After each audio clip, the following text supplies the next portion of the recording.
Muy buenos días a todos ustedes. Feliz miércoles. Espero que estén teniendo un excelente día. Este es un video dedicado al gran Juanito, que lo conocí ayer y justamente me preguntó, ¿y ahora qué sigue?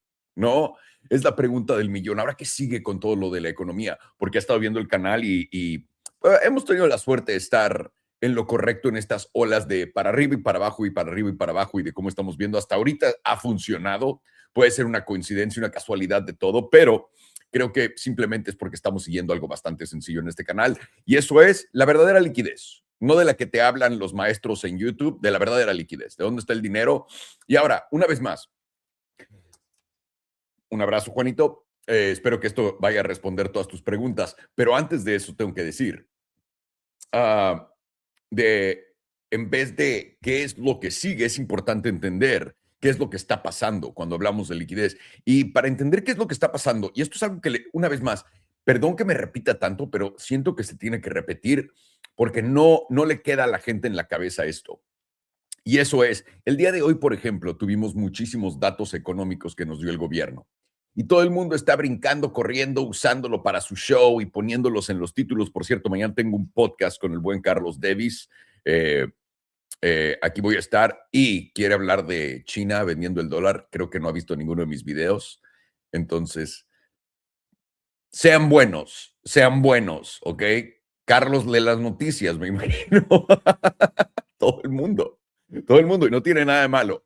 Y tenemos que tratarlos con compasión y tenemos que entenderlos también porque se siente raro estar en un lado donde todo el mundo te considera loco por ver la realidad. Y no es para todos, ¿no? Y ahora no estoy diciendo que eso sea el planeta donde vive Carlos, para nada, pero la gran mayoría sí, así que sean un poco más relajados con ello. Ok, con eso dicho, nos dan todos estos datos económicos. Da igual lo que sean. El empleo, que primero salió malísimo y luego salió buenísimo y luego salió malísimo y luego salió... Todo es falso, tíos. Lo que menos quieres escuchar para poder guiar tus conversaciones y tus decisiones de invertir, porque para eso estamos aquí todos, ¿no? No estamos aquí para intentar descubrir quién va a ser el que va a crear la siguiente guerra mundial. Por cierto, el único tatuaje de un Cybertruck que he visto.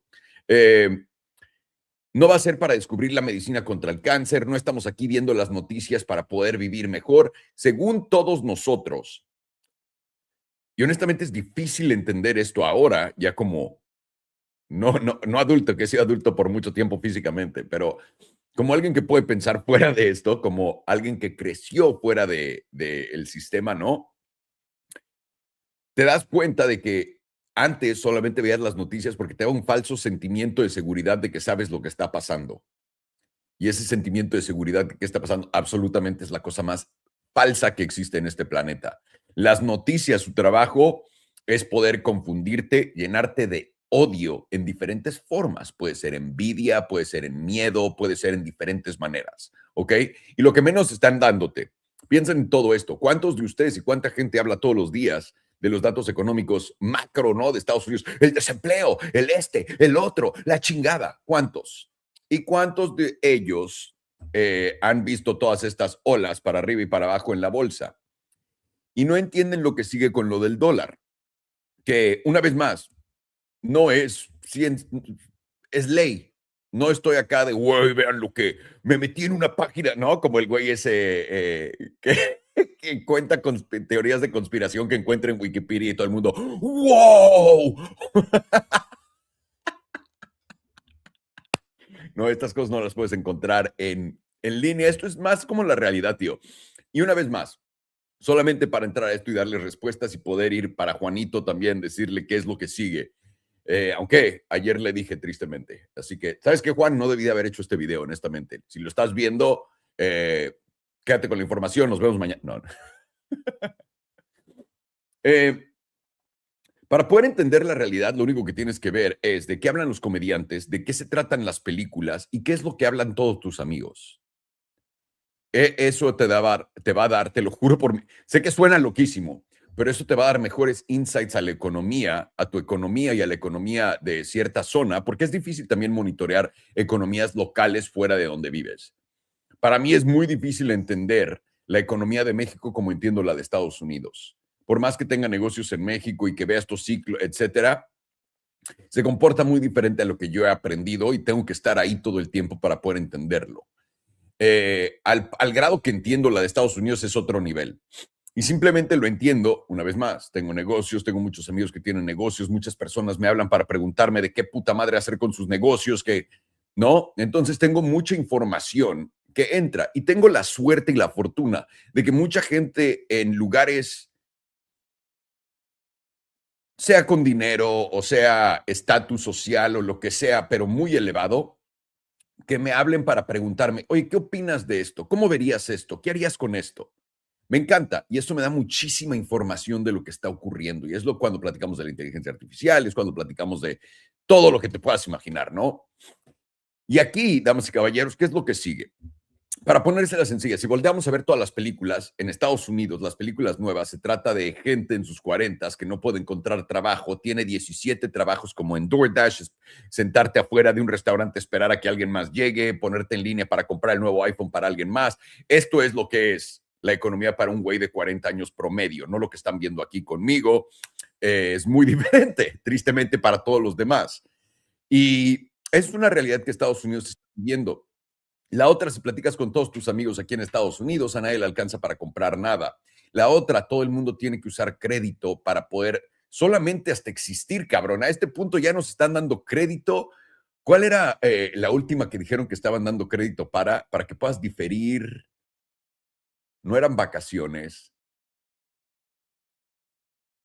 Era algo que literalmente tienes que hacer diario normalmente y lo empezaron a diferir con paguitos, no me acuerdo qué era. Básicamente, ¿existes?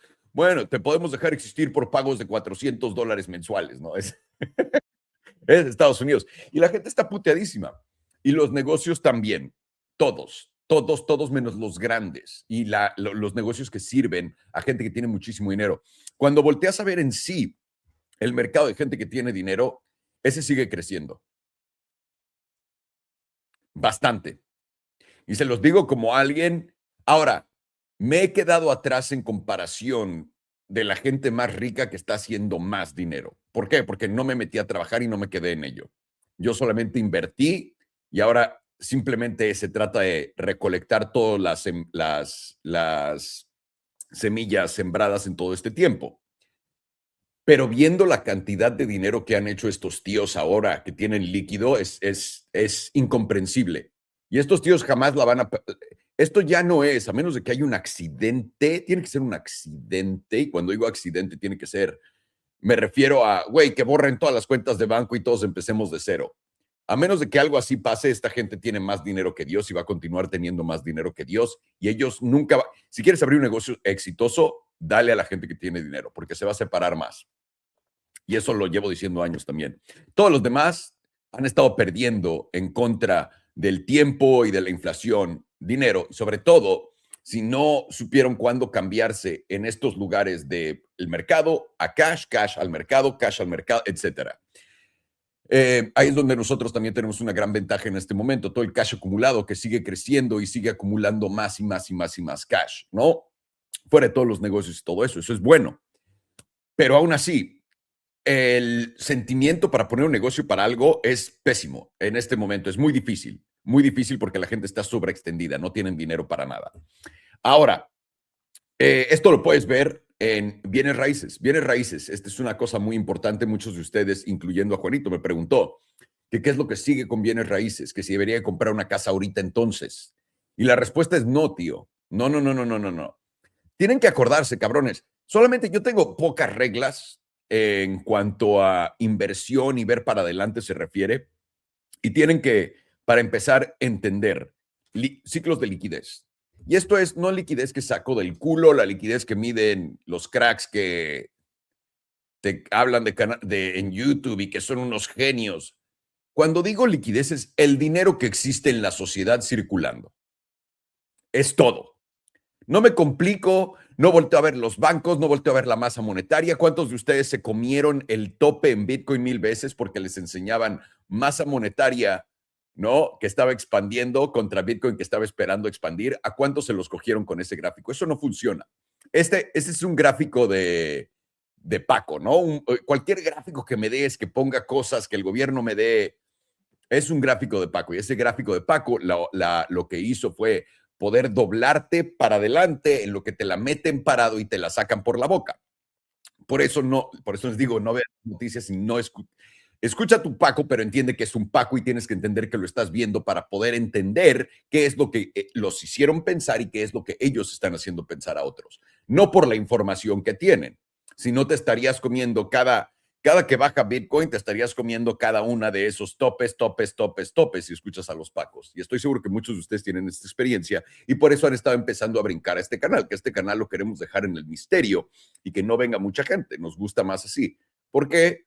Porque, güey, la ironía y la cosa más chistosa del mundo es, mientras era peor, más gente ponía atención. Cuando me volví muy bueno, menos gente pone atención. Y así es como funciona la vida. Para mí, en este punto, lo más exitoso sería que mi canal llegara a literalmente tener ninguna vista diario. Y yo sé que eso suena loco para ustedes, pero eso para mí sería el éxito total de mi canal, ¿ok? Porque claramente el mundo no sirve del lado que lo vemos. Da igual eso. En fin, lo que quieres ver aquí es, se los digo, sociedad, películas, todo lo que se está escribiendo, cómo está la gente, todo, cómo les va a tus amigos y a sus negocios, ¿no? Cuando todos tus amigos te dicen, no me alcanza, es que todo el mundo está jodido. No creas que solamente tu círculo de amigos son los únicos que están jodidos. Y la otra es, ¿cuánto dinero está cambiando de manos en la sociedad fuera del dinero fuerte, ¿no? De dinero de los multimillonarios que pueden comprar coches de 9 millones de dólares como si fueran chicles? Como, oye, como yo puedo comprar coches de $100,000 o $500,000, ellos pueden comprar de 9 millones de dólares. Entonces es ilimitado el dinero que tienen los hijos de puta. Y para poder entender esto, es sencillo. Tienes que irte a cosas que cuestan mucho para toda la gente. Uno, coches.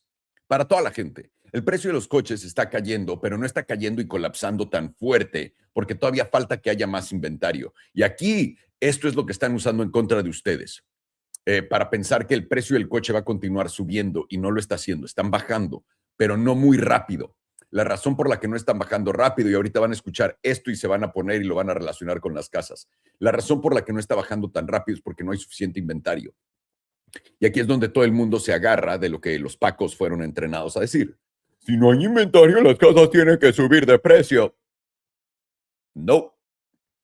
No, no, no, no, no, no, no. ¿Qué pasa en la bolsa cuando algo sube de precio muy cabrón y la gente ya no lo compra porque está muy caro?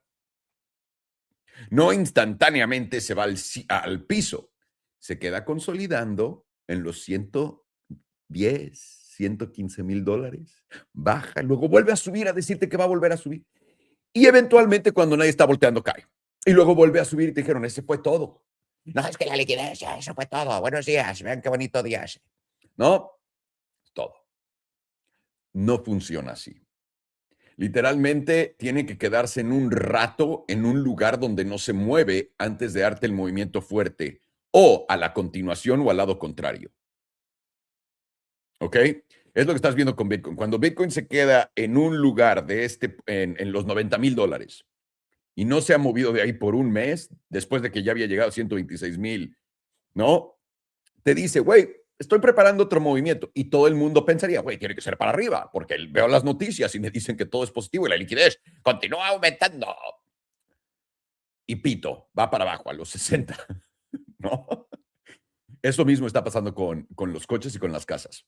Ahora, los coches y las casas son más sensibles, son más afectados por intereses. Y ahora, tienes que aprender esto conmigo. Repítelo. La gente ha sido entrenada para pensar lo que los va a poner en una mala situación. Repítelo una vez más. La gente ha sido entrenada para pensar y deducir cosas que los van a poner en una mala situación. Es lo que funcionan las noticias, tus políticos y todos los pacos que simplemente son un reciclamiento de las noticias. ¿Ok? En este momento todo el mundo piensa que cuando bajen los intereses, y esto no, debo de dejar de tirar credenciales, pero tienen que entender lo fácil que es. Compré el fondo del 2010, fue lo que me hizo todo el varo del mundo en bienes raíces comerciales. También compré residencial, pero eso es irrelevante. 2020, acabé de vender todos mis comerciales, todas mis propiedades comerciales. ¿Por qué? ¿Porque ya no hacían dinero? No, porque empecé a ver cómo todos los centros, como todos los malls y todos los centros de compra, etcétera, estaban reduciendo la cantidad de clientes que tenían y se estaban yendo a digital. Y yo era uno de los que más empujaban ese movimiento, y es por eso que les digo, esto se acabó, vámonos a la verga. Además de que las leyes, tal cual como las del dinero ahorita, han cambiado y lo que están haciendo es creando una zona de crimen libre para todo el mundo, no vale la pena. Es algo de eso. Viene la pandemia, ¿sabe qué? Voy a comprar una casita ahorita que están baratas con intereses baratos, bien.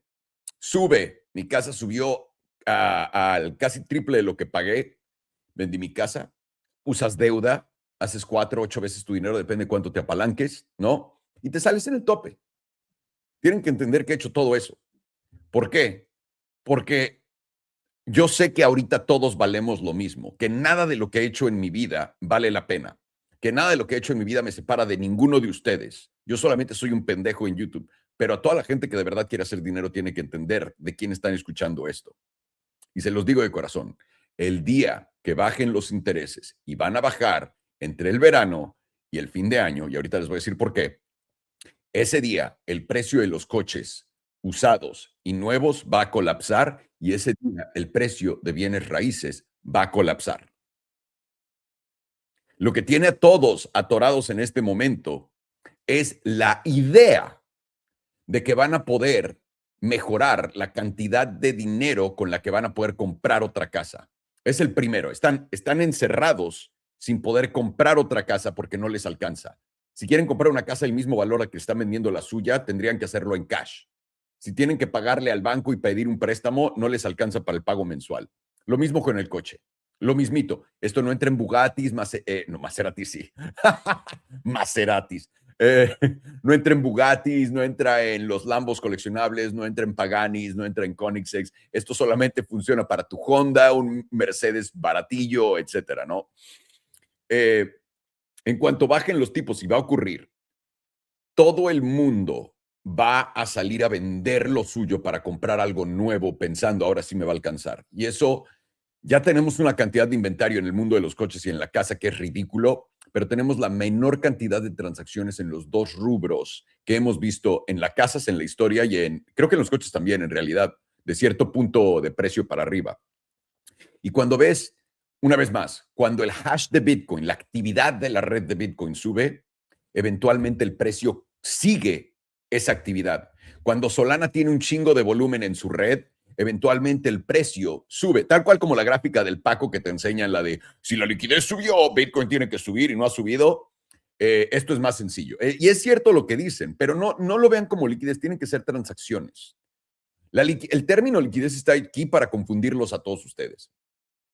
Entonces, si volteas a ver que no están vendiendo casas, si volteas a ver que no están vendiendo coches, bajan los tipos, toda la gente mal educada, y digo no mal educada que son malos, ¿no? Pero la gente mal educada por la televisión, por los pacos, por la gente que no tiene ni puta idea, y por el hecho de que hayan puesto tanta información y tanta gente enfrente de ti para confundirte y no sepas a quién escuchar y poder poner a todos en el mismo en el mismo nivel de a quién voy a escuchar, eso está hecho para este tipo de momentos, donde cosas tan lógicas y tan sencillas. El mercado inmobiliario es el mercado más fácil de seguir, de leer de todos. Y eso se los digo, nunca he fallado ahí. Vean lo pendejo que soy, todas las cosas en las que he fallado. No pude ni con un proyecto de NFTs, pero en bienes raíces no fallo. No me ha fallado una. Y es la que se viene ahorita. En cuanto bajen los precios, en cuanto bajen los tipos, todo el mundo va a salir a vender porque tienen la idea brillante de que, güey, soy un inversionista genio, aguanté esto y ahora va a subir de precio, va a poder comprar otra. Y cuando todos ellos hagan esto al mismo tiempo, con los coches, con las casas, todo se va a ir a la mierda. Ahora los intereses tienen que bajar, sí o sí. Y la razón por qué es sencilla. QE, y una vez más, apúntenlo, QE es quantitative easing, es cuando imprimen dinero y ese dinero entra a todos lados. QE empieza el 1 de enero del 2027. No el 1 de enero, pero creo que es el 18 de enero del 2027.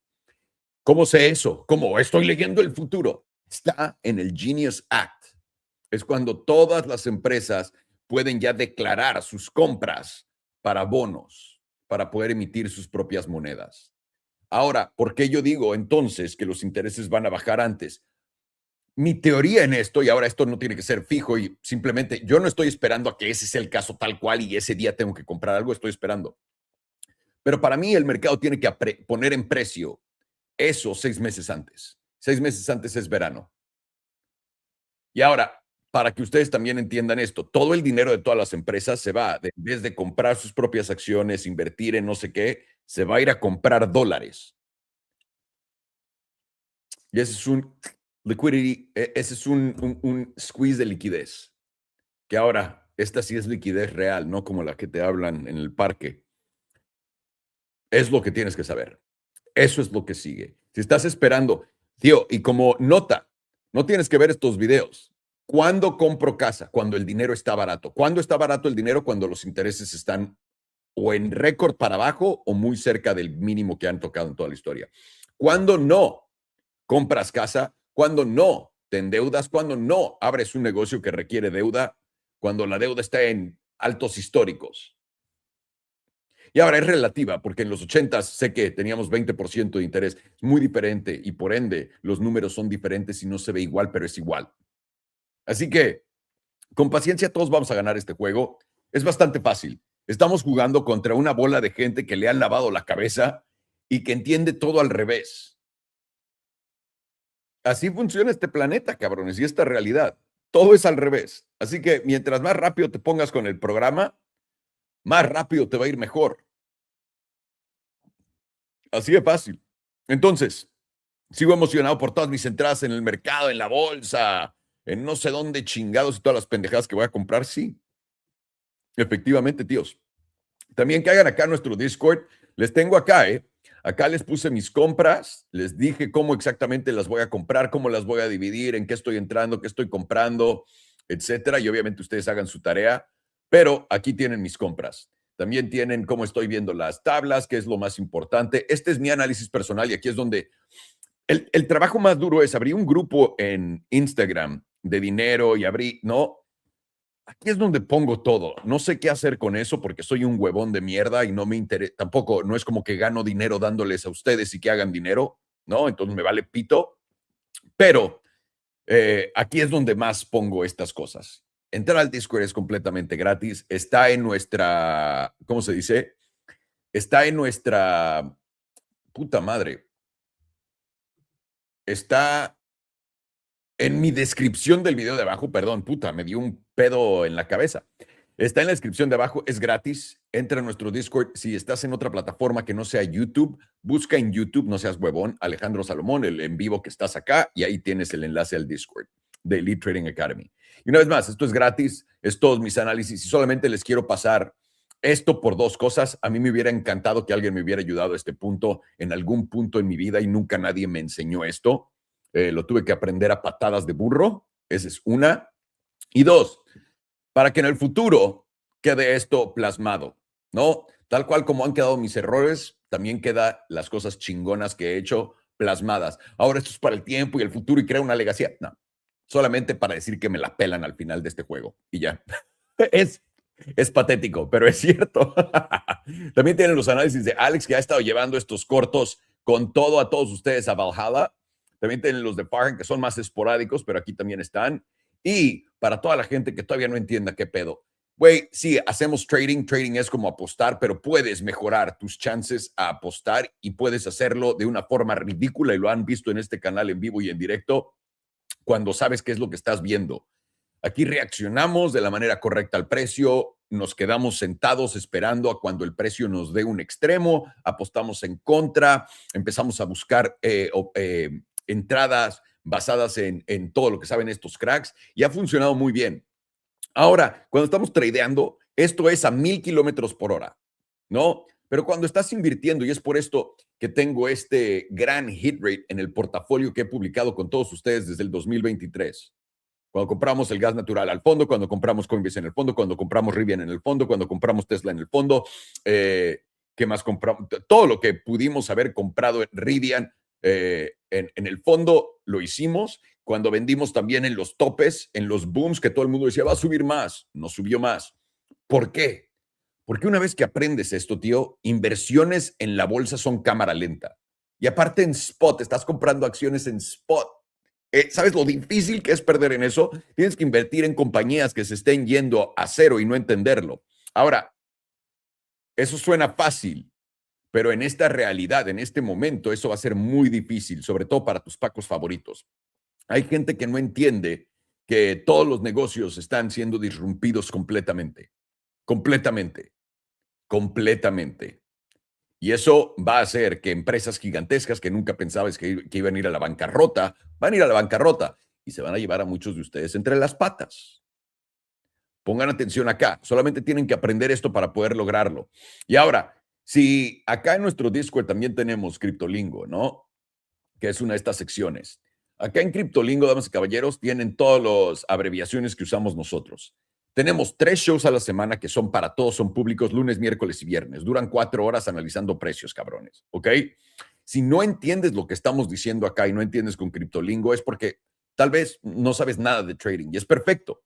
Si quieres empezar, tenemos acá en nuestro sitio web, que también está en la descripción de abajo, un curso que se llama Zero Trader. Yo lo hice, se los pedí a estos cabrones basado en quiero aprender, pero güey, como si no supiera nada. No sé ni qué programa usar, no sé nada. Y fue justo lo que hicimos, 1 hora 40 minutos. No te va a ser el trader más cabrón del mundo, pero te va a hacer poder ver estos videos y entender todo. Y si no, también tenemos planes donde tenemos clases en vivo, tenemos 2 clases al mes, cada jueves, donde vienen ustedes, nos preguntan todas las cosas que no entendieron, les contestamos todas, porque nuestro objetivo es que aprendan todo esto ustedes. Y también tenemos señales alertas. Esta no se la recomiendo a nadie si no saben las bases, porque es difícil entender cómo operar si no entiendes las bases.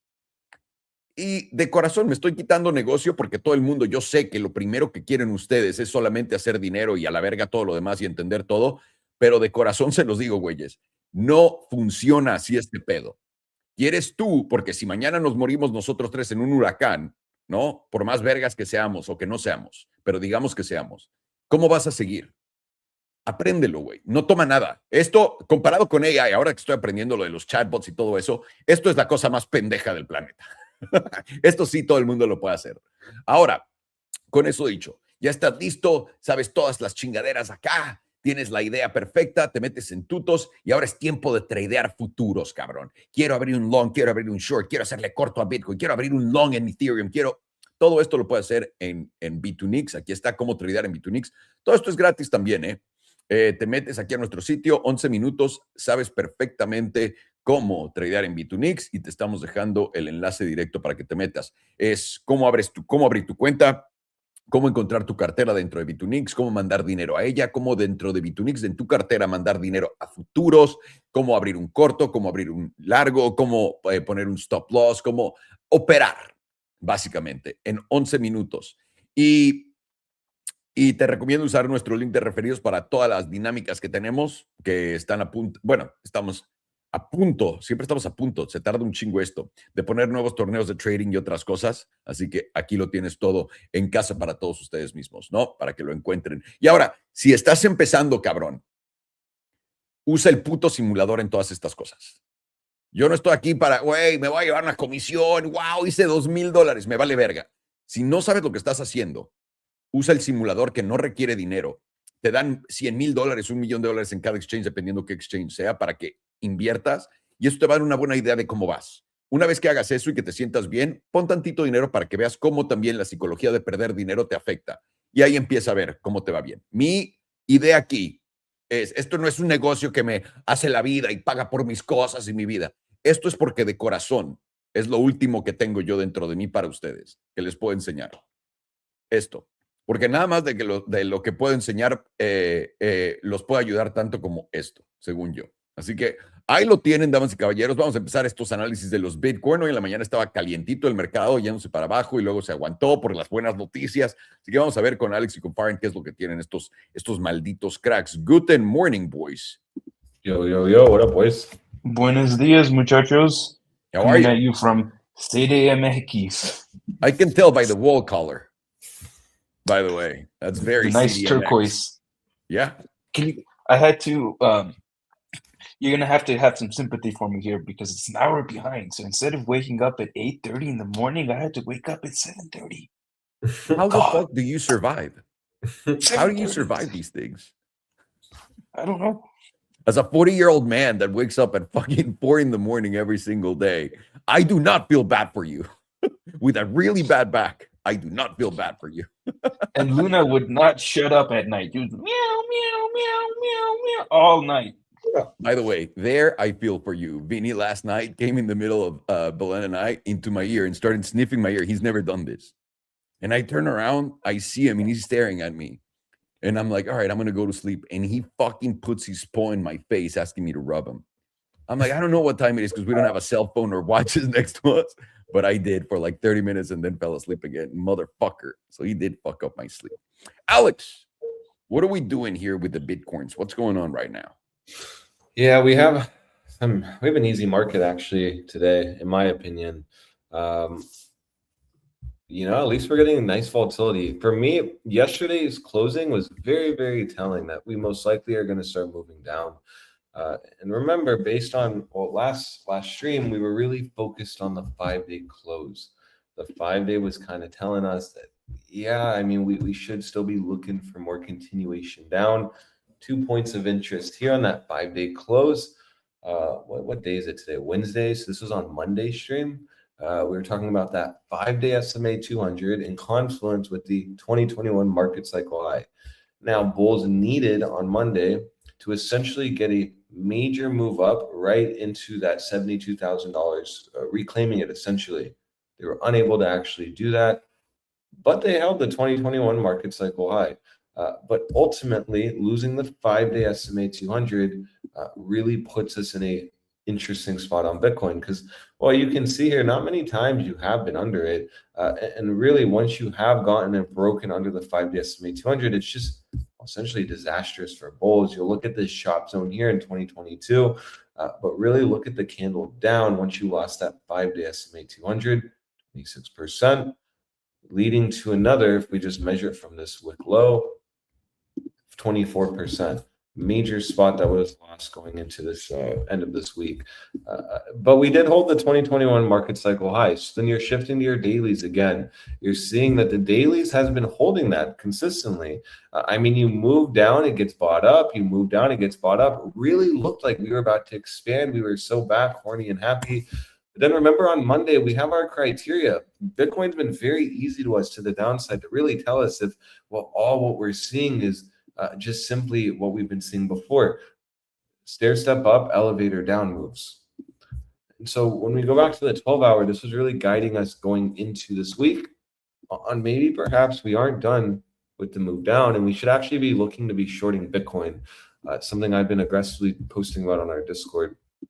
We did notice here that, in the midst of this major move up, which was nice, very impressive. I remember we were at the $60,000. We wanted that move up to 69K. Of course, it's Bitcoin. We had to overshoot it just a bit, went to that 72,200 mark. But then you quickly noticed you deviated back within the 12-hour EMA 9, ultimately diminishing a move to the 21.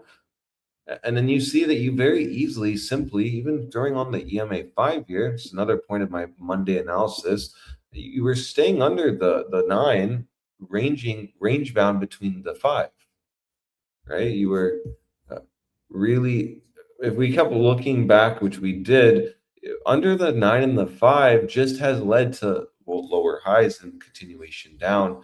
Here you see there's literally no difference in terms of what has occurred in the past few days or over even the weekend. You do notice you were just really in between the 9 and the 5. Once you lost the 9, you couldn't reclaim it, staying under it, ultimately making this more short bias. Let's do this. And you can just see here, simple 12-hour EMA 9 setup still is printing and really treating us well. Remember, I'm a simple trader, and when you're in a downtrend, you don't have to really overcomplicate tinfoil hat analysis. You just say, you reclaimed the 12-hour 9. This did lead you down 20%. Got to keep the same energy here. We keep measuring this, right? We keep looking. So far, you've gone down 5% from a 12-hour EMA 9 setup. my reasoning and why we want to be really watching carefully. These lower time frame setups are actually our friend. So we had the employment numbers today. We had a pretty nice liquidity grab to the upside.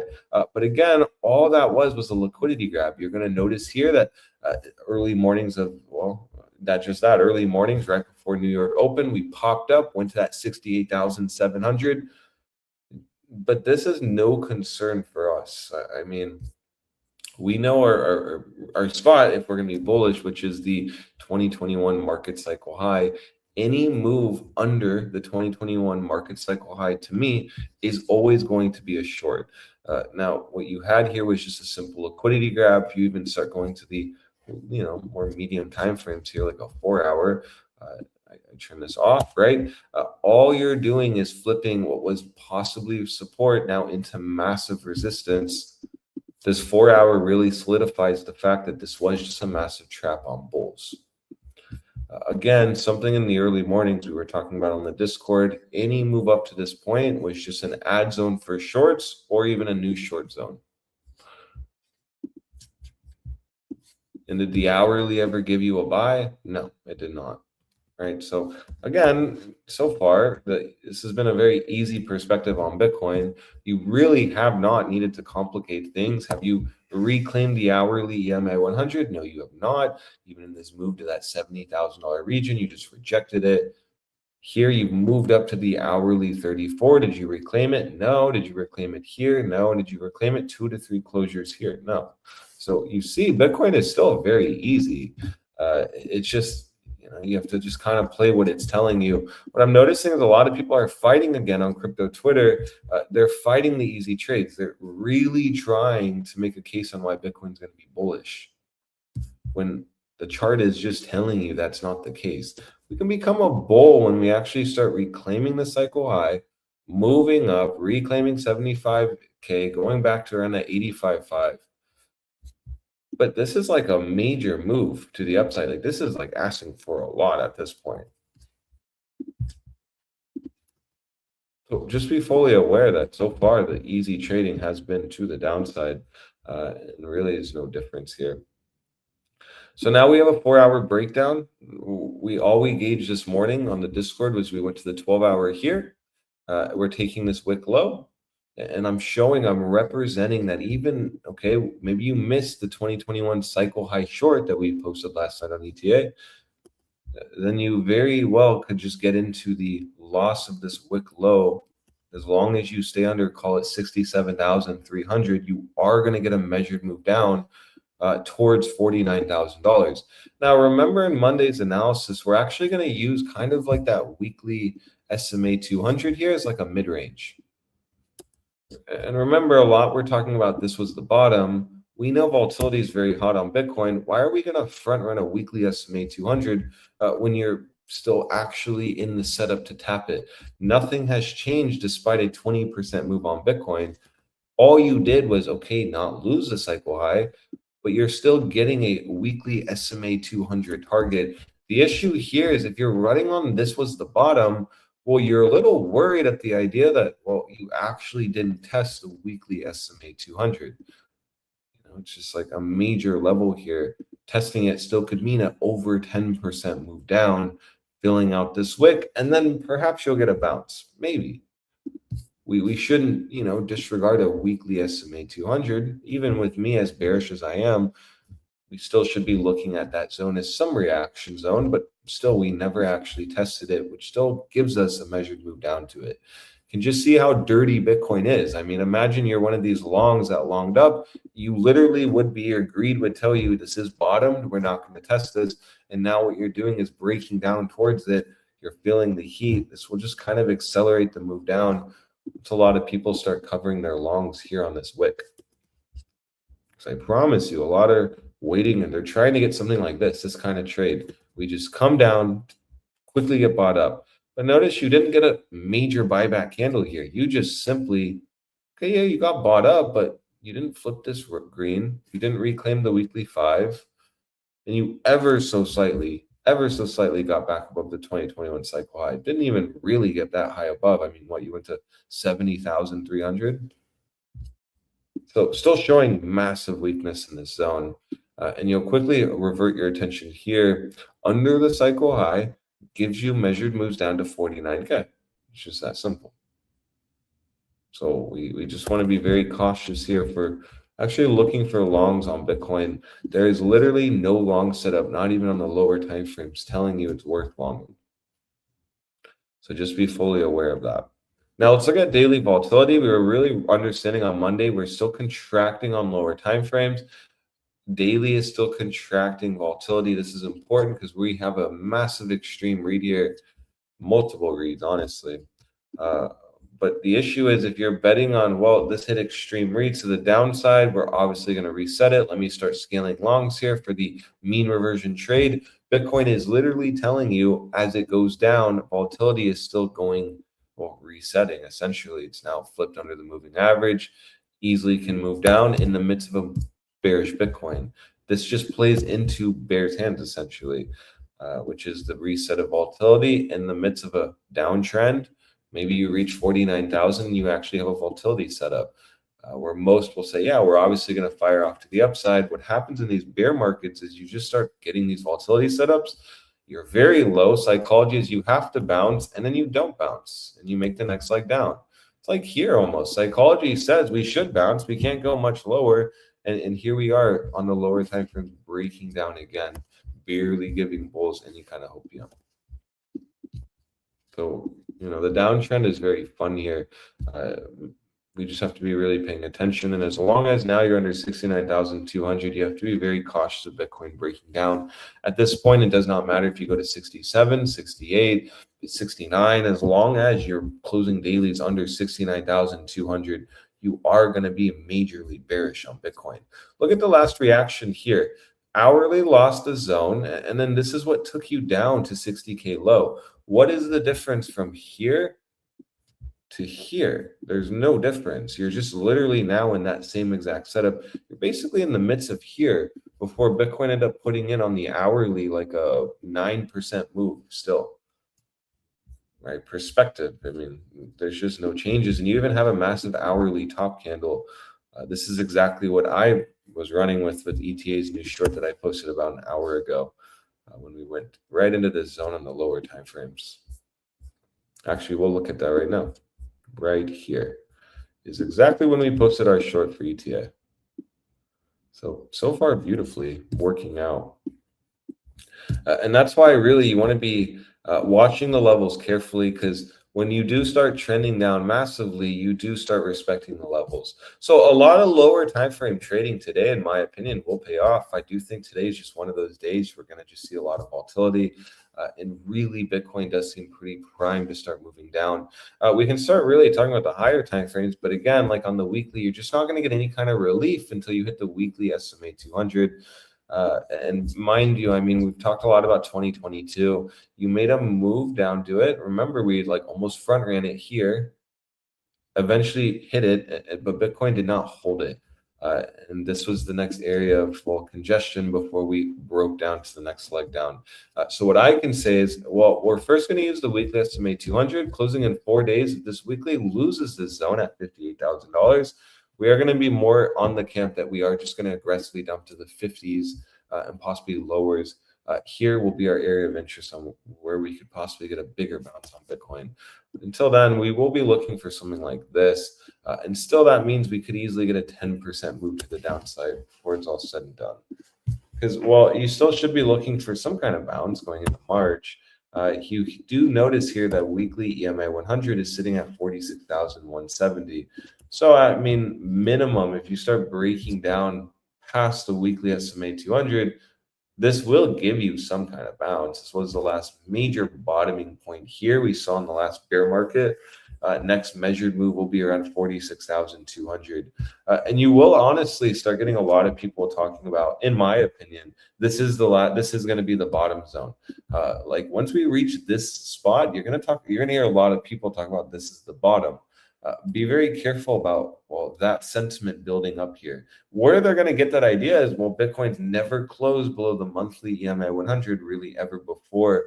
You've always formed macro bottoms off of it. And remember, we're simple traders, so I'm going to see something like that, and I'm going to run with, yes, this should be a big bounce zone. But don't get it twisted. If you start losing, let's say $45,000 on a monthly candle closure, Bitcoin is absolutely cooked. And in my opinion, I really don't see why we're not going to hit 30,000s and possibly lower. So, we're approaching near a bottom zone. We just don't want that sentiment to build up too much, because remember, not everyone's going to catch a bottom, just like over here. When we reached this bottom here, everyone was calling for $12,000, and that didn't happen.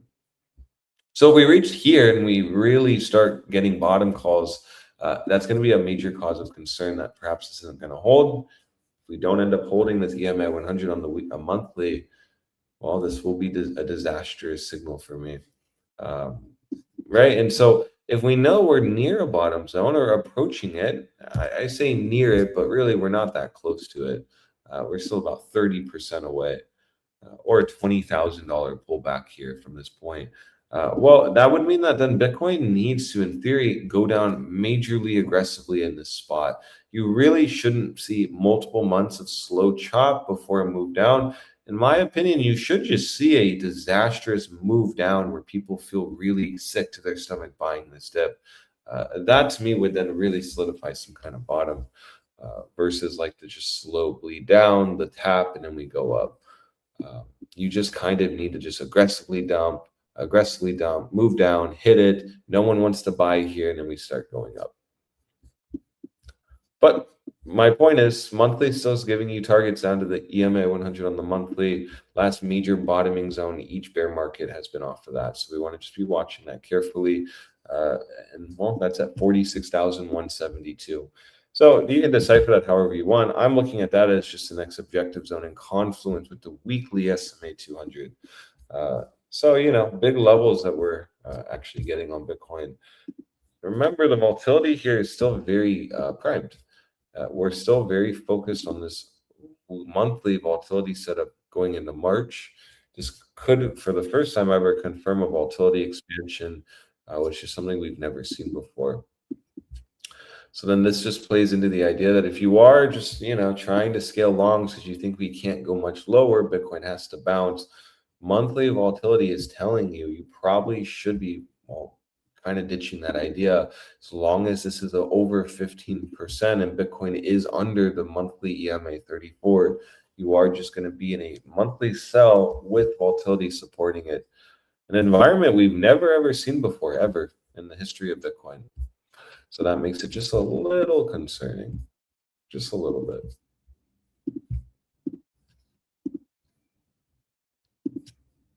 Very curious to see where these ranges are going to update.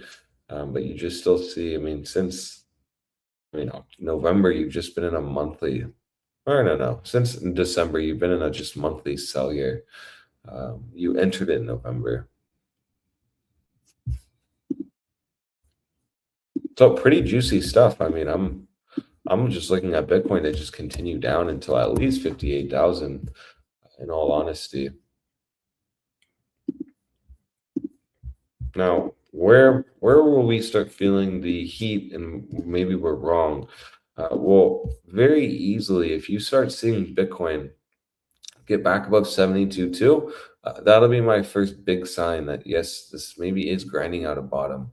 But until then, you're nowhere near that. You're in breakdown, and you're even just very easily rejecting that last wick low that was formed on February 6th. So just want to be still very on the camp that Bitcoin is bearish, and any move that we get, like what we saw this morning, is just an opportunity for shorts.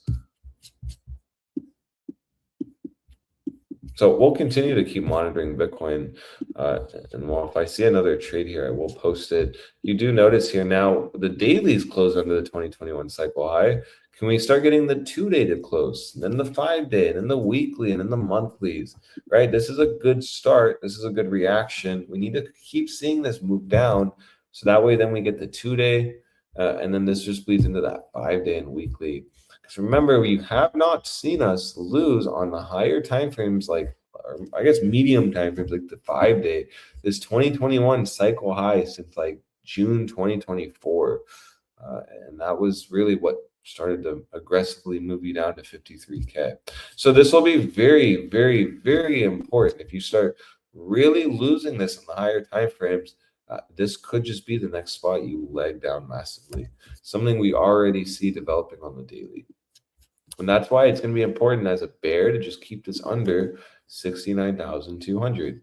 And so if you're bullish trying to long this, you got to feel a little uncomfortable trying to like bet on this, because you're just in the gray zone of the chart, and that's just a lot of hopium based on nothing, and even trend is still down.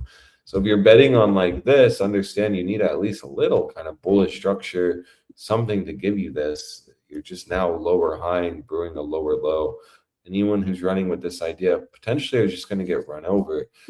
Something we have seen before on Bitcoin, where it gives, bulls ever so slight price divergence, you leg down, price divergence, you leg down, price divergence right here, and now you're leg down. So it hasn't really been working out.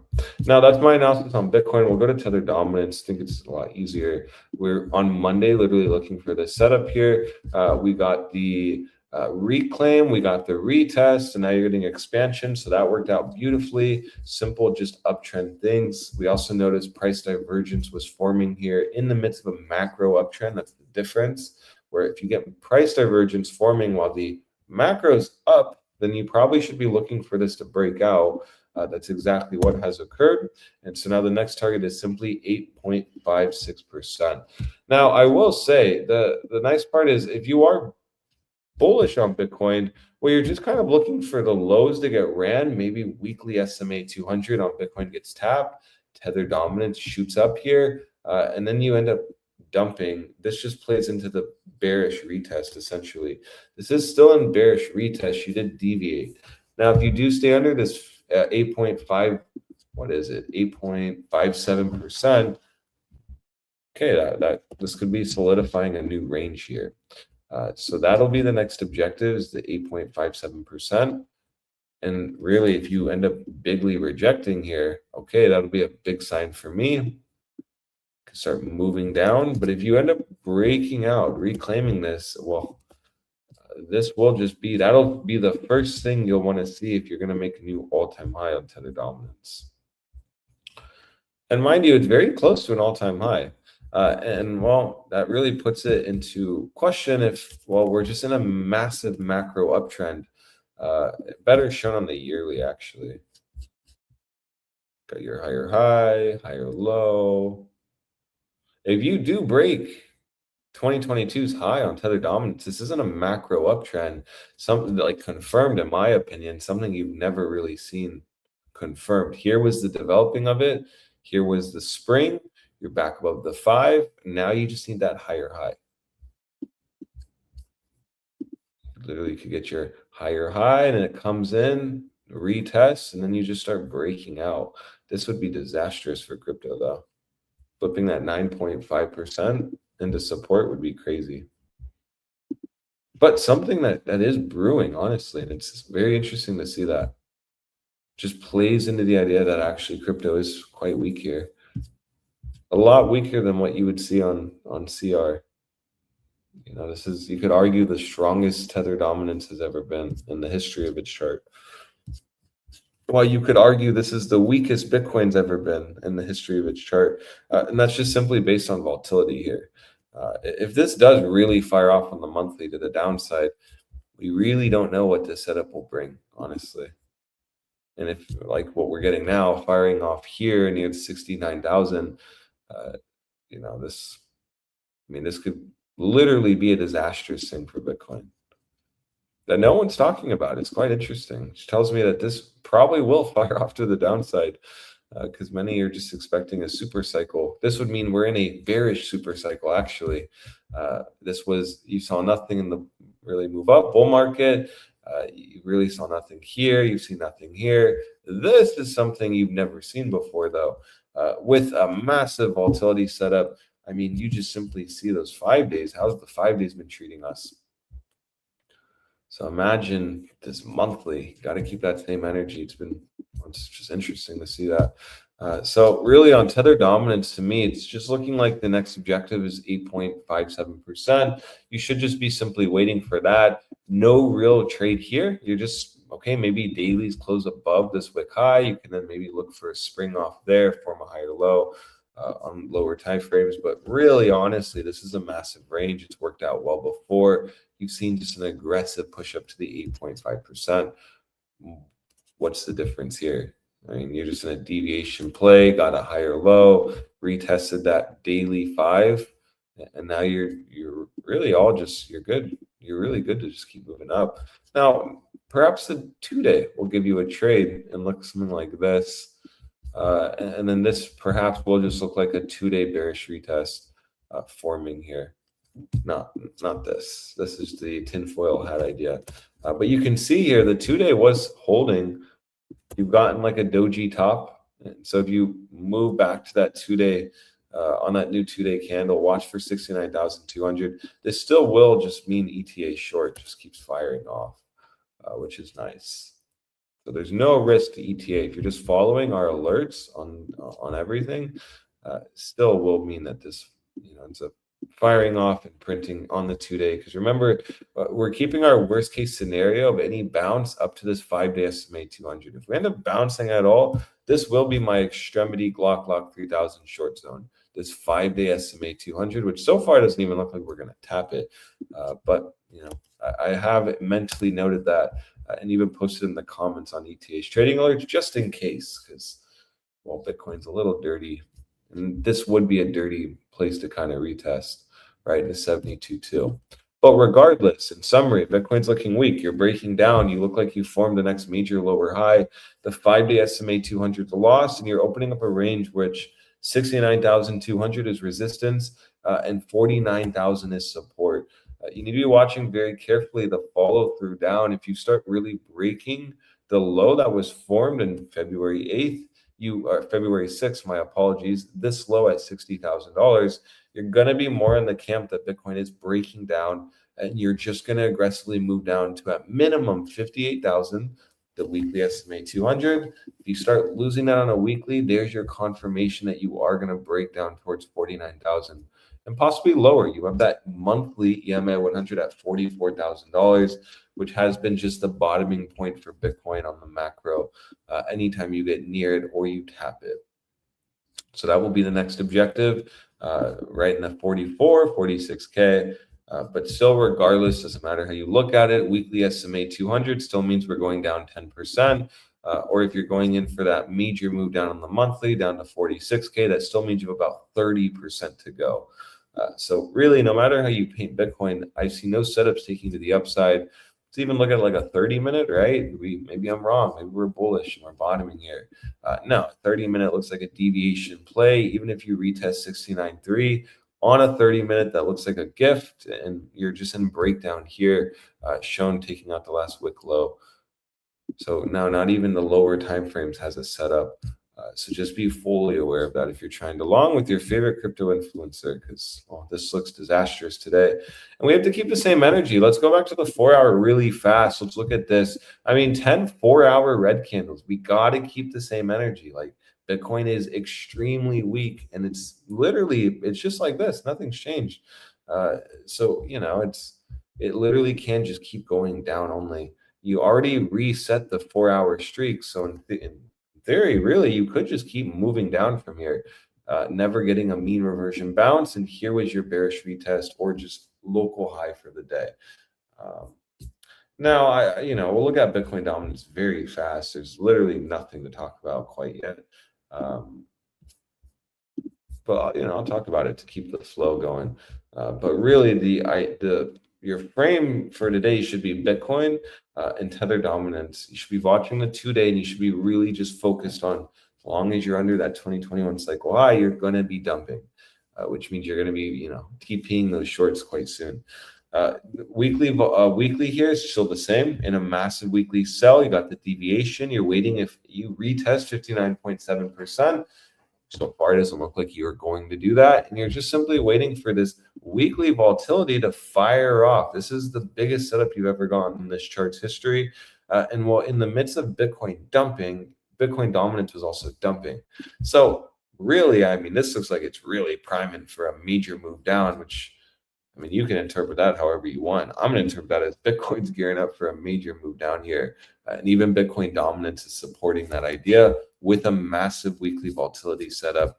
All you need to lose, though, and I'll still stick on it, is the EMA 100. You bounced up to it. You didn't reclaim any of my moving averages. And so you still have a target down to the EMA 100 on the weekly, something we've been talking about since November. So no changes there, very easy. And I will always say 59.7% is the last big capitulation zone on Bitcoin dominance. Look at this really fast. You reject 59.7%, and that gave you a 19% weekly red dildo. So you do kind of have to be a little cautious here. And while if Bitcoin dominance dumps 15-20% from here, I just don't want anyone to be absolutely shocked by that. Like if it just ends up doing this, this should not shock literally anyone who's been watching stream, because we've been literally talking about this being bearish and still more likely to fire down to the downside once this weekly volatility actually breaks above 15%. You still are in the dump spot. It's kind of funny how easy these moves down have been on Bitcoin. It's like the past history has really, it'll never be the same, but they've been damn rhyming very near. I mean, it's been very close. Even that move down on Bitcoin really did. I mean, looking at the last bear market, it really helped us to really figure out if we were actually going to dump from this point. And we did. So I just use that same idea on Bitcoin dominance, and it really does just look like it's wanting to leg down here soon.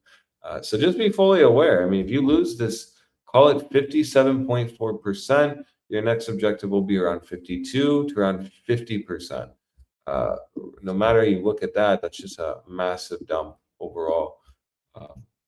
So that's all I have on crypto. It's looking terrible today. So just be very cautious of that if you're longing. And yeah, watch the 2021 cycle high. That'll be your friend. Alrighty. Let me share my screen. Your SIPSky is code 0.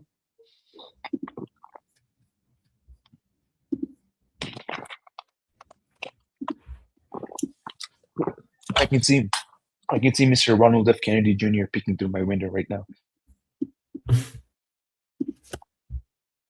Yeah, you made that code. I don't know how. You should be doing commercials for them. That sounded like a crisp drink, I will say. Yeah, I don't want like Alejandro said the other day. I don't want the commercial to say, "Buy a Coke." No, I'd rather hear that. Word, honestly.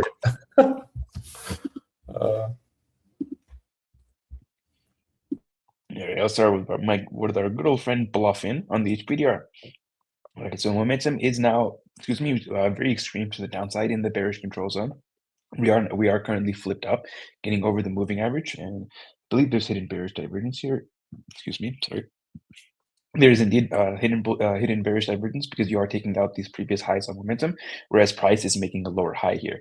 And to confirm this divergence, you need to make a local bottom, and in this point, you would have to close below $67,877 to confirm that. And we're about 67,800. We're about $500 to $600 below that number now. And we're also about to close below the 88.3%. So not only would you have hidden bearish divergence, but you would also have a breakdown in terms of HPDR, and that would bring you somewhere between the 97.5% and the 100%. And that would give you a range between $63,600 and $54,000 to the downside.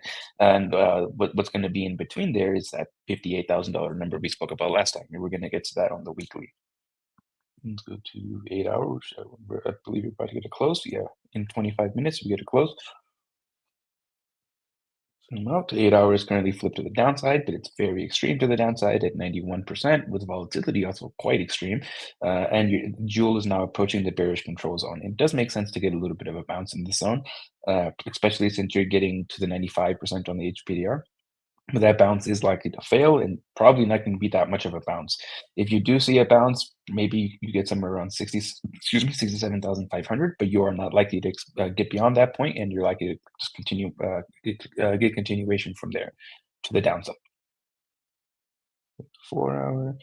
4 hours also rejecting the moving average, flip to the downside with volatility expanding, and you're very close to a bearish cross here with the pink about to cross below the yellow. It's happening below the bullish control zone, so it's not going to be as powerful as if it happened up there, but it's happening above the bearish control zone, so it's not going to be negligible.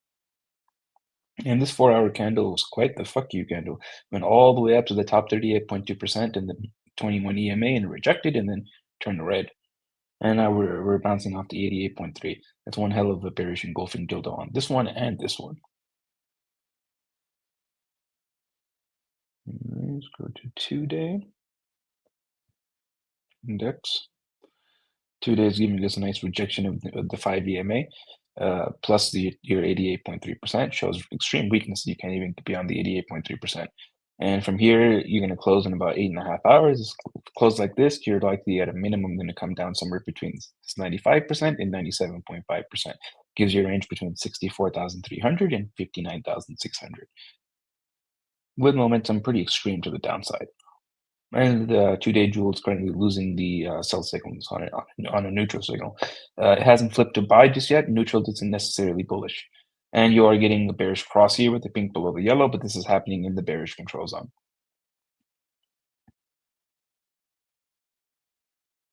Friday also has that close below the 200. It's crazy how traditional market stocks are so much less fucky with this, where if you were to go to Coinbase on the 5-day, I believe you got that retest of that 200 SMA. Where is it? Yeah, you did. You got a perfect move back up, tagged the 200 SMA perfectly, and then you got your rejection, which on Bitcoin, because of course it's gonna be very fucky, not like Coinbase, which trades cleanly, you never got your retest. You just went straight down. Was hoping we would get that retest somewhere around $72,000 to get a nice short entry, but nope.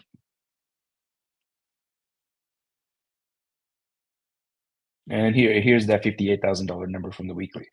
We have a silver cross to the downside on the weekly, and in every single one of these that we've had, this is by the way, the first silver cross to the downside on the weekly we've had in this entire bull market. But in every single one of these, we had that move down to the 200 SMA, and right now the 200 SMA sits at about $58,000. That's where that $58,000 number is coming from, and it'd be a nice sweep of this current low at about $60,000, and then I can see us getting more of a long form bounce from that zone, somewhere around that high $50,000 area. And that might be the bounce that takes us to maybe that 5-day 200 SMA of somewhere around $72,000. And you're getting a fresh sell signal on the 5-day jewel, on the weekly jewel. And it's rejecting getting out of the bearish control zone. And you got hidden bearish divergence here because you took out this previous high on momentum with price making a lower high. And the target of that divergence is its 200 SMA. 2-week is also pointing to the downside, very extreme downside with volatility expanding, and you're about to lose your 2-week 100 SMA. And with the loss of that 100, you're eventually going to make your way to the 200, wherever it is at the time. Right now, it's around $40,000.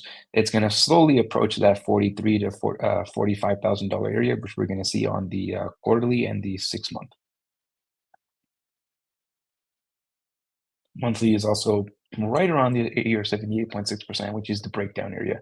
If you get a monthly close below the 78.6%, that is going to give you a breakdown to somewhere around the 95% to the 97.5%. So that gives you, with a close below 64,400, you'd have a target somewhere around $51,000 to $40,000. That $40,000 number sits right in between there, and your monthly 100 is at about $46,000 currently. And this would, if you were to just draw a simple meme line from your lower high in the 2022 bear market, that would be basically exactly that 100 EMA. Isn't that very interesting? Very cool. And that probably going to see a very significant bounce from this area. Maybe you might even see your bear market bottom. Who knows? Probably going to go a little bit lower, but we have to see the reaction in that zone, somewhere around 40-ish thousand to possibly high 30s is where you're likely going to see your bear market bottom. But who knows how long that will take? You're likely going to see a bunch of bounces in between. And on the monthly, you got a sell signal on the jewel, the pink crossing below the yellow. This is only the second time in history this has happened, and it's happening higher up than it happened on the Luna collapse, so theoretically it should be more powerful. And this is only the second time in history you've completely skipped the neutral phase and went to the sell signal. The only other time was the 2018 bear market. Now we'll go into RSI.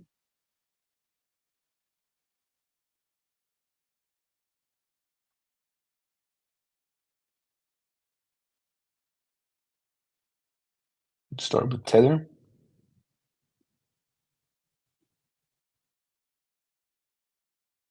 Oh, and by the way, fellas, we have cracked 18,000 members on the Discord. Pretty Let's cool. go. Eso 18,000. What a good So we're time very to be close. in Discord too, honestly. I'd say this is the best time to be with DTA. We have now officially passed, Sir's Discord. Amazing. So on the daily, we're about to make a local bottom here. To confirm a local bottom, you would have to close over this wick high, which is at about 8.043%, and then that will give you a target towards the critical zone, which right now is at about 9.5%, and that's quite a nice pump ski on Tether, which is going to be your nuke ski on Bitcoin to somewhere around $58,000, I'm guessing. And is there any divergence here? There's some slight hidden bullish divergence also, which will confirm with that close. I'm getting volatility contraction though from extremes. 8 hours still has multiple drives of hidden bullish divergence. I'm about to put in another drive of hidden bullish divergence. Just need to see a close over about 8.109%. And then that gives you a target to somewhere around 9%, with volatility now freshly expanding. 4 hour also has hidden bullish divergence. This will be active as long as you're closing over 7.7%. And your next target is the critical zone, which currently sits at about 8.6.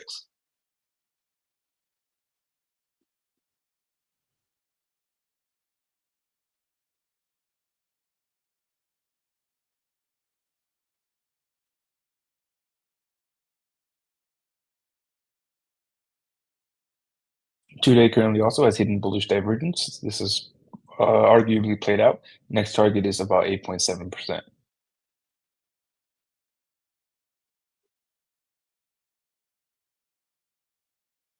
In 3 days, close to putting in a local bottom, but you're going to have to close over this wick high, which is at about 9%.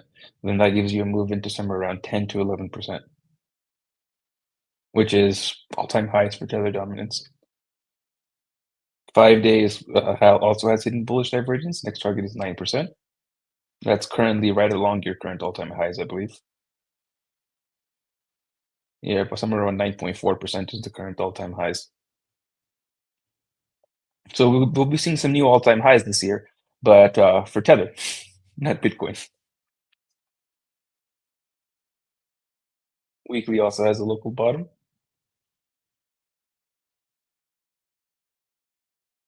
Nothing. Now let's go into Bitcoin. I found out that there's a subreddit of fags who are very salty that they missed out on the Bitcoin train, so they're calling it Buttcoin. It's called r/Buttcoin. That's Pretty it. funny. Yeah. Can they get on the And train? they- Well, not now, maybe while it's coming down, but a little bit later and just be happy? No? No, they're just pussies. Once the price goes down, no matter what price it goes to, they're going to be too scared to buy. That happens a lot in crypto and Twitter and pretty much in the world. People are salty that they missed out on something when they get the opportunity. I'm not touching that shit. Yeah, they never do. I mean, that's literally what separates the people that make it to the people that don't. It's really simple. Yeah, just I trying. wish there was more. Literally, just keep trying. Yeah, exactly. It's that simple. Daily's looking quite shit on Bitcoin here. You're approaching the simple moving average, which is at about $63,000. That would be your target from this zone here, which is a retest of somewhere around this low. And at that point, I would think that this is going to break down towards the bearish control zone, or the critical zone, I mean, which is, oh, what do you know? Right along $58,000, $57,600. Beautiful. I love to see that because it fits my bias. 8 hour out currently has multiple drives of hidden bearish divergence with another drive currently possible. And with the close below 66,540, that will confirm. And you get a target of the critical zone, which currently sits at about 58,350. Beautiful.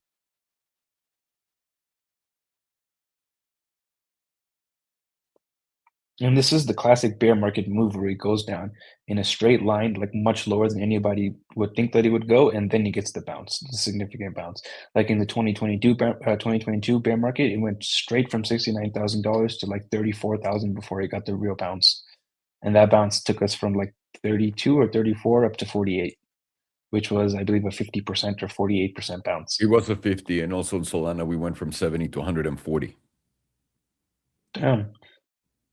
I remember these that would things. be I don't know why. I don't remember anything about life, but I remember these things that are useless. That's me on some things as well. Nothing really important, but I remember what Bitcoin did on this one day and 3 years ago. Yeah, it'll never work for me in any way whatsoever, but I know it. And that would be the move from about 126,000 down to like 58,000, and then you get your 50% bounce to maybe $70,000 or $80,000, and then to somewhere around 40,000. So that'd be another 50% haircut from that lower high, and then probably something that'd be enough to demotivate demotivate people if they see another 50% haircut, another 50% correction or crash.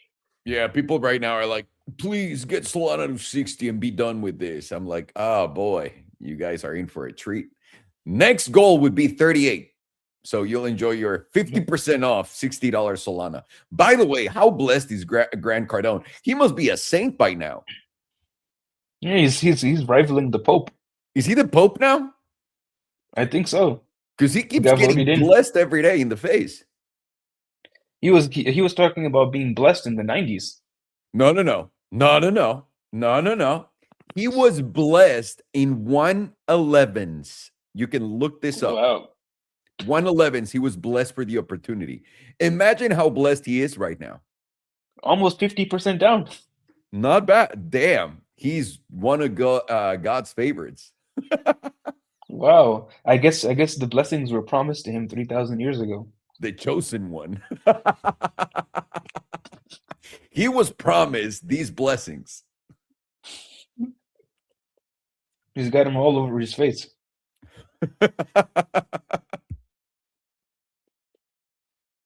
Apparently, I heard, I'm not sure if this is true, that he's like selling all of his assets to buy more Bitcoin. Say it again. I saw on Twitter that he's selling all of his assets to buy more Bitcoin. So you're selling your assets, which is real estate. It's commercial real estate for the most part, at the worst time to sell those in order for you to buy Bitcoin, which is already overpriced. And you've been buying since $111,000 heavy because you've been saying you've been blessed. Publicly. One of the stupidest people on earth. I'd rather have a jet than some internet coin that keeps going down, but that's just me. This is the problem. These are people that became rich by telling people they were rich, kind of like the Tai Lopez thing. And no one cares that they're scamming them. What he does is he buys buildings. Let's say that he'll find a building that's $10 million. And he'll go buy it for 14, get $14 million from investors. He'll keep $4 million, like the over. And he'll give the buyers a little bit of that, like the sellers a little bit of that. And that way he fucks everyone in his funds. Like he's scamming the fuck out of everyone in those funds. But it's fine. Just like Tai Lopez, right? Like how many of these guys have fallen one by one? And the problem is, it's not so much that they're doing illegal shit and stealing from people and all that stuff. Is that people just don't understand how simple it is to understand how stupid these people are. They're not successful from being brilliant. They're successful for being thieves. Yeah, just how much they're willing to fuck people over. Look how stupid he is. Look how old he is. And he's saying he's blessed at $111,000 buying Bitcoin. And the moves that he's making are from a child. A child. You know what I mean?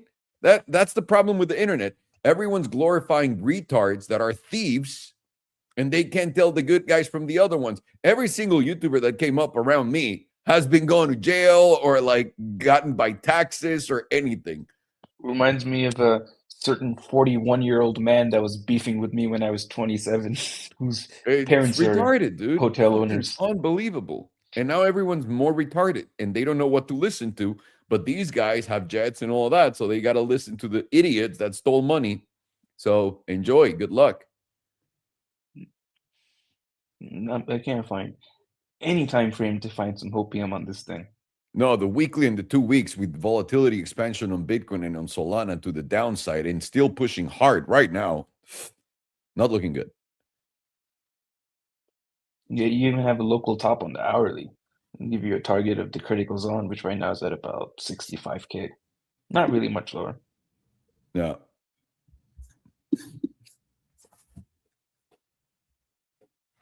Yeah, I would not want to be a headline trader this morning. You just got spanked very hard. Well, you never want to be a headline trader, Alex, but everyone's a fucking idiot, right? Yeah, good point. Sometimes, maybe. If I find out that Sailor buys, I just go to my phone and immediately click buy. Oh, of course. That's very smart. Very smart. You know that this Sunday he was hinting at buying Bitcoin on Monday? How'd that go? Well, yeah, and I think it came out that he bought, what was it, 78,000? What was it, 79,000, 78,500? I'm going to be honest with you. I don't even know. Like, it's irrelevant. When I see that, I know that people are going to get fucked. The joke was we were only there for like 7 hours, 10 hours. Like, I think it was 87,000. Oh, it was something crazy. Like, I don't know how he bought the top of the rift. The exact top. Yeah, just funny. It's like he was sitting on his phone on the exchange on the toilet at home or something, because it was not during working hours. I'm pretty sure he's just in 2023 I said that Elon Musk was going to be the first person to become a trillionaire. Everyone, I'll bring it, like I'll let you finish, Farhan, and I'll look it up right now. Mm-hmm. Everyone on that thread told me that I was an idiot, that Michael Saylor was going to be the first trillionaire. How's that going? That's crazy. You understand how like the low level of intelligence that we're like competing against? And I swear to God, guys, people are getting more and more stupid by the day. It's like the more they learn, the more stupid they become. I've never seen anything like this has never existed like this. Do they think that Michael Saylor personally holds those Bitcoin? I really legitimately think we are so stupid that they're using it with characters like with Michael Saylor and all these other people to use it against us when we're trading. They really do. There's no way these people that are adults that have billions of dollars are this stupid. Like, if you're Michael Saylor and you've been in every single Bitcoin cycle, why are you not waiting for the bottom? Can you please just answer, like, for real? Like, let's get serious. Why? It's because he's the roaring kitty of Bitcoin. Do you understand what I'm saying? Yeah, exactly. But then again, who's the one putting all of the promotion so that people look at Michael Saylor and say, like, wow, what a guy worth admiring. He's one of the biggest morons I've ever heard talk in my life. I know I'm sounding like, oh yeah, you should be so smart, Alejandro. I am an imbecile and a moron, and I didn't go to school, and I barely speak English and now Spanish. Okay, barely speak both my languages, and I'm telling you, those people are fucking stupid as fuck. I mean, that's what you just have to know. They're adults too. Like, I mean, I look at it like they've been on this earth 2 times my lifespan, and I know if I'm going to buy Bitcoin at billions of dollars, you probably should just like wait for a weekly estimate 200. And hang on, and you think he doesn't know that? Please. Exactly. You think? Hang on. You think Nayib Bukele didn't buy the top of gold and announced it and put his fucking photo next to it at the top of the top of the top, and he did that without being on purpose? You know what I mean? Like, these people, like, whoever runs that, the announcements, it's maliciously doing it, just like whoever runs the news, so that people make really big mistakes. And by the way, thank you all for your money, you retards, for not learning anything. They feel so much more confident because they're like, oh, if he's putting in this much money, then I can put in my $500. Yeah, no. That's a crazy thing. Yeah, It's an absolutely crazy thing, Alex. But that's how the world works, by the way. It's really weird. It's I true mean, though. Michael I Saylor, thought he was Michael buying. I was Saylor is like, oh, this just looks exactly how it was in 2022 when he's announcing. It's identical. Yeah, I was like, Yeah. oh, wait, that's just Why are you doing the same thing, Michael Saylor? You know what I mean? Like, and by the way, is there no one at Strategy that is like, sir, by the way, the Bitcoin cycle seems to be a 4-year thing, and every 4 years there's a bottom and a top right here. No one raised their hand at the Strategy convention or meeting or whatever and was like, sir, how about we try next time just buy the dip on a bear market? No. You know what I mean? Do you understand how stupid his model is? Yeah, just to buy every all the time, no matter what the price is. Why? Very stupid. That's what I'm saying. Yeah, Like, it's a trap. Come on. It's a But trap. it's the same dude. It's the same dude who ran their MicroStrategy stock from $333 in 2000 down to 45 cents. Yeah, because he actually had to do things. That is Right now he's just buying Bitcoin, dude. And he's buying, and by the way, he's buying it at the worst times. Once again. every lower high. Yeah, literally. It's just like a rerun of 2022. Literally. Unbelievable. Sorry, Farhan, go on. And the same exact playbook is no one's picking it up. Same thing in 2022. Yeah. All right, the 2-day. Every time frame is looking extremely weak. No divergence here though.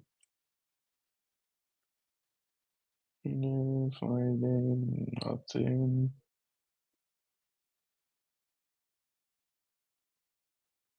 Weekly is in the critical zone, so I can't do much with that. 2-week made a local top. Next target is the critical zone. That level sits at, it's going to update, but it currently sits at about 49K.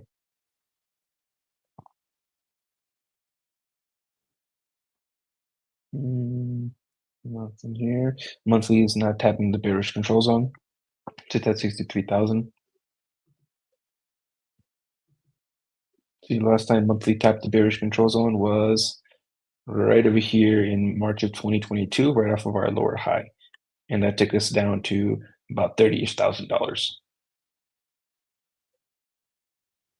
Actually, this was the move that went down to 17,000. And we did tap the critical zone on this move. As of this moment, critical zone is impossible. And it was exactly to the monthly 100 EMA. Very interesting. That's where our bear market bottom was. And COVID also came down to the monthly 100. Right now, the monthly 100 is lining up perfectly with my meme line at $46,000. I think when Bitcoin is trading in somewhere in the 40s, that's where I'll start buying Ethereum at whatever price it's at for the spot tokens. And the nice strategy with that is if you want to go heavy into spot, then you can hedge your spot bet by shorting futures at significant resistance levels. So that way you make money on your spot. If your short gets stopped, and if your short prints, then it hedges your spot just down, and you can't get liquidated on spot. Quarterly currently has active bearish divergence. This will be active as long as you're closing below $114,000. You have hit the easy target from the bearish divergence, which was somewhere between the simple moving average and the bullish control zone. That gives you a range between 71,000 and 66,000. You have hit that, and now you are getting that slight bounce from that zone, somewhere around that, which was at the quarterly 21 EMA. And your next target is to the downside is going to be the neutral zone, which is going to update several times. Right now, it's at about $19,500. All right. And 6 month is still forming 3 drives of bearish divergence. This will conform with any close below $74,441, and that's going to give you a target down to somewhere around this quarterly 6 month 21 EMA, which is going to rise with every single open, and eventually it's going to line up somewhere with this meme line at about $46,000, which is exactly at that monthly, I believe exactly the monthly 100. Yep. And this 21 on the 6 month is where we bottomed at on the last bear market and on COVID. So somewhere around the 40 seems to be a magnet. And it's quite, we're even more bearish is that the yearly has a local top in now. where it's going to confirm a local top with any close below 74,441, which confirms the 6-month bearish divergence. And that gives you a target down to somewhere around that 45, 46,000 area at a minimum. Your bullish control zone is currently at about 51.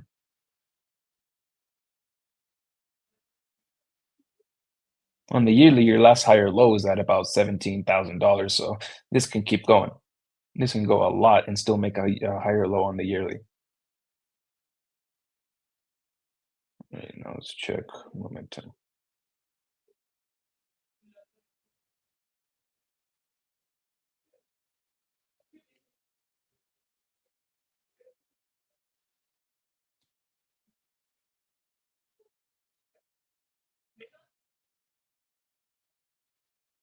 When I first saw what the S&P actually stands for, I thought it was a joke on Twitter when someone said Standard and Poor's.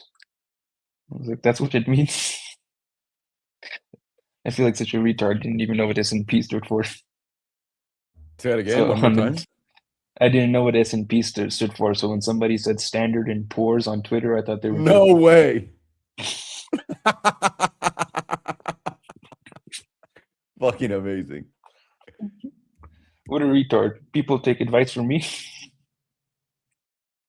On the daily, we got momentum currently flipped up, and we're going to remain flipped up as long as we're closing over $66,250. We are currently still within the bearish control zone. On this next projection, you're still going to be in the bearish control zone, so maybe about 2 more opens before you get to the edge of the bearish control zone, and at that point, this pivot likely drops, or it goes up, I mean. And we're also forming hidden bearish divergence here because we have taken out this previous high in momentum, but price is still making a lower high. And that will confirm with any move or any flipping down of this momentum.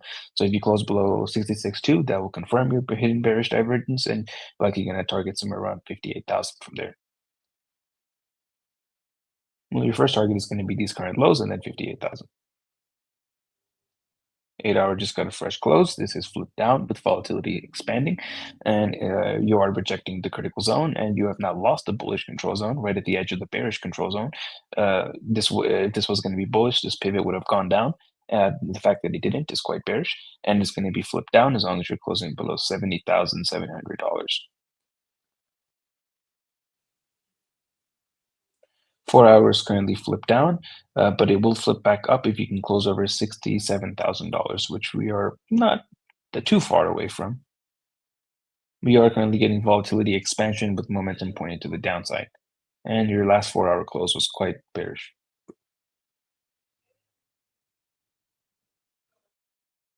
Two hours currently freshly flipped up with volatility expanding, and it's going to remain flipped up as long as you're closing over 66,150. So a little bit. So maybe you can get a move into somewhere around 66.9, 67,000, but high probability that will reject. This is going to be flipping what was previously support into resistance.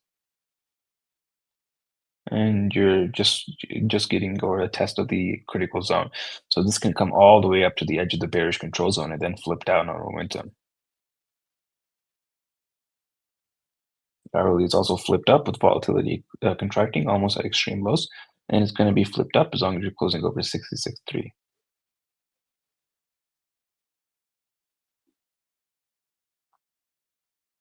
Two-day is currently flipped down with volatility at extremes, and it's going to flip back up in 8 hours if you can close over 63,750, which you are over at the moment. 5 days currently freshly flipped down with rejection of getting out of the bearish control zone, and volatility is now expanding from extreme lows, giving you a 5-day volatility setup to the downside, and it's going to remain flipped down as long as you're closing below $75,000. You have currently hit the average move of that volatility setup, which is somewhere between 25 and 30%, and you get that on this move to the downside here at $60,000. It's still active, however, so you can still continue going down. The invalidation is going to be flipping this momentum back up or getting volatility contracting. Weekly with that fresh silver cross to the downside. Weekly is freshly flipped down on momentum with volatility now once again expanding with that momentum flipped down, and you're going to be flipped down as long as you're closing below $69,420. Nice number. Funny that the pivot was 69,420. Very Bitcoin-like. 2-week is currently also still flipped down with volatility expanding, giving you that volatility set up to the downside on the 2-week with the derp of death, and you're going to remain flipped down as long as you're closing below $72,700. And let's see how much we are down from the point of volatility expansion.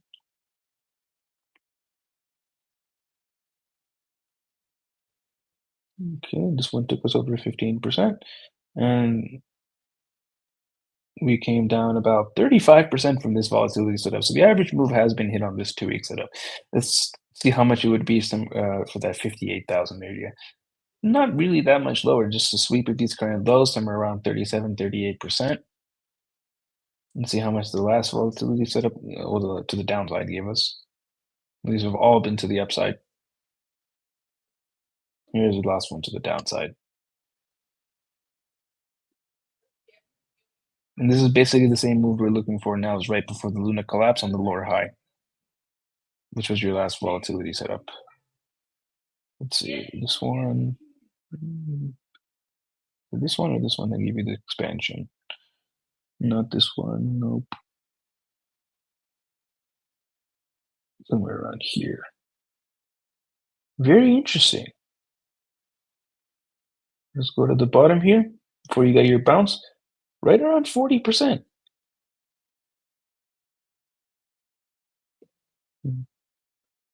40 to 41%. So if we were to take somewhere around that $58,000 area, that's very close.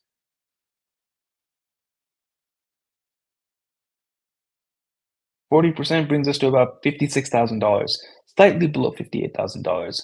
And it is very, very possible that you can wick below that weekly 100, which would be a wick below 58, and that take you to like 55, 56, and then you get your big bounce.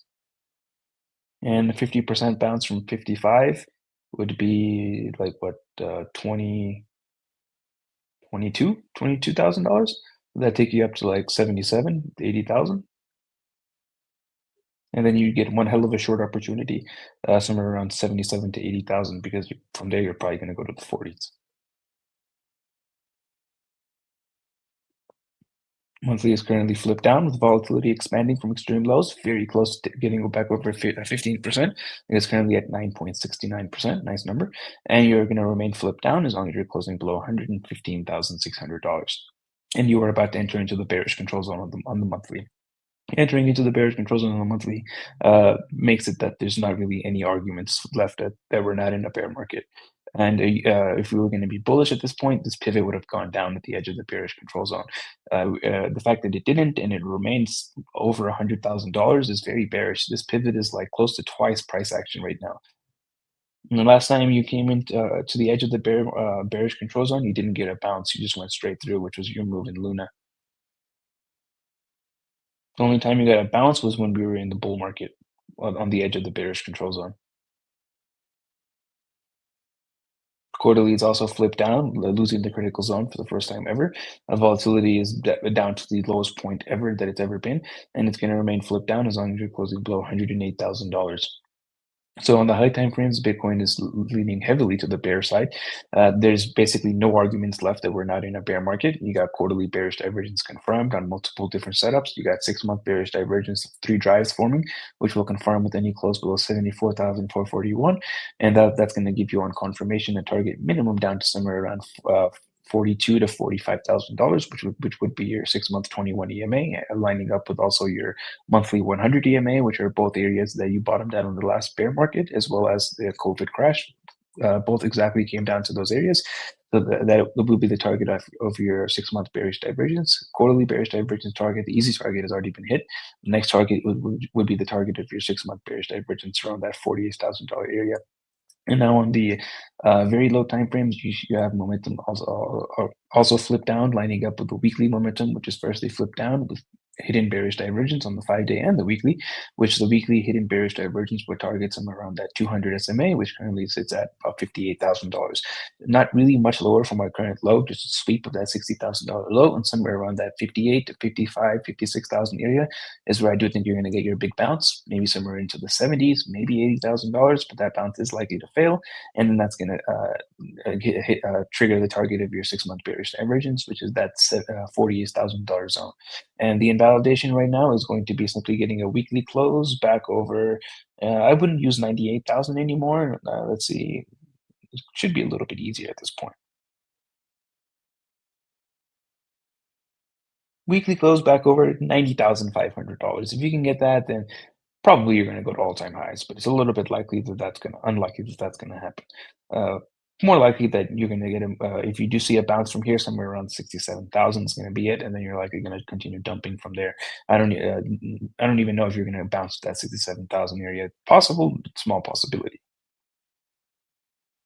Perfecto. Thank you, senor. We got actually some pretty good requests. Let me put my screen on 1 second, and I hope I'm not muted. I'm not. Wow, fucking killing it today. Amazing. Yeah, unbelievable. It's fucking raining in California. These taxes are not working. We're gonna do Circle and the peso. Oh, I'll do whichever one. All right. I'm trying to see. I'll do the peso. Yeah, I'll do the peso. All right.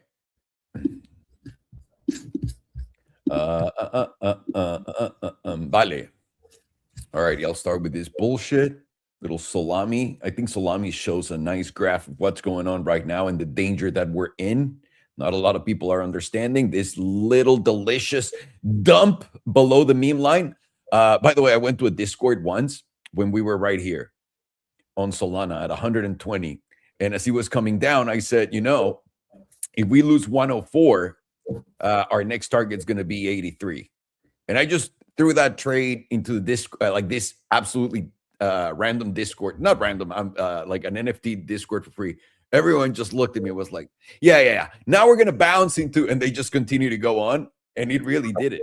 It really went over 80. And I said, we lose 84 on a weekly close, and then we're going to 38. And we're at that point where now at the 38, people are still like, nah, there's no way. We're going to 38.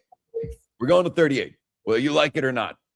Yeah, this little area right here in salamis. Such a terrible chart. Sol versus Bitcoin, such a terrible chart. I agree with you on that, honestly. Sol Bitcoin. Oh, yeah, it's actually breaking down. And volatility expansion on the weekly. Look. Give it 39 hours so that it can open. There it is. Ta-da! Your 15% is right here.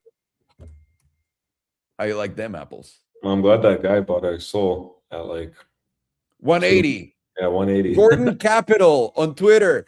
Sell me all of your Sol at 180 and shut the fuck up. Dude, the crypto space is full of fucking gems. You can't lie. You know. I wonder if he's still buying.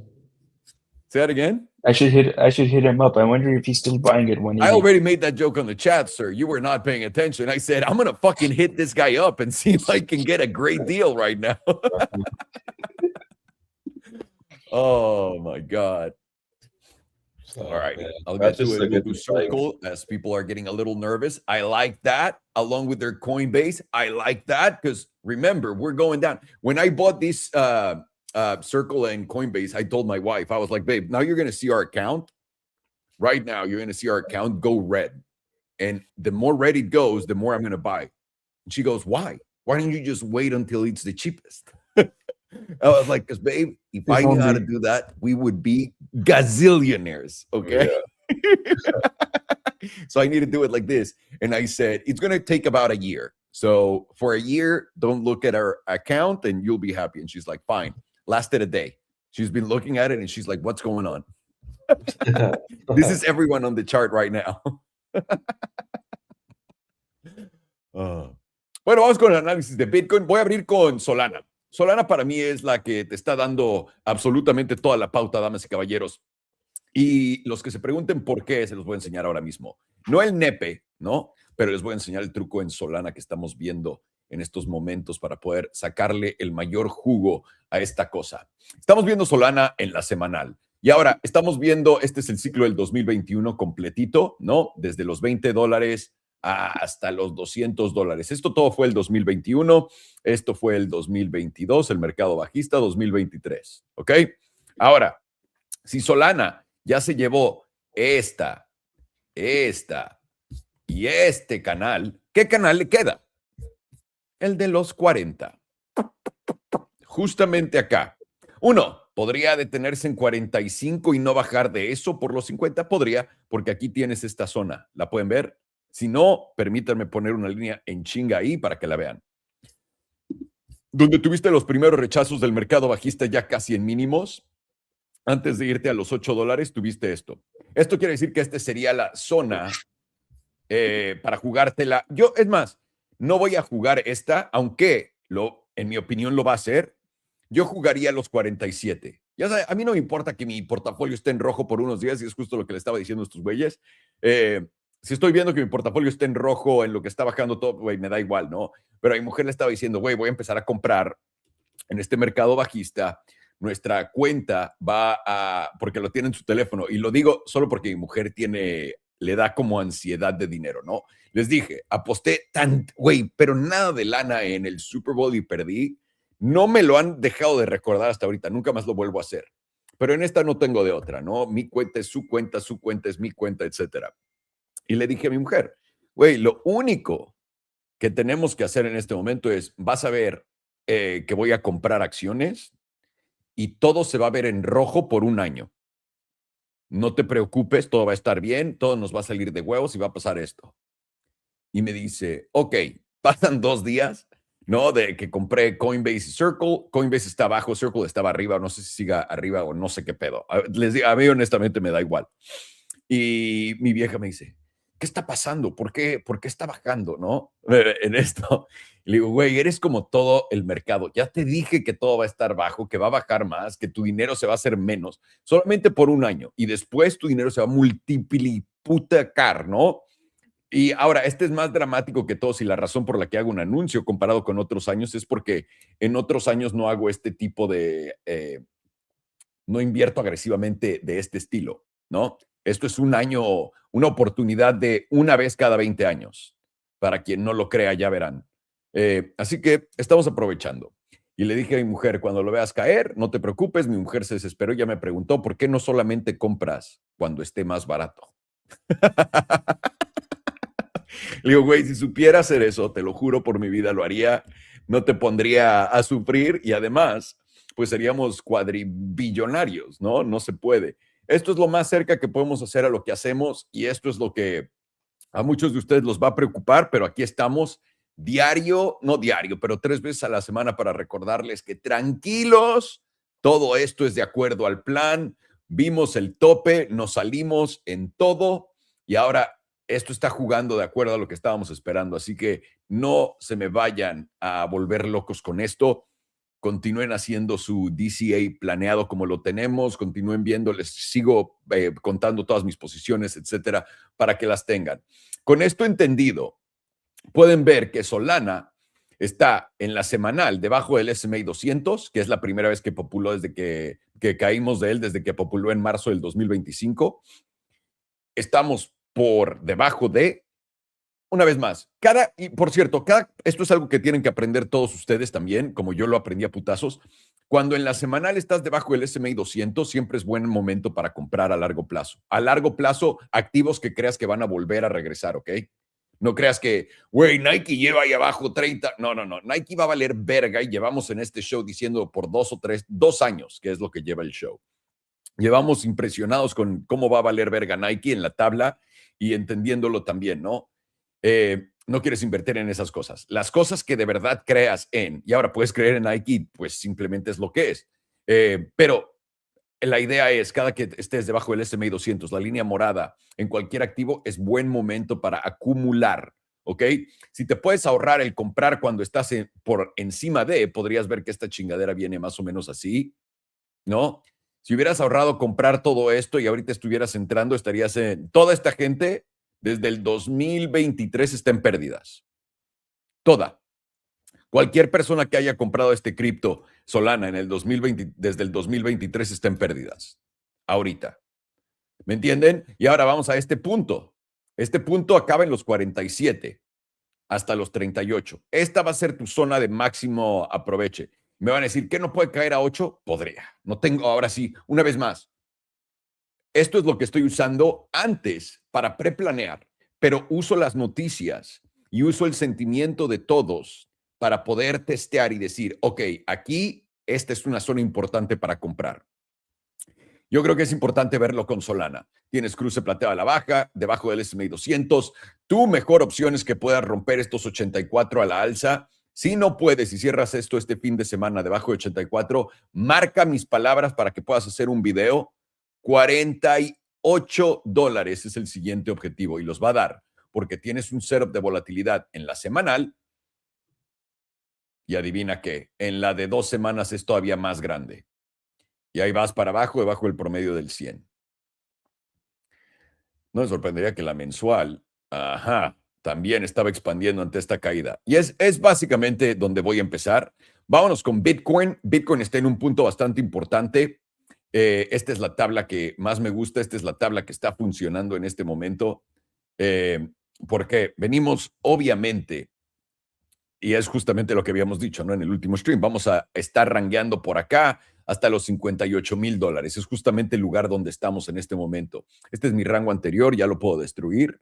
Cabrón, perdón, un segundito. Ya lo podemos destruir este rangue anterior. Todas estas notas. Debería limpiar toda la tabla y dejar de hacerme pendejo, pero soy un gran huevón. Me gusta ver las cosas y recordar porque hay veces que se me olvidan.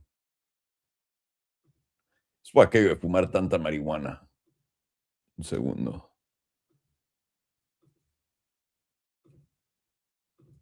Todos los puntitos amarillos. Ok. En la mensual de Bitcoin tenemos ese movimiento preparado para la caída con, ¿cómo se dice? Con básicamente tu volatilidad expandiendo desde abajo. Con esta caída tienes el promedio del 5 ya por debajo del 9. Puta madre, esta tabla te dice debilidad en todos lados donde lo estés viendo. No me acuerdo por qué dijimos que el fondo iba a estar acá, como lo habíamos puesto en octubre del 2026, pero ahí está puesto mi objetivo de fondo. Y una vez más, si no recuerdo cómo llegué a esta conclusión, lo tengo en una clase. Esto es algo que platicamos en la clase. Creo que hicimos fractales. Vamos a ver cómo nos va con esto. Solamente lo voy a dejar ahí. Voy a intentar recordar para poder contarles a ustedes cómo la usé. O tal vez ya se los conté y se me está olvidando. Puede ser. Ok. Con eso dicho, estamos cayendo en Bitcoin. Voy a poner la trimestral y les quiero decir esto. Estamos cayendo más rápido de lo que yo esperaría. Y esto se los he dicho una y otra vez. Y se los digo otra vez porque cuando estás cayendo tan rápido, esto te va a jugar otro tipo de juego al que todo el mundo está esperando. Todos, incluyéndome a mí, y también mi objetivo acá, está esperando el fondo por ahí de octubre del 2026. ¿Ok? Octubre del 2026 parece ser que va a ser el fondo, pero todo el mundo lo está esperando ahí. Por eso tenemos que navegar esto un poco con sentimientos, un poco cambiando de velocidades con las manos, llevando este coche manual, sintiendo el camino para poder ver dónde nos va a dar las buenas oportunidades. En la trimestral, podemos ver para todos aquellos que están aprendiendo, esta es una tendencia alcista. ¿Cómo ves una tendencia alcista? Bastante fácil. Tienes altos, altos más altos, altos más altos, altos más altos, altos más altos, altos más altos. Y tienes también bajos, bajos más altos, bajos más altos, más altos, más altos. Pero puedes ver que esta tendencia alcista se ha roto a partir de acá, en la trimestral. Ya te llevaste toda esta zona de los 75,000 y ahora tu siguiente zona a romper es la de los 59. Y quiero que vean esto. Si ustedes entienden cómo funciona Bitcoin y ven que esto en los 58,800 está más abajo que esta vela, ¿qué les dice eso? Y ahora, esto es parte de las cosas conspiranoicas que les enseño. Esto no es lo que te enseñan en TA. Lo que te digo es, si yo soy el CEO de Bitcoin, me deja dejarle a la gente esperanzas. Me gusta dejarle a la gente esperanzas de que crean que este es un bajo más alto. Porque aquella gente que solamente sabe análisis técnico y que no sabe cómo se comporta Bitcoin, va a meter longs cada que llegue a esta zona, pensando, güey, va a aguantar, va a aguantar, va a aguantar. Y lo que va a hacer es llevárselos limpios hasta los 45, que es donde está el promedio del 34. En el promedio del 34, para que lo sepan, fue donde fondeamos en el mercado del 2022. ¿Qué me dice eso? Esto me dice que podríamos encontrar nuestro suelo en los $45,000 que tienen como confluencia esta zona, que tiene todo el sentido del mundo, en mi opinión. Ahora, una vez más, les estoy diciendo que ese es el fondo, etcétera. No les estoy dando objetivos de nada. Les estoy diciendo, ahí es donde voy a estar viendo. ¿Ok? Estas son cosas donde voy a estar poniendo atención para poder tomar decisiones rápidas, porque ya hice toda la tarea antes. Ya cuando llegue aquí, voy a voltear a ver al lado, voy a ver qué están diciendo las personas, que los pacos, voy a ver qué está sintiendo todo el mundo en mis Discords, voy a ver qué vergas está pasando, y ahí es donde voy a tomar la decisión ejecutiva. ¿Voy a comprar o no voy a comprar? Vamos a decidirlo en el momento. Pero por ahora estamos en una tendencia bajista que continúa llevándonos a mínimos. Además, si eres de aquellos que les gusta aprender teoría de vela, esta vela verde es una vela bajista y la vela de al lado, porque es una vela topera, la vela de al lado es una vela envolvente bajista y se confirma con cualquier cierre bajo $80,000 en el siguiente mes y 20 días. ¿Qué quiere decir eso? Cerrando por debajo del promedio del 5, que lo hiciste en el ciclo del 2021 por acá, hiciste lo mismo y caíste hasta el 21 y luego el 34. Y estamos haciendo exactamente lo mismo. Este ha sido el ciclo más fácil de seguir en toda mi carrera criptográfica. Tal vez es porque ya llevo tanto tiempo acá y no me gusta caer en las mismas pendejadas, pero este ha sido bastante sencillo de entender. También tenemos volatilidad yendo al punto más bajo de toda la tabla. Y aquí les dijimos, aquí estaba el secreto para entender mínimos y para entender máximos. Cada que volatilidad contrae de máximos y es por debajo del promedio, encuentras tope. Lo ha hecho todas las veces en el ciclo y cada que vienes a la parte más baja, encuentras fondo. Octubre del 2023, en julio del 2020 con la pandemia, etcétera. Entonces, este indicador nos dijo todo eso. Regresando de vuelta a la tabla. Mensual tienes literalmente el símbolo, la volatilidad en el punto más bajo en la tabla de toda la historia, expandiendo a la alza. Todavía no pasa el 15%, pero lo está haciendo ante este velazo rojo. Nunca, si se ponen a ver las velas mensuales de Bitcoin, nunca habías tenido tantas velas mensuales en rojo. Así que tenemos que poner mucha atención y manejar esto tranquilamente. Todavía, recuerden que hace como un año o 6 meses, Farhan sacó su Joule y nos enseñó que había una posibilidad de una señal de venta en su Joule, en la mensual o la trimestral, que era más grande que la que vimos cuando cayó FTX y todos ellos. Así que atentos, todavía lo que estamos viendo todavía no se da y todavía no juega. ¿Ok? Todavía no juega. Pero esta es una clara tendencia bajista con volatilidad a punto de expandir, lo que te da el punto del movimiento más fuerte que vayas a ver en toda tu historia. En la de 2 semanas ya tienes volatilidad expandiendo a la baja. Cualquier retesteo de la zona de los $68,000 sonaría buena para poder hacer un corto. Está difícil, pero ese es el promedio del 100 con volatilidad expandiendo y también cayendo. Semanal, estás abajo del promedio del 200, debajo de los 68,300, una vez más, otra zona ahí con el 100 de las de 2 semanas. Expansiones es tu zona de corto, el extremo son los 74 y no tiene cara que los va a dar. No nos ha dado ninguno de estos trades. 5 días. 5 días ya estamos por debajo del 200, el 5 por debajo del 200 y cualquier rebote a la zona de los 75 va a ser, o 70, ya se los había cantado la semana pasada, sería la oportunidad dorada para caer, para poder agarrar un corto, pero esta madre no tiene cara que nos lo quiera dar, ¿eh? Podríamos esperar a ver qué es lo que pasa acá, pero volatilidad continúa expandiendo también en la de 5 días. Lo mejor que podemos hacer es ver la diaria. En la diaria habíamos llegado a volatilidad en extremo en la caída y ahora, una vez más, volatilidad parece estar por encima. No, el promedio está por encima de volatilidad, lo que estamos contrayendo, lo que había sugerido esto, y ahora deberíamos de continuar. Vamos a ver, 12 horas también cayendo, 4 horas, nada especial. Puesta en la de 4 horas, bastante sencillo. Corto, te lo debía de haber dado acá, básicamente, en estas zonas de arriba. Ahora es demasiado tarde para él. Te vas a meter en long. güey, lo único que tienes que hacer es poner tu invalidación aquí abajo, pero yo no lo haría. Estás en una tendencia bajista con volatilidad apuntando para abajo. Yo me metería en corto si me llega a dar un rebote a la zona de los 70,000 hasta los $72,000, si es que me lo llega a dar. Si no, esta es tarde para jugarla, en mi opinión. Y estamos mal si llegas a llevarte los 72,200. Ahora, si te lo llevas por poquito, va a ser la jugada sucia de Bitcoin de tómala y vete a la verga, como la de la de los 98, 97. Pero todo indica que el extremo debería ocurrir acá. Me gustaría ver más consolidación alcista esta que hace que la gente se vuelva más alcista, pero tenemos cara de bajista. Acá podría ser un long rápido de descartar si es que le vas a poner muy poco dinero y descartarlo con este mínimo, pero riesgoso. Alex nos está llevando en corto, si es lo que vamos a continuar. Mr. Alex, what do you got next? The peso. Perfect. Yes. Looking at Forex as a whole, it's very interesting to see where the peso's lined up. You do notice you are pressing the monthly SMA 200. It's a major zone for any Forex pair. But you will also note that that was the last big bounce zone that the peso actually tapped before putting in a pretty impressive bounce. You see it was actually about a 30% move. Well, we're officially there now. And what you see is you actually haven't even tested the monthly SMA 200 quite yet. Very close to it though.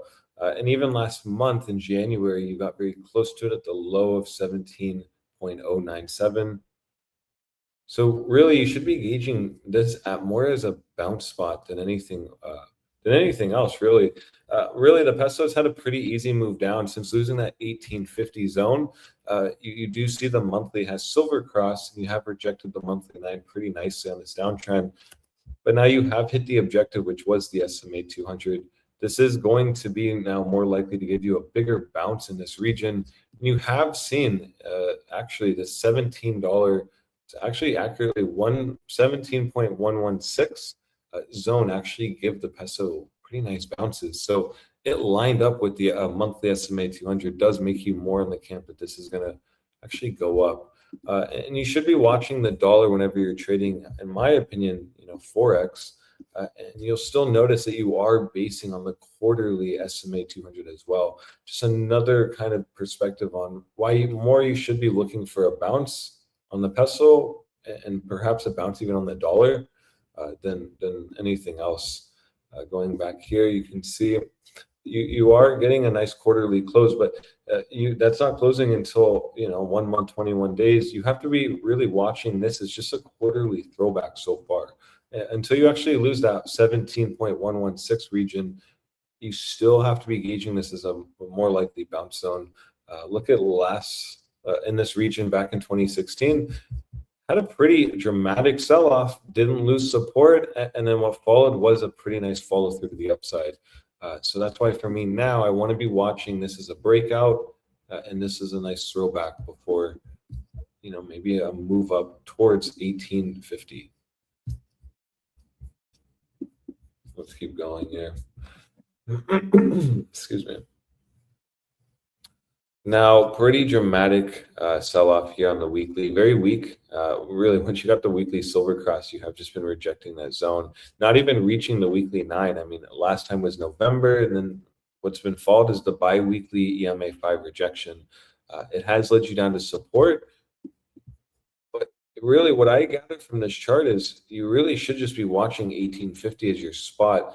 That's a big zone. If you actually start getting back above 1850, you will actually potentially get back above that bi-weekly EMI 100, which then will actually give you a target to the SMA 200 right into 19.41.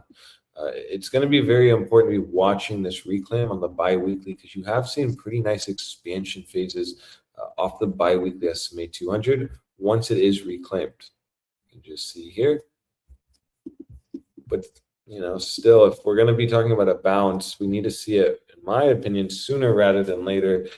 You really got to see bulls actually take control here, because in the midst of this, going down, you do have a bi-weekly volatility setup that has just been guiding this essentially down. So, if you really are going to see bulls actually take control, you got to start seeing the levels get reclaimed here, specifically on the bi-weekly chart. Because remember, we're talking about the monthly being in a big bounce zone, but the bi-weekly has to start providing some kind of relief that then ideally bleeds into this monthly closing in 16 days. Because, you just aren't really getting any kind of bounce quite yet. And that could actually come, maybe a little lower. This consolidation might actually take out January's low, but that's why I still want everyone to be watching the monthly SMA 200, because it really wasn't until you actually tapped it back in 2024 where you got the bottom. You even we're kind of in a nice consolidating area. Really just should lead to a spring zone. If you end up losing this monthly SMA 200, that'll be my first sign that this is going to go a lot lower, and my next objective will be right in the 15.64. That will be a pretty dramatic drop, and most likely that'll just mean weekly. My apologies, bi-weekly volatility just keeps expanding us down. That's why this spot's crucial for bulls to hold going into March. You really don't want to see this monthly SMA 200 loss. And again, this will be the first time you've lost it. So you'll just be massively bearish on this chart. So you are kind of at the last stand for a bounce, but specifically what I mentioned with Dixie, where it's lined up on the quarterly, you still should be looking at a bounce, then just continuation down until you actually lose these levels on the monthly and let's say quarterly. Because even if you see here, the euro too, lined up right at resistance, already hit that 1.9 region. So you should be, you're actually in a very big spot on Forex overall, in my opinion. And, the sentiment's been pretty bearish on the dollar. Got to really start looking for, this to just do what we know. And specifically with boomer stuff, Forex moves very slow, but it really does respect the moving averages. So, until you actually lose a monthly SMA 200, this is now in a long zone. This is not in a short zone. This is more likely to bounce, and you have to be really watching $17 is a big spot.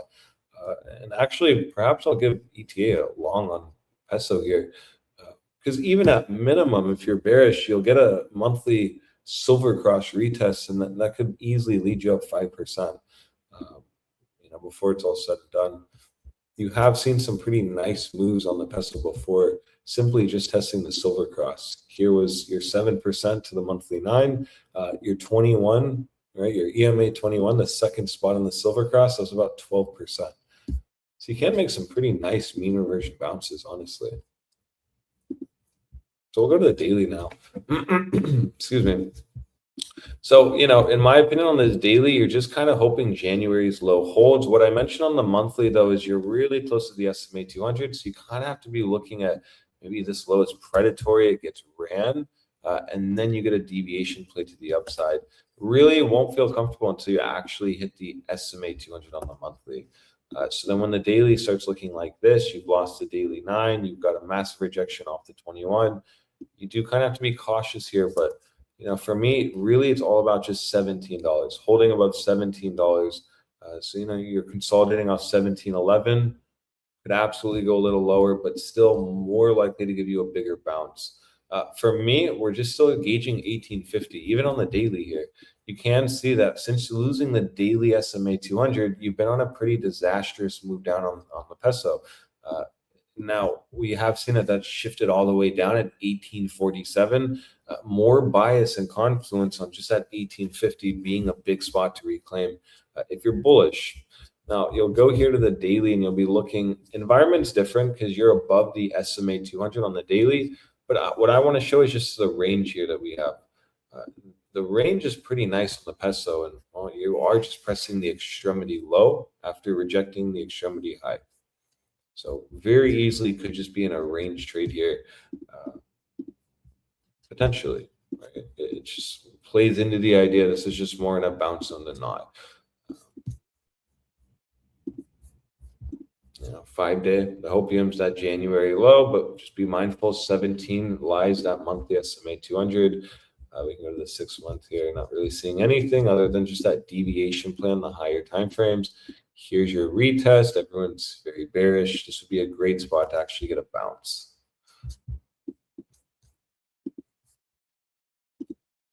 Anything here? No. Cool. So yeah, peso looks just gearing up for a move, in my opinion. At minimum, could test a monthly silver cross, and that sitting at 1820. And really, mind you, you haven't hit that monthly 9 since May. You've just been rejecting the 5. So this would be a really good opportunity to actually give a mean reversion. And at minimum, this could just, be a range. Something we've seen before on the peso, just range trading. But I really am not allowed to get bearish on this anymore until you actually lose $17. We can go to the dollar now, because remember, inverse correlation on euro versus Dixie, and then if the dollar goes up, peso will go up, which is bearish for the peso. You do notice that the monthly is in breakdown. It is giving you a setup to 93. But the issue is when you start going to the higher time frame, you are just at massive support, quarterly SMA 200. So until you actually lose this quarterly SMA 200, call it 96.20, and this quarterly is closing in 1 month, 21 days, you still should be looking at this low to hold on the dollar and perhaps another move up.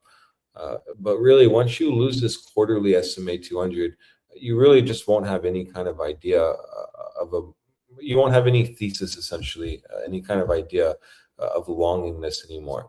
It'll really start looking like $93 will be next for the dollar. And then perhaps you do get that deeper move down on the peso into $15. But still, I'm betting still for the last few months that the dollar is just kind of grinding out a bottom here. You'll talk about the low last bi-weekly, but I still have to be looking at just kind of consolidation in this region. Yes, we made a new low, but you popped right back within the range. So you kind of have to look at this as maybe a liquidity grab. And so if that is going to be the case, you don't want to really see this low get taken out. Call it January's low. Right? You even have that nice weekly, almost hammerhead here, but still got bought up nicely, right back within the range on the dollar. So now you're retesting it pretty aggressively, but still plays into, I just don't want to see this low on the dollar get taken out. So, still seeing things that are showing a bottom more than not. And even here, you even reclaimed the 6-month 21. So you're actually right back within the range. You want to be watching this very carefully. Dollar still giving you no indication it's going to move up or down. You're just kind of in between now, the 100 and the 21. It's kind of actually terrible on the 6 month. So going back to the peso, excuse me, $17 remains the big spot. As long as you're trading above $17, you have to be looking at a major bounce from this point, maybe all the way up to that monthly 9, sitting at $18, maybe all the way up towards $18.50. For me, though, the so back spot is getting back above $18.50 on the peso. If you can actually do that, you're now back within this massive range, and you can potentially start talking about 20s and 22 again. I still am on the belief you'll see 22 peso, eventually, and I don't think that you're going to lose the monthly SMA 200. If you end up losing this spot, this will come as a surprise, but this still will provide you a pretty easy trade.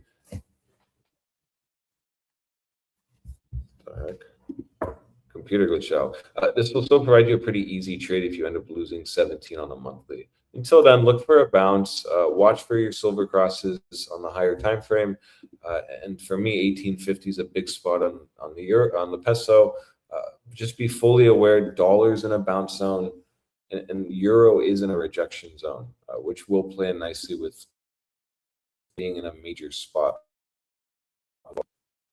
Computer's kind of glitching, right? Monthly SMA 200 on euros being tested.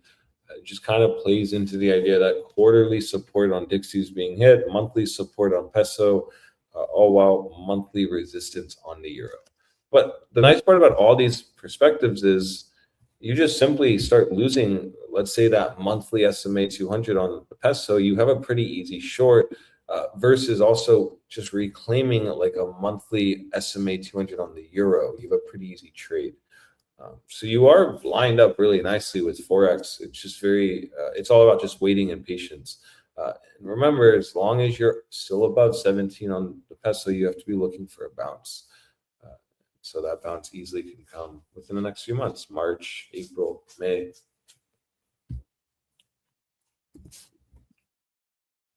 All right.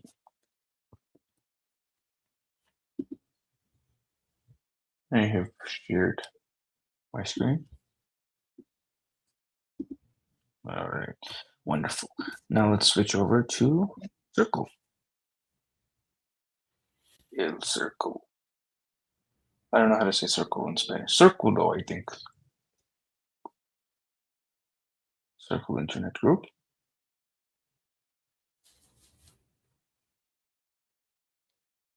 All right. So now on the monthly, we are starting to get momentum starting to tick back up from 100% to the downside. We did get that move that we were looking for, which was a sweep of the opening lows at about $64. As of now, our low is $49.90, and we are bouncing from the 97.5% on the HPDR. Right now, we're back over the 61.8%. As long as we are closing below these opening lows of $64, it is more likely that this is going to have more downside pressure rather than bouncing to the upside. Once you start closing back over this opening low, then you're more likely to get a more extended bounce, and then it's more likely or more possible that you can get a reversal at that point. To get a reversal, you're going to have to close over about $91.20. But if you can get a close over $91.20, you're very likely going to visit somewhere in this $150 to possibly $200 on after that. The major lower high that you need to take out to go to new all-time highs is going to be this one here, which is around like $159.47. If you can take that out, then you're likely going to go to at least your current all-time highs, if not new all-time highs. Right now, we're watching this $64 area to see if you can get an extension on this bounce and go closer to somewhere around like 70-ish to $75. Volatility is now contracting as well, while momentum is starting to tick back up. And you're still in the bearish control zone, and you're still below the moving average. Weekly is now also starting to tick back up right from the edge of the critical zone, or the bearish control zone, with volatility now about to go into contraction, but it's still in expansion, still above the moving average. And the price has now made its way down to the bottom 38.2%. You did get a move on the last candle down to the 88.3%, and you closed below the 38.2%, but you opened within the 38.2% after it moved to the downside. So as long as you're holding this $55 area, $55.13 on a closing basis, it is more likely that you continue this bounce towards hitting somewhere around this median at about $63, $64. Once you close below $55.13, then you're likely going to come down and revisit these lows.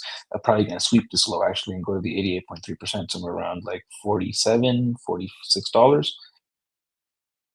Let's see if there's anything here. No. 5 days made its way into the bearish control zone, with price now starting to lose the 38.2%. This is what we're looking to happen on the weekly, because we did close below the 38.2% like on the weekly, just like we have on the 5-day here. And now the 5 days made its way below the 38.2%, and you got a bearish retest of 38.2%, kind of front ran the median by a little bit, and now you're once again back below the 38.2%. And if you close below $57.80, you're likely going to take this quick low out and go somewhere around this $47 area that we just saw.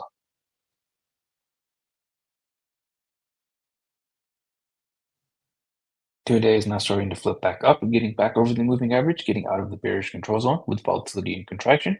And the 2-day jewels losing the sell signal, flipping into neutral in the bearish control zone, actually within the critical zone, flipping into neutral. And this goes along with price getting 2 bearish retests of the 38.2%, and now you're getting rejections both times. Not only are you rejecting 38.2%, but you're also rejecting the 5 EMA, which is your fastest moving average. It closes in 4 hours, and if it does close like this with a rejection of this 38.2%, this is likely going to get a move down to somewhere around minimum $51. But at that point, I think you're going to be breaking to 47, sweeping these lows. And that would be also another tap of the 88.3%, which you did bottom at last time. Daily is also flipped up currently with momentum getting to the neutral zone. Volatility is now at extreme lows, approaching 0% at 7%, and you are playing out a God mode buy signal on the jewel. Now you are forming hidden bearish divergence because you have taken out this high on momentum with price making a lower high, and that will confirm with any close below $58.30, which you are below as of this moment, and you close in 4 hours. Once that does confirm, you're going to get an easy target down to these lows somewhere around $49, and at that point, I do think you're going to sweep them.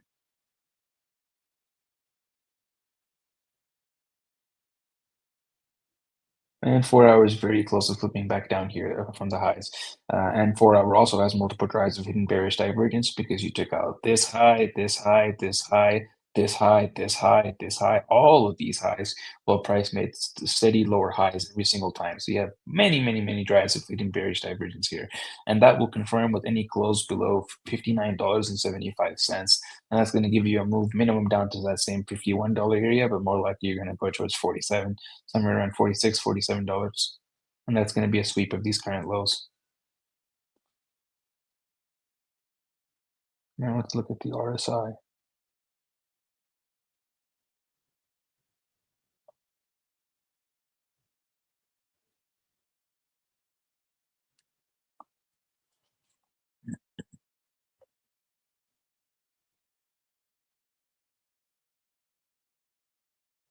Mm-hmm. 2 weeks in the critical zone. To exit the critical zone, you'd have to close it with $66.32. Mm-hmm.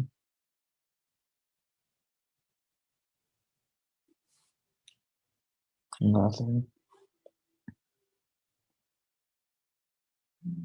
Zoom in here. You are forming a higher low on momentum with price making lower lows, giving you a possibility of bullish divergence here.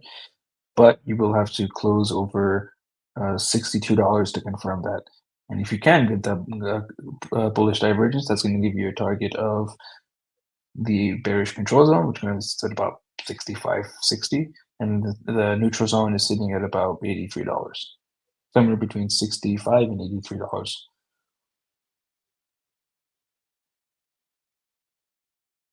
Local bottom here on the 2-day. Let's zoom in. There we go. If you were to continue on this bounce, you would target somewhere around the simple moving average. That sits at about $62. And then at that point, you'll be forming hidden bearish divergence. Daily's made a local top here. Targets the moving average, currently sitting at about 41.83. So that would be closer to sweeping those lows at $46, $47.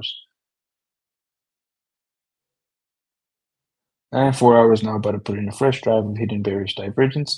And this will confirm with any close below, I believe this one here at $59.75. And then that gives you an easy target down to the simple moving average, which currently sits at about 43.50. It gives you a range between the bearish control zone and the simple moving average. So that would be somewhere between $50 and $43. And the critical zone is currently at, well, this is going to update if you even go there, but it's at $15. Probably doesn't go to 15 bucks.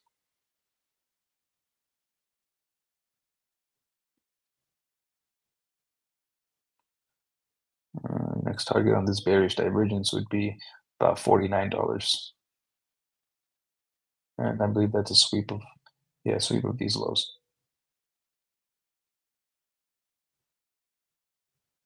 Let's look at momentum.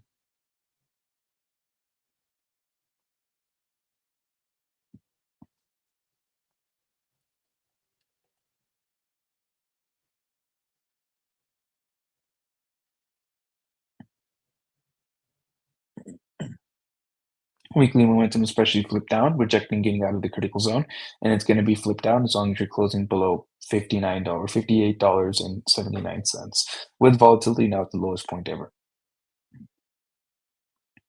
5 days also flipped down, rejecting the critical zone, getting out of the critical zone with volatility at the lowest point ever, and it's going to be flipped down as long as you're closing below 59.51.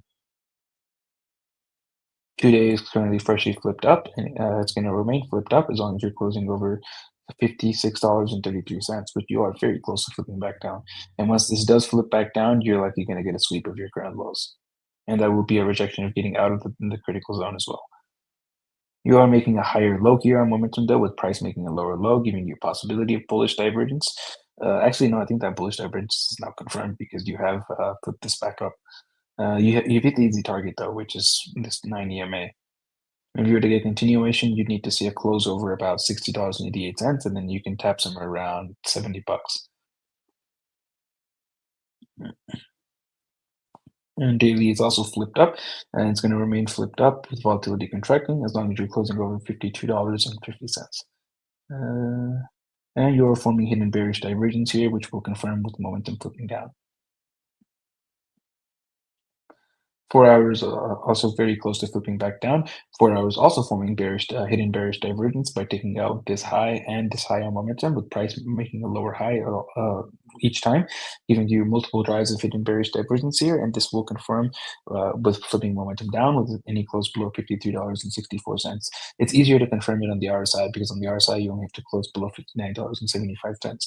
But kind of like a given at this point that this is going to be confirmed. Confirmation is kind of formality. And once this confirms, this will also be a rejection of the bullish control zone, and then you're going to get a target of the bearish control zone, and that'll be a sweep of your current lows to somewhere around $46, maybe $45. So if you switch to the high time frames, it looks like complete shit, looks terrible, but you're finally getting the sweep of your opening lows, which is what I was looking for to possibly see a reversal. I was thinking that it was going to be unlikely to see a reversal without sweeping these lows. We were previously seeing a bounce from an ever so slightly higher low, and whenever you see these things, it likely turns into a trap for all the people who think they got the higher low, and then smashes right through that current low, and then you can get your reversal. But don't really see signs of the reversal yet. Momentum is currently still flipped to the downside, and especially to the downside on the higher time frames that we do have enough data for, which is like the weekly. And if you do see a flip or a slight attempt at a bounce here, it wouldn't really get much beyond $62. Very unlikely you even get that bounce, but there's still a possibility for a bounce for $62. If you get it, it would be an opportunity to short it. And you're likely to go down towards currently you're with 4 hour hidden bearish divergence target that you're currently about to put in. That will take you a sweep of these current lows into somewhere around $45 to $46. And then depending on the reaction there, if we can confirm some regular bullish divergence, which we are currently forming on the 3-day, and once that does confirm, then it's more likely that you can finally see that reversal. But the first step into seeing the reversals, you need to see a close back over this opening low, which is at about $64. And that is going to be flipped into resistance because this was pretty significant support before. If you see up here, we got a pretty nice bounce, and that support is now resistance, and it gave you a 40% bounce. Wow, nice. So if it's something that gives you a 40% bounce, it's probably going to be pretty significant resistance. Probably going to reject the first time around that you tap it. But once you do get back over it, then you can start using that area as support, and basing off of that towards the next resistance, which is the 21, right around $98, just below $100. But once again, you need to get first beyond the close over the $64, and I would want to see it on at least on a weekly basis, and then you can start to entertain the ideas of a reversal. So what you're saying is that it already reversed? Yes, time to go long. Basically. Okay. Thank you. What's next? Let me see. We got Circle, we got the Peso, and then we're doing, get ready for this one, QNCX. QNCX. What is that? The fuck do I know? And the next one would be Quince XRP. Therapeutics. So probably we're going to have to save XRP for Mr. Garlic Bread and SQSX or whatever the fuck it was. One more time. QNCX. N as in no. I was going to say something else horrible. C as in cunt, and X as in that sound. You're going to say people that nag you, right? Naggers, of course, naggers. How come I didn't think about that? I hate naggers, motherfuckers, always nagging at me. Hate them. Yeah, who doesn't hate naggers? Exactly.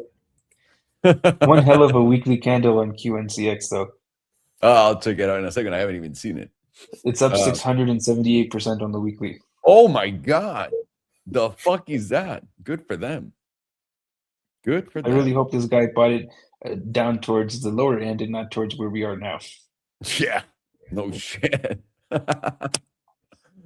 Okay, let us start with this. Voy a empezar con Circle y ahorita me voy al peso mexicano en putiza. 1.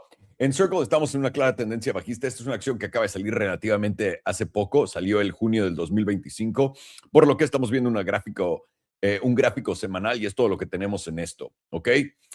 Podemos olvidarnos de todos nuestros objetivos a la alza. En cuanto salió esto, les dije, no en cuanto salió, cuando se nos ocurrió la oportunidad de invertir en ello por acá, les dije que esto iba a venir a ser un nuevo mínimo.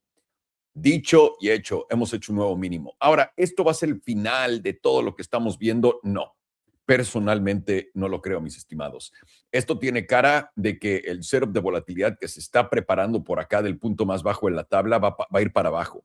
Ahora, acabas de perder tu soporte en los $65, llamémoslo aquí. Vienes para abajo, tocaste los 50 y estamos en $56 en este momento. Para básicamente ponerlo bastante simple, si no podemos reventar aquí arriba y cerrar por encima, vas a continuar a tal vez solamente retestear. Si es que esto ya no cuenta como vamos para abajo, tu mejor probabilidad sería que retestees los 65, te rechace y continúes para abajo.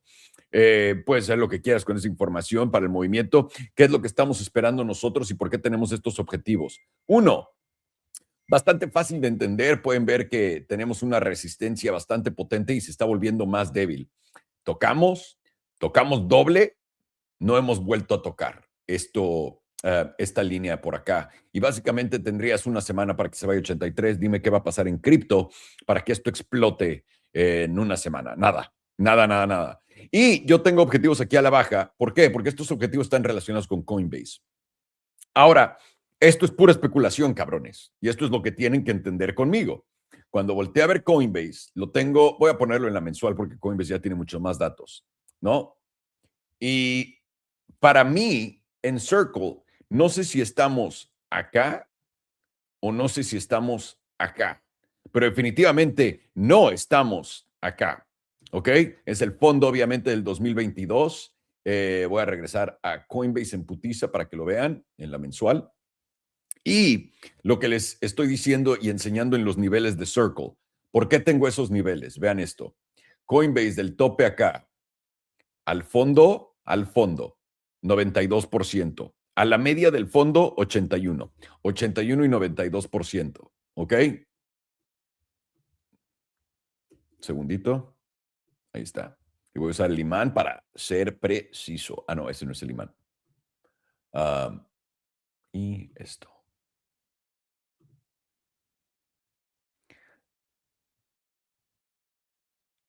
A donde estamos, aquí a la parte baja, el 51, $52, estás 82% abajo.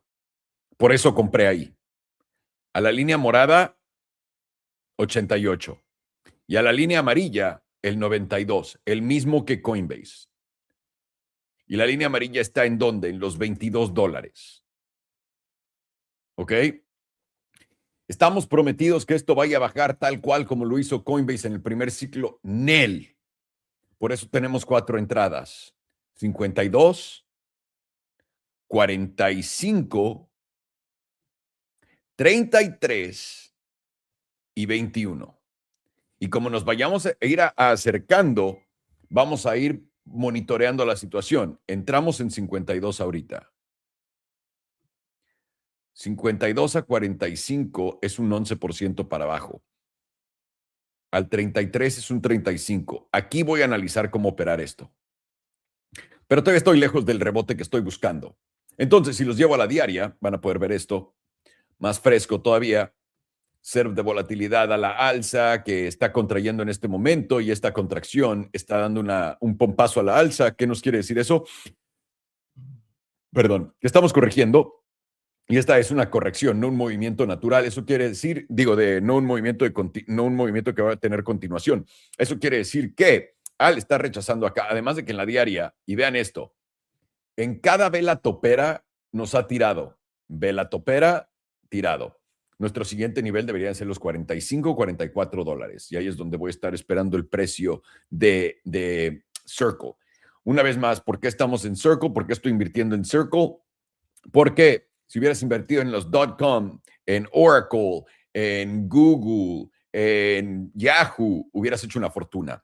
Si en el 2008 hubieras invertido en Meta, en Microsoft, en todas las empresas de Web 2 grandes, hubieras roto. Si cuando hubo el boom de los coches eléctricos hubieras invertido en Tesla o las chinas, hubieras roto. Si cuando fue el boom de las tarjetas de crédito en los 70s, 80s, hubieras invertido en Amex, Visa y todo, hubieras roto. Aquí es simplemente el nuevo sistema monetario, y el nuevo sistema monetario, a mi gusto, va a ocurrir a través de Coinbase, con Circle y también en Solana. Y ahora a través de Circle es Ethereum, ¿ok? Tenemos acá más el proxy. Esto es nuestro proxy a la cadena. Lo inteligente y lo que me mama de lo que hizo Coinbase es no puedes invertir en su cadena en su L2, no es como Matic, ¿no? O Polygon, como le quieras decir. Aquí tienes que comprar la acción. Y esta madre va a tener más volumen que mi nepe cuando empiecen a ver los inflows de los bonos. ¿Por qué? Porque cualquier banco tiene el triple de assets que tienen que tokenizar que el market cap total de Bitcoin. Digo, de cripto entero, con Bitcoin y todo. Entonces, para mí, esto encontró tope. Ahora vamos a hacer, el tope lo encontramos acá en los 62 y ahora vamos a ir a buscar el bajo. El bajo aquí nos lo puede dar donde estamos tal cual. Puta, en la de 4 horas ya no. Tal vez. Si no aguantas los 56.64 para el cierre de hoy en 4 horas, vas a ir a buscar un nuevo mínimo. Y una vez más, para todos los que compraron en 52, ¿no? Como yo, que es bastante bajo, honestamente, en donde compramos acá, les digo de corazón, vamos a estar en rojo este año, cabrones. Es la única forma en invertir en un mercado bajista. Tranquilo. Estás invirtiendo dinero que no te importa, que vas a tener por años aquí. Tranquilo, ¿ok? Por cuanto el pompazo de vuelta, y ahora esto es lo que tenemos que ver, ¿no? Para calentar la cosa un poco. Digamos que esta chingadera viene a los 33 y regresa a all-time highs, es un 8X en tu lana. Y una vez más, esta madre va a tener más volumen de transacciones que cualquier otra cadena que ha existido en la historia hasta ahora. Solamente para que lo tengan presente. Simplemente ya los números son locos. Es paciencia.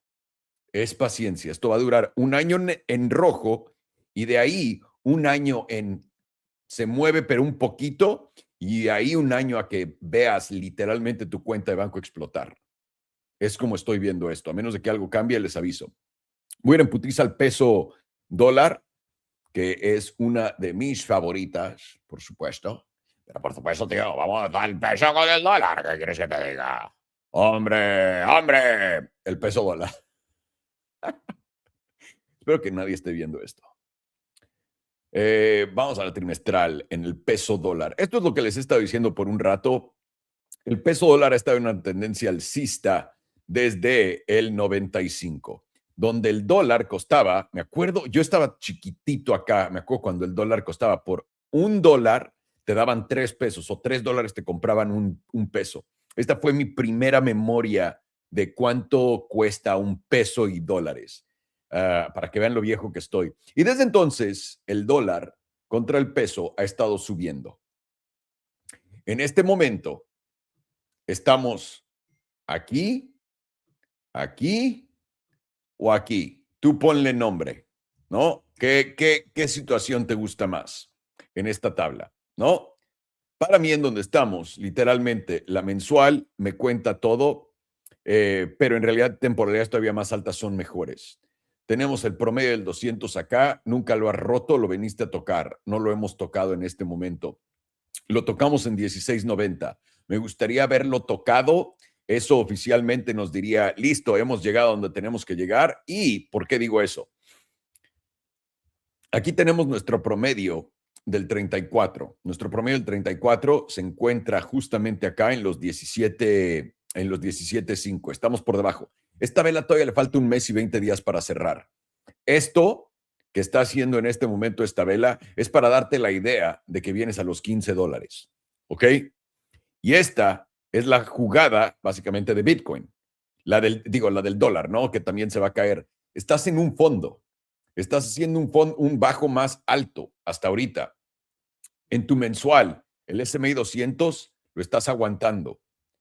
En la de 6 meses, El 34 lo tienes en 16.8. Lo has tocado una vez en toda su historia y eso fue en el 2024. Puede que lo toques una vez más, puede, pero esto tiene cara que ya va a dar la reversa. Y una vez más, esto, si yo estuviera solamente viendo la tabla, les digo de corazón, entiendo el por qué todos piensan lo que piensan. Alto, alto más alto, alto más bajo.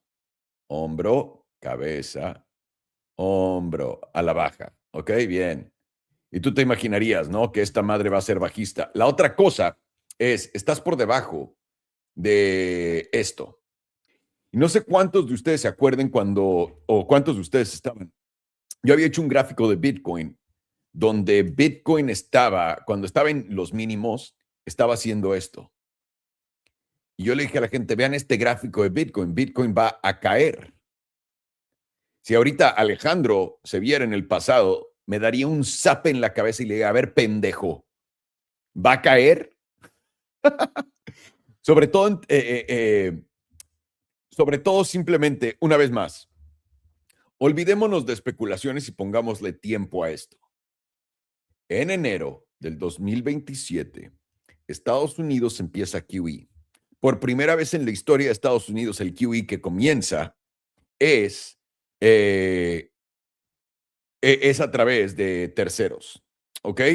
Este QE que va a empezar en enero va a hacer también que todo el mundo compre el dólar,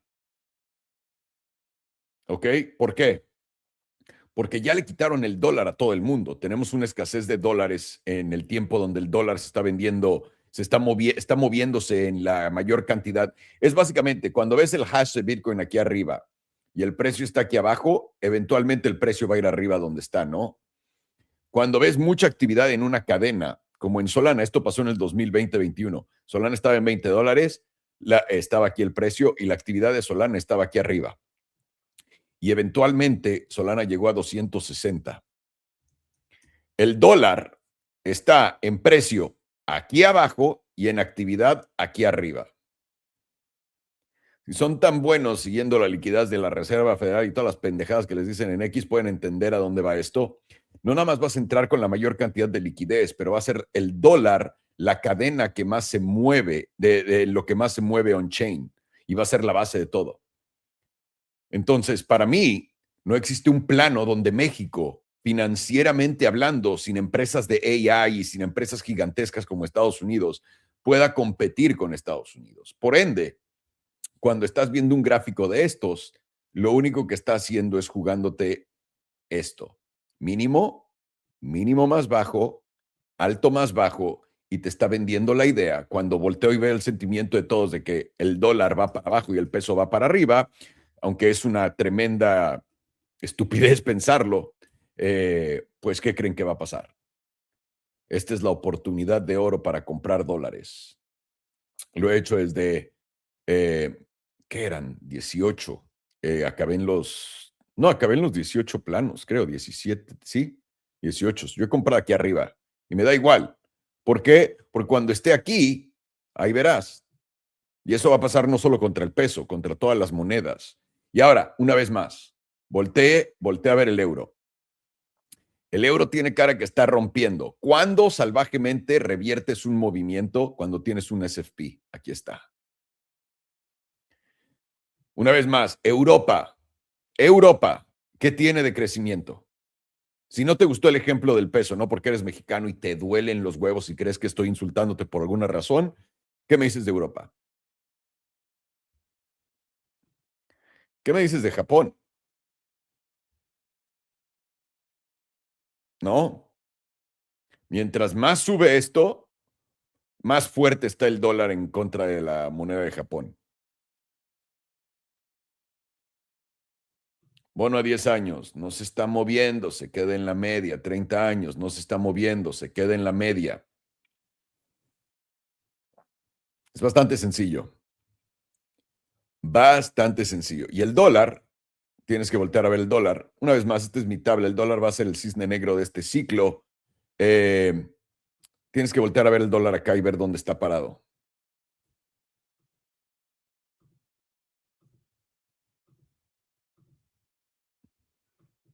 El índice del dólar, que ha estado en tendencia alcista desde el 2008, que encontró su fondo, está aguantando el 34 en la de 6 meses y el 55.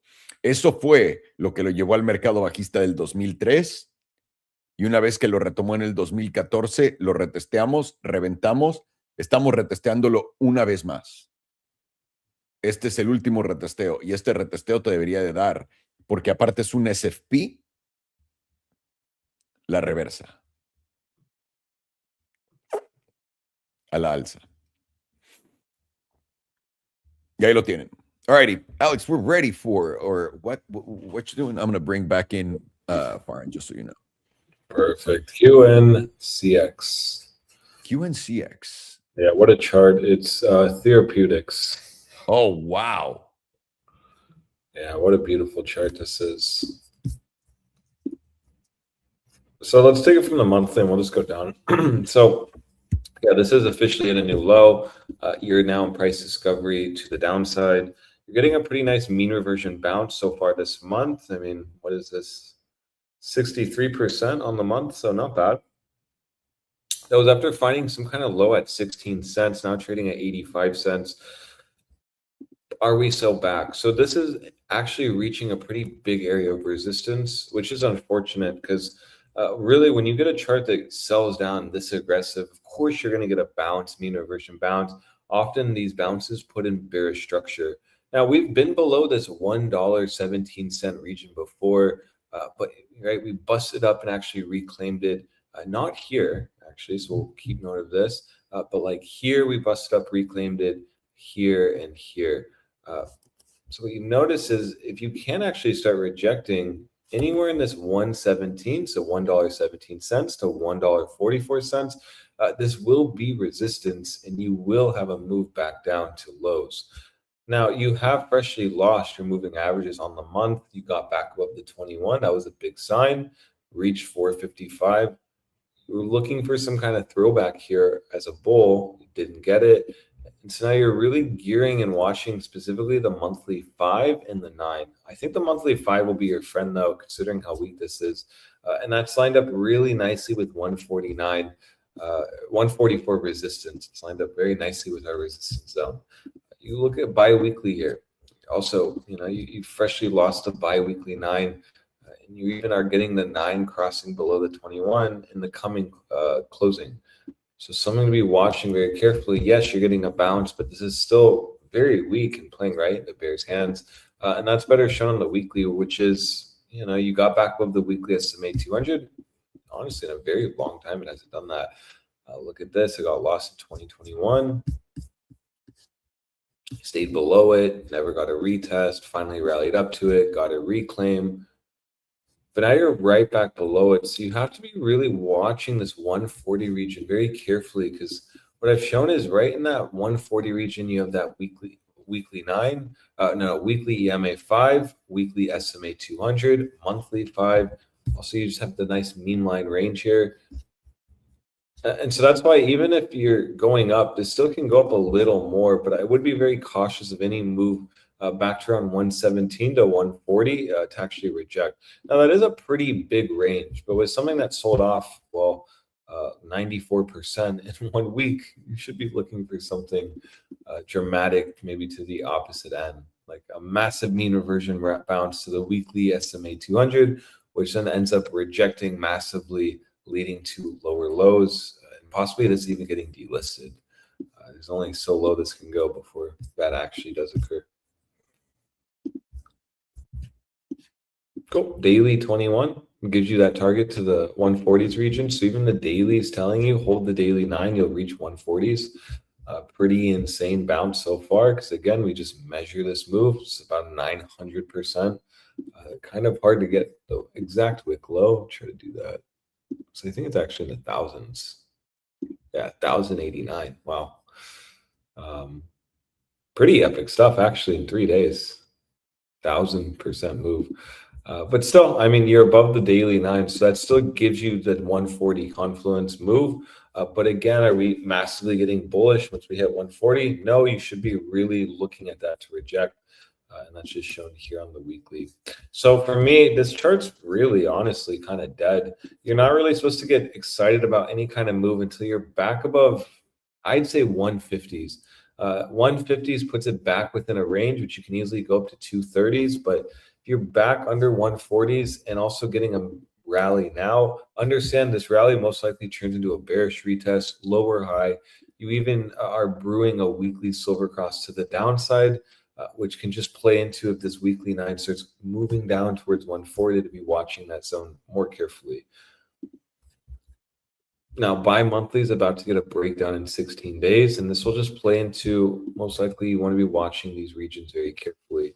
So again, you lose this zone, which is that 117, you end up moving back down to the low 80 cents.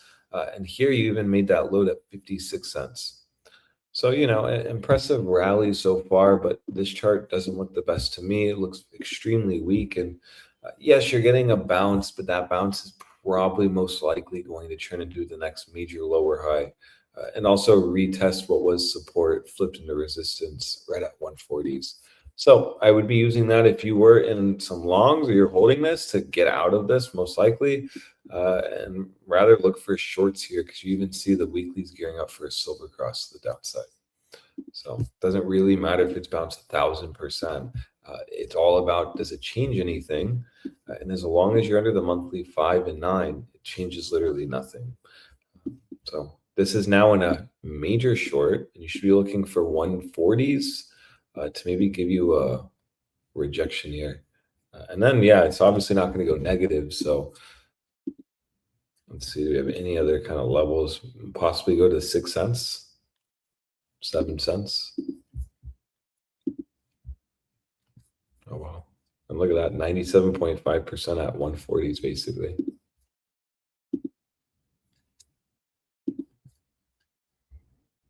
Look at that bi-weekly bearish retest at 123, kind of near that 117 zone.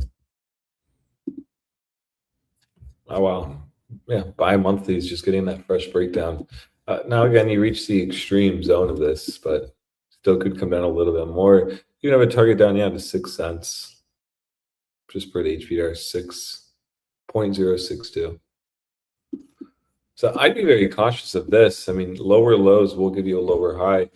Could come in the form of into next bi-monthly, you do this, rally up, and then reject, but then that would mean this low is not safe. So very hard to be a bull here if you're trying to long. And I have no idea what occurred last week to give it a 94% pullback. Let's check that on the day. So on a day, it went down 91%. Check that on the 4 hour. And 1 4 hour candle. So maybe 1 hourly, this thing just died. Okay, so we'll go 2 hour. Yeah. Terrible. I don't know what occurred here to nuke this, but yeah, not a good thing here. So bounce is expected. This bounce means nothing under 140. Look for that to be a massive short zone.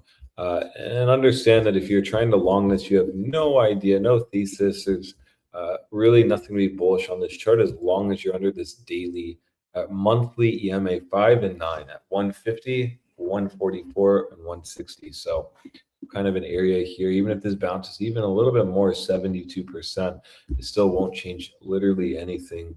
And you also know, really, last time you lost the monthly 5, it just led to more downside chop price action.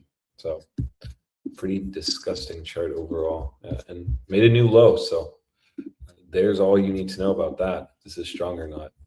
Here, XRP.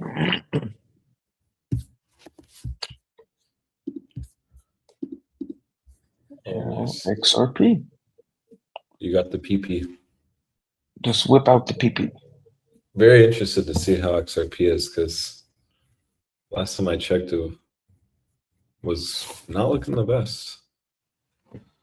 Let's see if this will load. Let's start with the quarterly. XRP. Right. We are breaking back into that 38.2%, and we are getting a rejection of the top 38.2%. We actually went all the way up to the 61.8%, and got a nice rejection, got back below the 5, got back below the 9, and as of this moment, with the loss of that 38.2%, your next area of support would be the median, and that sits just below $1 at around 86 cents. And we are doing the classic XRP move where it pumps up massively and then it retraces the entire thing, and then it just goes back to where it originally started from. No real changes. And we have quarterly momentum flipping to the downside now, rejecting the bullish control zone, with volatility now going into contraction, and the jewel starting to lose its upwards curvature. Very likely this is going to flip into neutral on this next open. Let's see if there's anything else here. It's a higher high, so there's no bearish divergence. Monthly is currently flipped down with volatility at very extremes to the downside. Can go a little bit lower from this area with with the momentum pretty extreme to the downside, and volatility is also pretty extreme to the upside, but it can get one more spike before it gets topped out. And you're close to getting a bearish cross here with the pink about to drop the yellow. As long as you're below the 78.6%, this is likely just going to get continuation to the downside. There's somewhere around like 90 cents for your next bounce. And once you lose 90 cents, your next level is in the 60s. 2 week is also to the downside on momentum. 2 weeks putting in hidden bearish divergence, which the easy target has been met now, which is that 100 EMA. And you get volatility expansion with the downside momentum. Same idea as before, close below the 78.6%, and which lines up with the 100. Likely going to retest that and then drop into the 80 cents zone with maybe a little bounce at $1.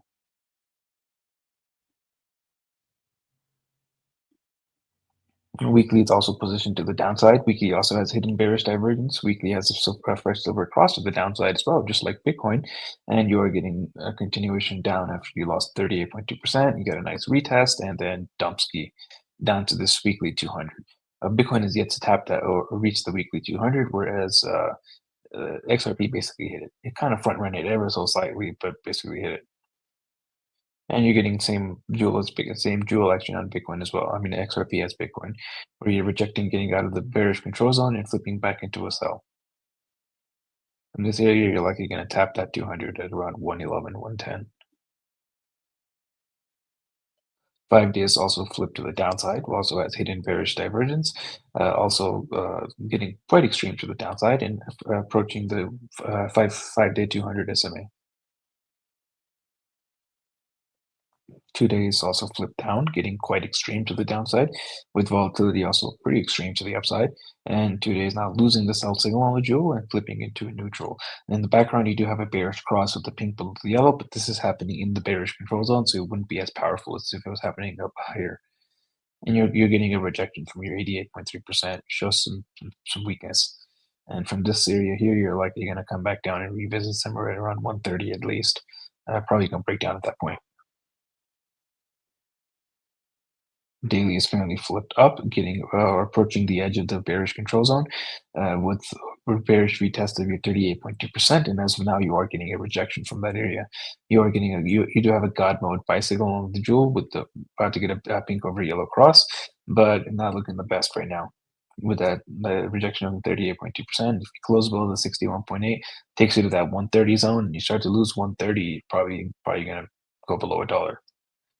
Next tap of the 97.5%, where we did bottom at last time, takes you just around $1.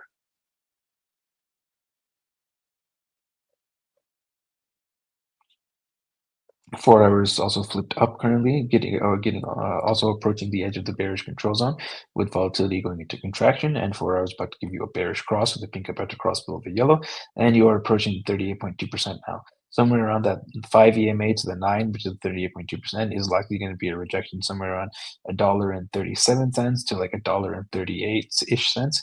High probability you're going to reject that. If you wanted to take this short, you could short the zone around 137 to 138, but your stop loss at like at 142, and then write it for somewhere around this area first, 130s, and then somewhere around $1, and then about 86, 85 cents. Not bad, pretty good. What's your risk on this? Let me see. Oops.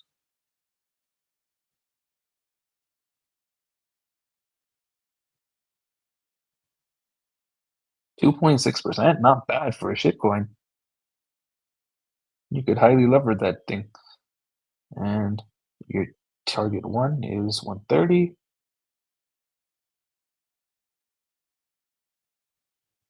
About 5 to 6%, so that is 2 to 1 right there. If you were to take it towards $1,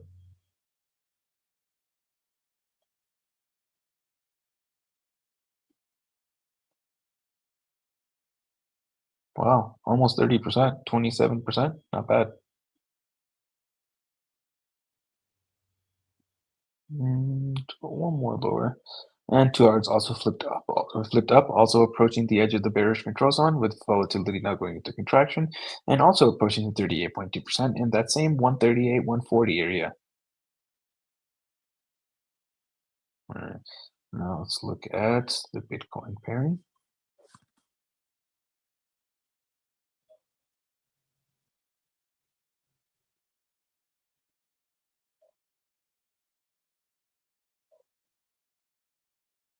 What is this?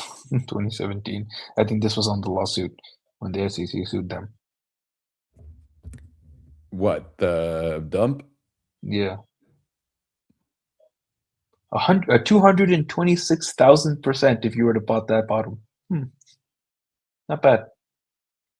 So $1 is $226,000. Or is that not how it works? I'm not sure. I don't think it's like that. I think it's a 2000x, something like that. I don't know. I don't know how the math works, but it's a lot of money. That's easy. Quarterly is still flipped up on the Bitcoin pairing with volatility currently expanding. Kind of looks like it's topped though, as long as you're below many zeros, 3070. If you want to be more conservative, you could use many zeros 3419. And as long as you are below that area, it is likely going to have more downside pressure, especially since it's rejecting the 61.8% all the way through. And as long as you're below that 61.8%, probably going to tap the 38.2% again, which would be filling out this wick. And that'd take you around many zeros, 887, 85, somewhere around that area. Monthly is flipped down, rejecting the bullish control zone, making its way into the negative territory now, very close, approaching the bearish control zone with volatility currently contracting. And we got a fresh sell signal on the jewel with the rejection of the bullish control zone.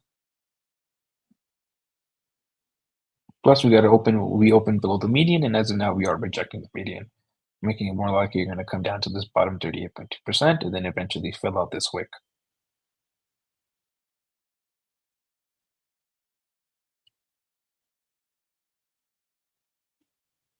Weekly is currently freshly flipped up, getting back over the moving average with volatility approaching 0%, and you get a fresh sell signal on the jewel. But you did get a weekly close below the median, a 2-week close below the median, and you are rejecting it as of now, making it likely you're going to come down to this 38.2% at a minimum. Weekly is currently flipped up. Also, weekly just on the verge of getting a silver cross down, and makes sense to see momentum flipped up with the volatility with the silver cross about to confirm, because then you get your move into the 9, right around mini zeros 2, and then you should see a nice little dumping action from there, which probably fills out this wick. Daily is also flipped up, gives you short-term bounce from this zone with volatility expanding, and daily is zooming on the jewel, giving you a buy signal, and very close to giving you a pink over yellow. It's ever so slightly below that yellow. That likely gives you one more to run up into this 38.2%, around that mini zeros 2, mini zeros 2, which gives you a retest of that silver cross to the downside on the weekly, and then you get some nice dumping action. Same idea on the 4-hour. Flipped up on momentum. Now it's entering into the bullish control zone, getting over your 38.2%, about to get a breakout into that mini zeros 2-1 zone. The other side.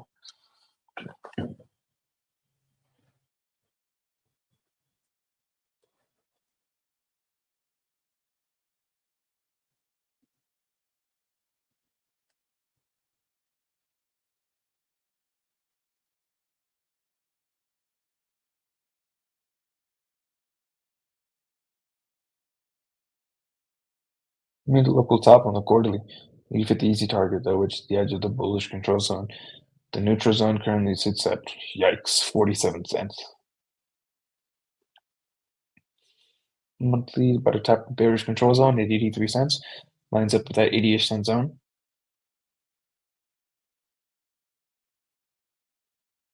So nothing there. 5 days got hidden bearish divergence as long as you're closing below $2.34, and your next target is the critical zone, which is at 49 cents. That will probably update several times.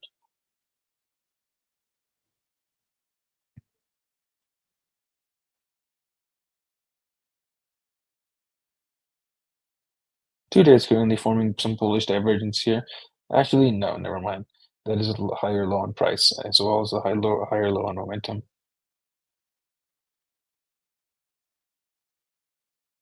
Nothing. And hidden bearish divergence as long as you're closing below 145. Next target is bearish control zone at 134, and then the critical zone's at 115.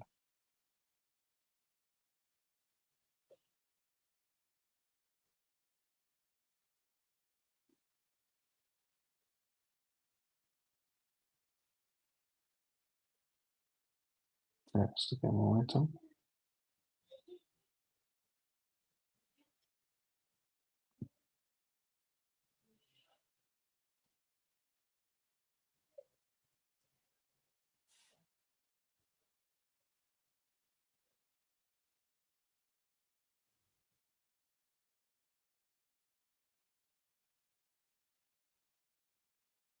Quarterly is very close to flipping back down, and it will flip back down if you close below $2.05. And if flipping back down here would be a rejection of the bullish control zone. And making a higher high and higher high in price, so there's no divergence there. Monthly is currently flipped down with volatility expanding, and it is a rejection of the bullish control zone, and it is going to remain flipped down as long as you're closing below $3. 2-week is also flipped down with volatility expanding, and it's going to remain flipped down as long as you're closing below 159 with a derp of death. Weekly is also flipped down with volatility expanding as long as you're closing below 156 with a silver cross down. 5 is flipped down with volatility expanding, going to remain down as long as you're closing below 141. 2 days currently flipped up, and it's going to remain flipped up as long as you're closing over 119. And volatility is very close to being topped out. We're approaching the edge of the critical zone, or the bearish, the critical zone.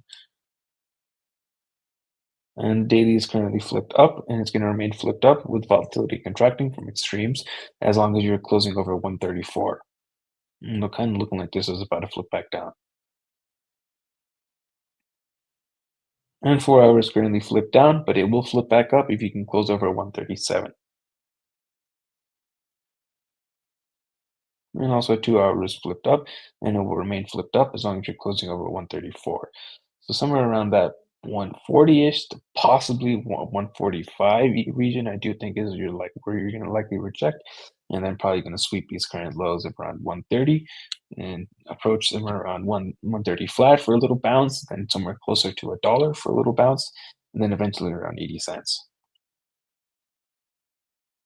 Probably going to go below 80 cents too, to be honest.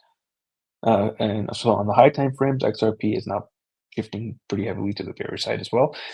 Quarterly is very close to flipping back down, and every single time the quarterly has flipped down, you've had some pretty severe downside action. Basically bear markets, just like Bitcoin, every time the quarterly has flipped down.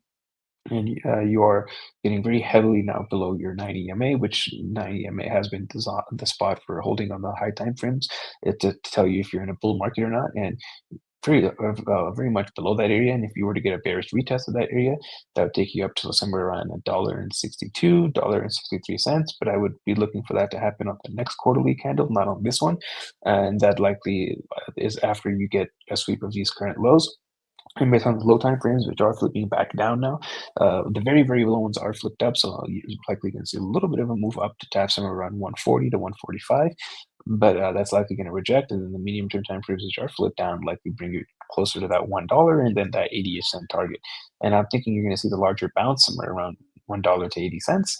And then from that bounce likely to fail, and that one's which likely gives you a retest of that weekly silver cross, and then likely that brings you back below $1, and then eventually somewhere around your next bearish RSI target is somewhere around 49 cents, which would technically be an ever so slightly higher low off the last higher low, somewhere around 50 cents, and that is what XRP kind of does, ever so slightly higher lows in every cycle, and then sometimes it doesn't do anything, doesn't make any higher high, and then sometimes it makes a slightly higher high, like it did this time around. I mean, ever so slightly take over the previous all-time highs. And the invalidation will be getting a weekly close back over $2.42. If you can do that, then you're probably going to go to all-time highs and nice new all-time highs. Probably unlikely, though. Mucho bueno. Thank you, señor. We have Oracle and Tesla next. Oracle and Tesla, so you guys pick. I'm going to do whichever. Yeah. Perdón, mi estimado, que mandé Circle en vez de Oracle. Qué pendejo soy. Buenos días, Guille, me preguntas. Solamente quiero ir rápido por los comentarios acá del E-Trading Academy que están poniendo en el chat privado. Rapidísimo. Guille dice, hola, Salo, no sé qué vas a decir, pero ¿cuál es tu análisis en respecto a lo que hace Coinbase y que todos le ponen en contra?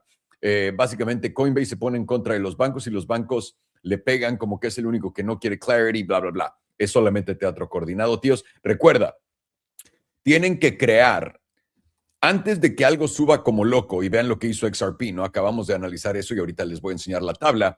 Cada que algo sube como loco, que va a subir como loco, lo tienes que fodear hasta el final. ¿Por qué? Porque tienes que hacer que todo el mundo se espante para salirse, para tú quedarte con las subidas.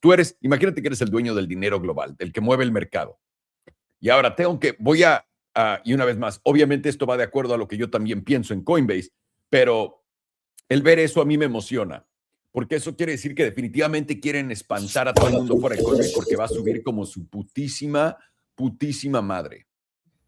Y si Coinbase llega a hacer eso, que es lo que pienso, es probablemente por eso que estás viendo esto.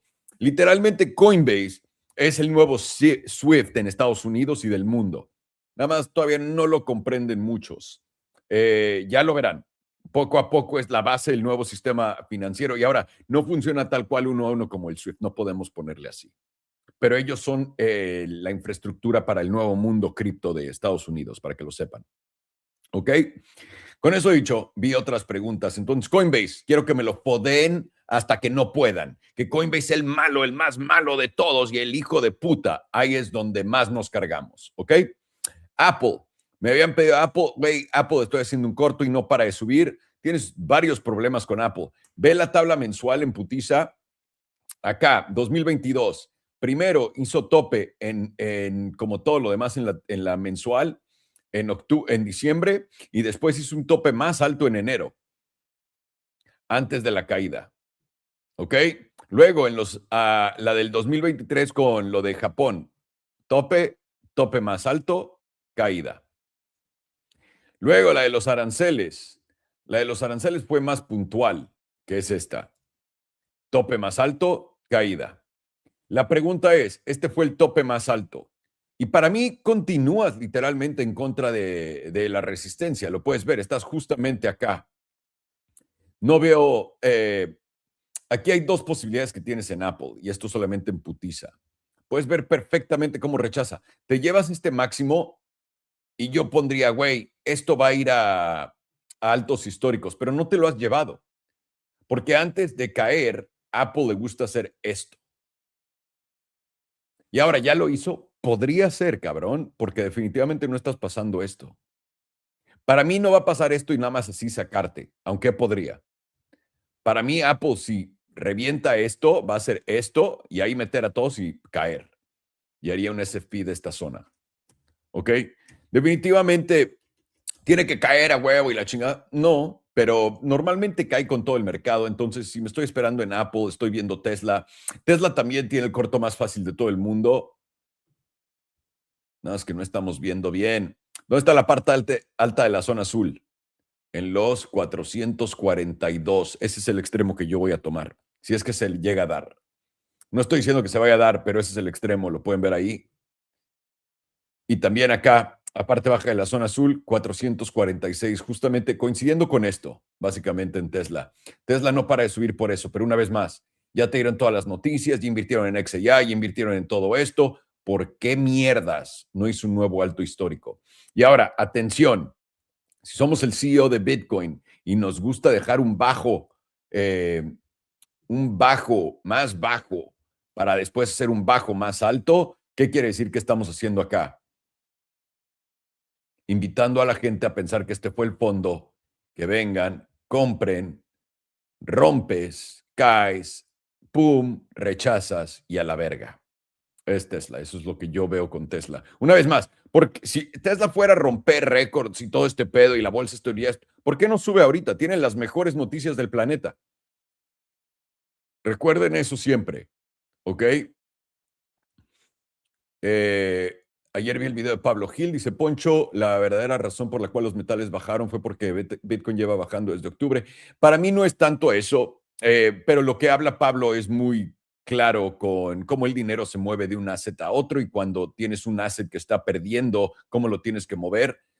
Y una vez más, Pablo es muy inteligente y hace muy buenos análisis y hace análisis de valores dentro de sí. Para mí, yo estoy un nivel arriba de conspiranoico, ¿no? Pablo no es, yo sí, donde yo digo, estos movimientos ocurren a propósito y lo único que hacen es representan el cambio de la liquidez de un lugar a otro y lo puedes justificar como quieras. Eso es a lo que es un crack Pablo en analizarlo, pero yo lo veo más sencillo. Es de, güey, se llevaron el dinero de acá, lo están poniendo acá y lo están metiendo acá y después va a ir acá. Es todo. Esto me quita todo el ruido.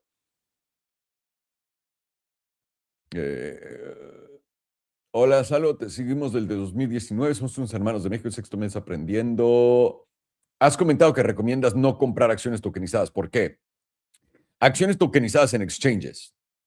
Ponte tú, en BTCC nosotros tenemos un enlace para que ustedes puedan comprar acciones tokenizadas. No lo compren ahí porque si BTCC se llega a ir a bancarrota o lo que sea, no te quedas con tu acción. Ahora, si fondos grandes como Robinhood, hacen acciones tokenizadas, cómpralas, güey. O sea, a lo que me refiero es, ahorita no hay muchos proveedores de acciones tokenizadas. Los proveedores de acciones tokenizadas son exchanges chiquitos. Si te metes en un exchange chiquito, te van a coger. ¿Ok? Entonces, solamente compra en exchanges grandes, de donde vivas. Vives en México, GBM es bastante bueno. ¿Qué otro? No tengo ni puta idea. Hay otro negocio que me está pagando que pronto voy a activar por acá para recomendar otro exchange, pero también no es un banco, no es Robinhood, ya sabes, tampoco. Para mí en México GBM es la más fácil de todas, pero ahí hay más. Y no acciones tokenizadas no se refiere a que no compres acciones tokenizadas, eventualmente todas las acciones serán tokenizadas, se refiere a no las compres en un mercado chiquito. Es todo. Ya vimos Apple, ya vimos lo de Grant Cardone, vendió su jet y su casa, según él, para comprar más Bitcoin. Se va a quedar en la calle si sigue este paso. Ahí está el comentario de Apple, Chevron. Alejandro, yo compré 50 en 50 y quiero comprar en 40. Bien, ok. Una pregunta, ¿qué otro exchange puedo usar para hacer shorts en long de Coinbase? Estoy en Nueva York. BTCC, lo tenemos en los enlaces de la descripción. BTCC. Listo. Ok, ya estamos. Podrías analizar SMR, una empresa de energía. Vamos a ver si nos da tiempo. Vamos en putiza a hacer esto. Ok. Ya vimos todo esto, bla, bla, bla, bla, bla, bla, bla, bla, bla. Vamos a XRP, que es lo que estamos analizando en putiza. XRP continúa y es lo que habíamos dicho, justamente la misión a la que está, y eso es ir a los 80 centavos. Es el siguiente nivel. ¿Por qué? Los 80 centavos están aquí abajo, el promedio del 200 está en 99. Fue la zona que literalmente funcionó como resistencia y soporte para poder dar movimientos a partes altas. Y una vez que lo perdimos, nos llevó a la línea amarilla de abajo. Ahora, creemos que podemos ir a los 50 centavos. Podríamos tranquilamente, ¿eh? Pero mínimo vienes a los 80. Entre 93 y 80. Para mí, XRP no va a perder, aunque aquí vean esto. En realidad sí, ¿eh? XRP solamente pierde el promedio de las 200 sesiones. Muy poco relativo a ello. Por ende, para mí los 80 centavos son literalmente lo que sigue en XRP. Ya rompiste toda esta estructura alcista. No importa cómo lo veas en todas las temporalidades, ya estás aquí abajo. Esta zona, por cierto, tiene acá un rango y estás a punto de llevártelo. Una vez que te lleves este rango en el 1.5, vamos a ponerlo de otra forma para que sea más mamón. Una vez que te lleves el 1.05, vienes a los 80 centavos. Pero por ahora vas a estar rangueando probablemente el 1.40 y los 99 y el dólar. Probablemente el dólar vaya a aguantar un rato para que la gente diga, no mames, XRP no se cae de $1 y luego te dé el pito, que es lo que va a funcionar. Una vez más, el pito para nosotros en XRP está acá, no acá, pero ya veremos qué es lo que pasa, ¿no? Si llega acá, pues qué chingón para la gente que quiera acumular esta mamada, porque recuerda, es el nuevo sistema monetario internacional. Entonces, no es Coinbase, no es nada de eso, es XRP. Entonces, ya aquí te llevaste la lotería una vez que llegue ahí. Y una vez más, XRP sí va a subir en el próximo ciclo, etcétera, va a romper altos, no tengo ni puta idea, pero va a ser como todas las monedas establecidas, ¿no? Okay, Alex, let's go on to whatever's next. Is it Oracle? Or No, Tesla? Tesla. Okay. Yeah, perfect. Tesla's actually very interesting because we've been watching this consolidation range for quite a while now. But now what you're getting is potentially that retest into that $436 area, which is very important for Tesla to watch the reaction here, because we've been really talking about 415 being a big spot for Tesla. If you end up rejecting that, that'll be, in my opinion, the first major sign that this is about to break down. First breakdown zone is around 370s at 371. If you end up losing 370s, I think you'll just end up aggressively moving down to that weekly EMA 100, which hasn't been tested since you got the reclaim in April. Now, for me, so far, you are rejecting it, and you want to be watching this close in 2 days, because this will be quite telling. You'll either end up rejecting and actually closing back under 415, or getting a reclaim. Any reclaim back above the weekly EMA 9 will signal a move back to around $460 and possibly even testing that 473 area. Now, this consolidation has been very important because you are seeing volatility actually contract, and it's even contracting in the midst of price action going up and retesting this weekly 9. So you want to be watching this very carefully, because this still is not firing off the weekly setup. But it is slowly getting more bearish, in my opinion. Really, since January, you have just been seeing the weekly 9 get lost. You've made this low. Now is price trying to develop a potential lower high here? That's kind of what I'm watching in confluence with 415 becoming lost. And you did press the weekly EMA 34, which hasn't been tested since August. So, price action is becoming weaker here. Bulls really need to pick it up above 436 and potentially, pump this to around 460s. Because if not, they're going to run the risk of this breaking down. And then we're going to be in the environment we were in the beginning of this year, which was 415 rejected. You ended up losing that weekly 9, which just, caused us to reject all the way down until you actually reached the weekly EMA 100 and found a bottom towards the SMA 200. Now they're very far apart now, so that's why the first area after losing the 34, to me, will be around that weekly EMA 100.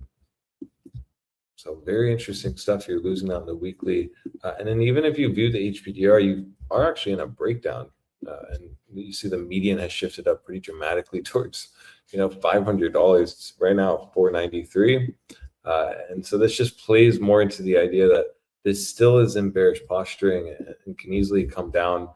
Especially once you see that weekly volatility actually fire off. Now let's see biweekly. Actually, biweekly is close to getting a volatility setup here. Something we'll be watching going into that new close happening in 2 days. You want to be watching here very carefully, because if you end up losing 415, you will be at the risk of actually being in a biweekly breakdown on the HPDR. Let's see here. Now, we've talked about this on Tesla, which is the monthly is technically in a breakout above the 38.2%, but this will be very important, because if you actually start closing under 415, this just starts giving you confluence that, well, you're not in a breakout anymore, and you are going to actually run the risk of maybe testing that median sitting at, well, right now, $353, or close, or actually it's touching tips essentially with the monthly 21. So obviously this will update in the next 16 days, but right, just plays into the idea that this is a big spot for Tesla. You do want to be watching 415 very carefully as a bull. So once you start losing that, that's when a lot of other setups start crumbling, specifically like this monthly. Or the daily here. All right, dailies, potentially just rejecting the median. Perfectly retested 436. On the daily, if you start losing the EMA 100, that'll be your first big sign that you're going to test 415. And then, all eyes on that on a daily close, because remember, it'll start on a daily. If you start losing support on a daily, bleed into the weekly, bleeds into the bi-weekly, and then the monthly. Remember, 415 is the big spot going into March for Tesla. You want to keep seeing that hold. For now, above the EMA 100, but 3 hours left to go and not that far away right now. And even you have a daily volatility set up at this time.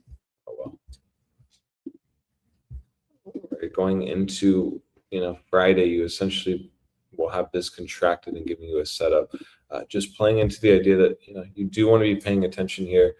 Longs just simply want to get back above 436. They'll have an easy move to 460s. 456 to like 460s. All while shorts are just simply watching the daily EMA 100 to really gauge a move to that 415. So yeah, for me, honestly, Tesla's looking pretty weak. And it's actually really this move up just simply retested this level that we lost in January on the weekly.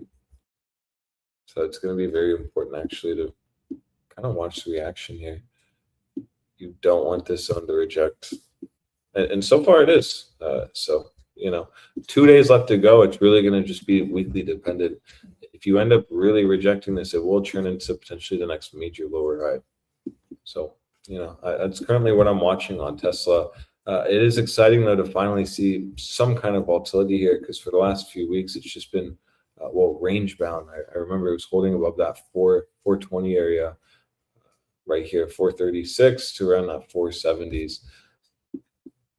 So now when you look at it, still kind of in a big zone, which, if you end up reclaiming that 415, you're just essentially back within the range, kind of like what occurred in November here. You lost it, you quickly got reclaimed, and then you got expansion up. So, that's why it's going to be really crucial to watch this next weekly close.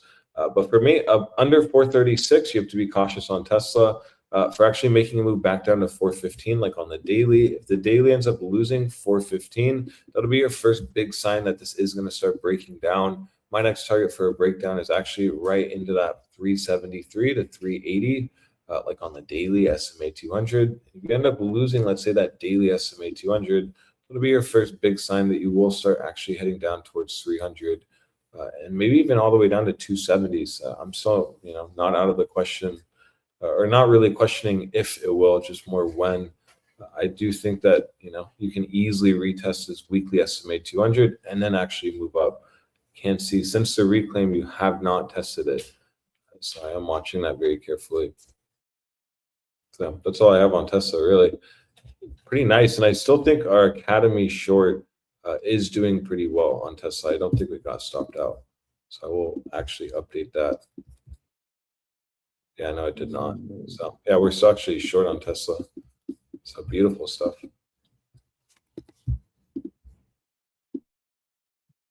I'll go to Oracle.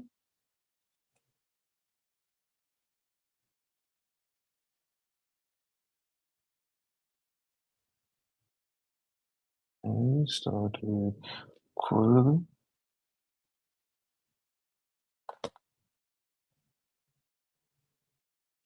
Well, quite some dumping action on this.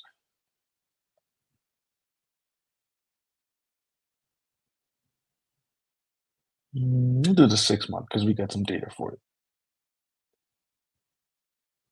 We got one of the most toppiest of top candles I've ever seen in my life. Swept the 61.8%, and now we are very close to confirming a local top here. This will confirm a local top with any close below $177.07. And once you do confirm a local top, let's zoom out, see if there's any divergence. No, there is not, because you're making higher highs on momentum as well as higher highs in price. But once you do confirm a local top, you're likely to come back down and revisit somewhere around where this median is and this previous high.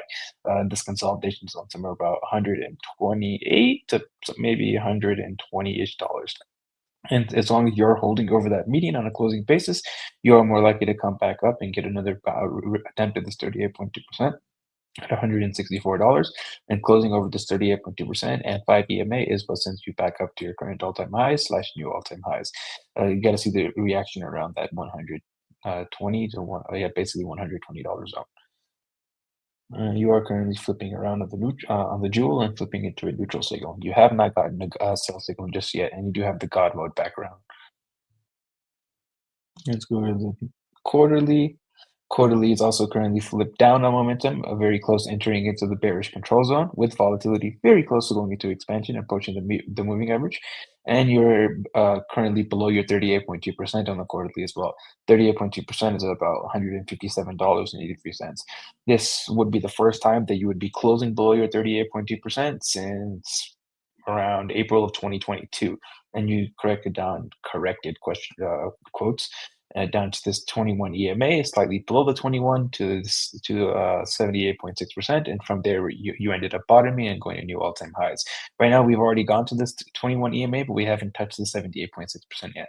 78.6% would be the target of losing the 38.2%, and that sits at that $120 zone, which would be right along this previous wick low. And I'm thinking you're likely going to sweep that low and take out all the liquidity from this zone, which is currently at about $118, right around 120. So maybe it goes to like 115 or 110, and then from there you can then run it back up, and maybe you can go to new all-time highs after that.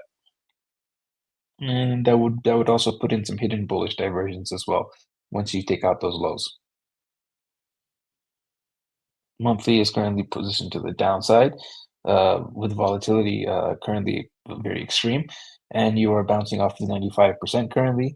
And as long as you are closing below about $183, this is more likely to just get whatever bounce you get is likely to just be a bearish retest before lower, and while these HPDR ranges can step down. So the two week is very extreme to the downside on momentum, very close to flipping back up. With volatility also very close to going into contraction. I believe it already has gone into contraction. Yeah, it already has gone up below the moving average. So if you do see a bounce from the zone, it is likely just going to be a mean reversion before you go lower. Weekly is also very close to flipping back up, with volatility very close to contracting. The weekly jewel has completely skipped the neutral phase. It went directly to the sell from the buy signal. It is likely you're going to see a little bit of a bounce from the zone, but you are already seeing the bounce a little bit. You're getting a fresh weekly silver cross to the downside, so that does give you a nice target of this INEMA on this bounce, somewhere around $170 to $180, somewhere in the high 170s. Also lines up with the 100 EMA. Also very significant area of support, which is now going to be flipped to resistance, and that gives time for the HPDR ranges to step down, and then you can get continuation. So somewhere around $180-ish, which is not a bad move up from where we are now. It's like 15%, pretty good, double digits. 5 days currently also very close to flipping back up, also has that silver cross to the downside.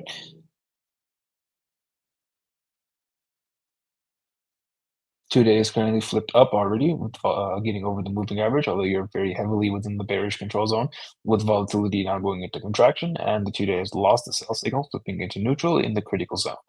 You did reject the 5 EMA on your last candle close, but you opened above it, and now you are currently resting right along that 5 and the 88.3%. This is an area where you're likely to bounce, but although as long as you're closing below about $163, that bounce is just going to be a bounce. Daily is also currently flipped up, making it out of the bearish control zone now with volatility contracting. Daily Jules playing out a God mode buy signal, and you've made your way back into the 38.2%. And you tapped the top 30 of the 38.2%. But you are now forming multiple drives of hidden bearish divergence because you took out this higher momentum and this higher momentum, where price made a bunch of lower highs. And that will confirm with any close below $156.96. And that's going to give you a minimum target down to about 130 bucks. And that's going to be a sweep of these lows. And then at that point, maybe you can see a nicer or a bigger bounce.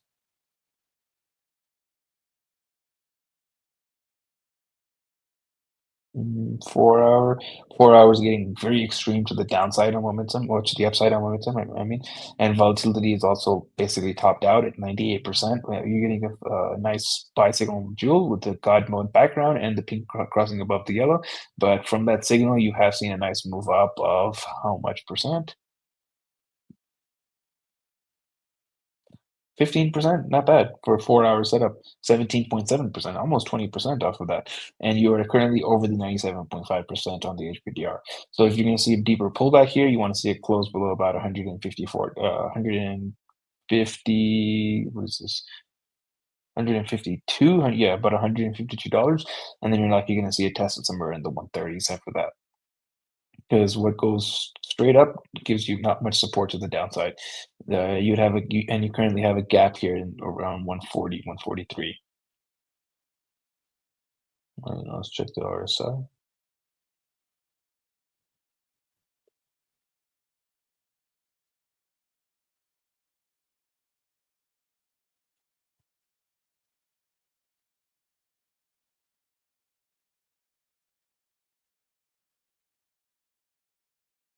Made a local top in the 6 month. Easy target from that is going to be the edge of the bullish control zone that currently sits at about 133 bucks. Interesting. Also along that 130 area. Quarterly local top. Next target is the neutral zone. Sits at, this is the level it's going to update, but it's at about 61 bucks. Zoom in. Oh, you are now forming possible hidden bullish divergence because you have taken out this previous low momentum, and as long as you're closing over $139.81, you will have that hidden bullish divergence. So I'm guessing whenever you test that 130 level, fail to close below there, and then you get your hidden bullish divergence, and then once that's confirmed, you can go back to your all-time highs.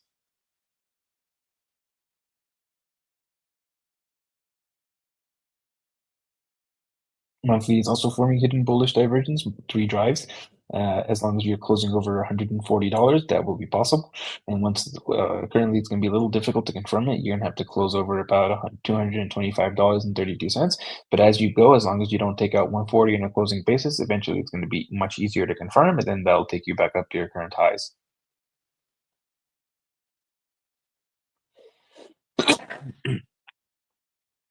Weekly is making a local top. Now you're tapping the simple moving average, likely a zone of resistance. Simple moving average is at about 158 bucks, like $2 higher. And we get that silver cross down.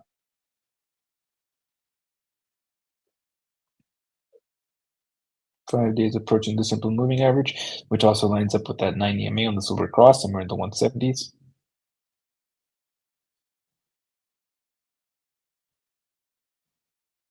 2-day currently has active multiple drives of hidden regular bullish divergence. This is going to be active as long as you're closing over $136.48.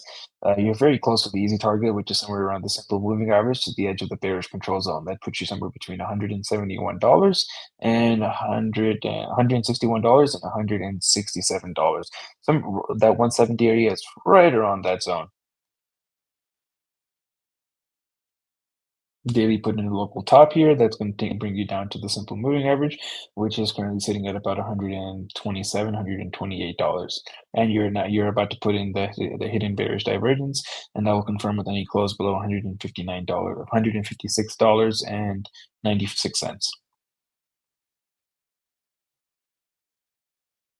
4 hours also putting in multiple drives of hidden bearish divergence. This will confirm with any close below $156.98, and that gives you a move down to simple moving average and the critical zone. Simple moving average is at $121, and the critical zone is at $73 or $78. This critical zone likely updates several times.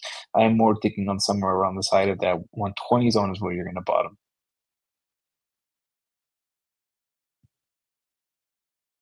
2 hours also putting in multiple drives of hidden bearish divergence already confirmed, and this is going to be active as long as you're closing below $161.53, and your next target is somewhere between the simple moving average and the edge of the bullish control zone. Brings you around 145 to 147, and then the neutral zone sits at about 136, sitting around that 130 number. All right, let's go back up. On the high time frames, this is looking a lot more corrective slash bearish here, with a massive top candle here on the 6 month, and you have gotten the test of your easy targets from that zone, which is going to be your 90 MA on the 6 month, and on the quarterly you move down to your 21. On the quarterly, every single time you've hit that 21, that has been zone where you bottomed at either the 21 or slightly below that 21, and from there you've gone on to new all-time highs, and that would put you slightly below about $130-ish, which is exactly the zone that we're looking at right now. And on the monthly, you have bearish divergence of multiple drives, and you're very close to hitting that easy target, or the overall target from the bearish divergence, which is going to be at that 130 zone. Switch it over into momentum.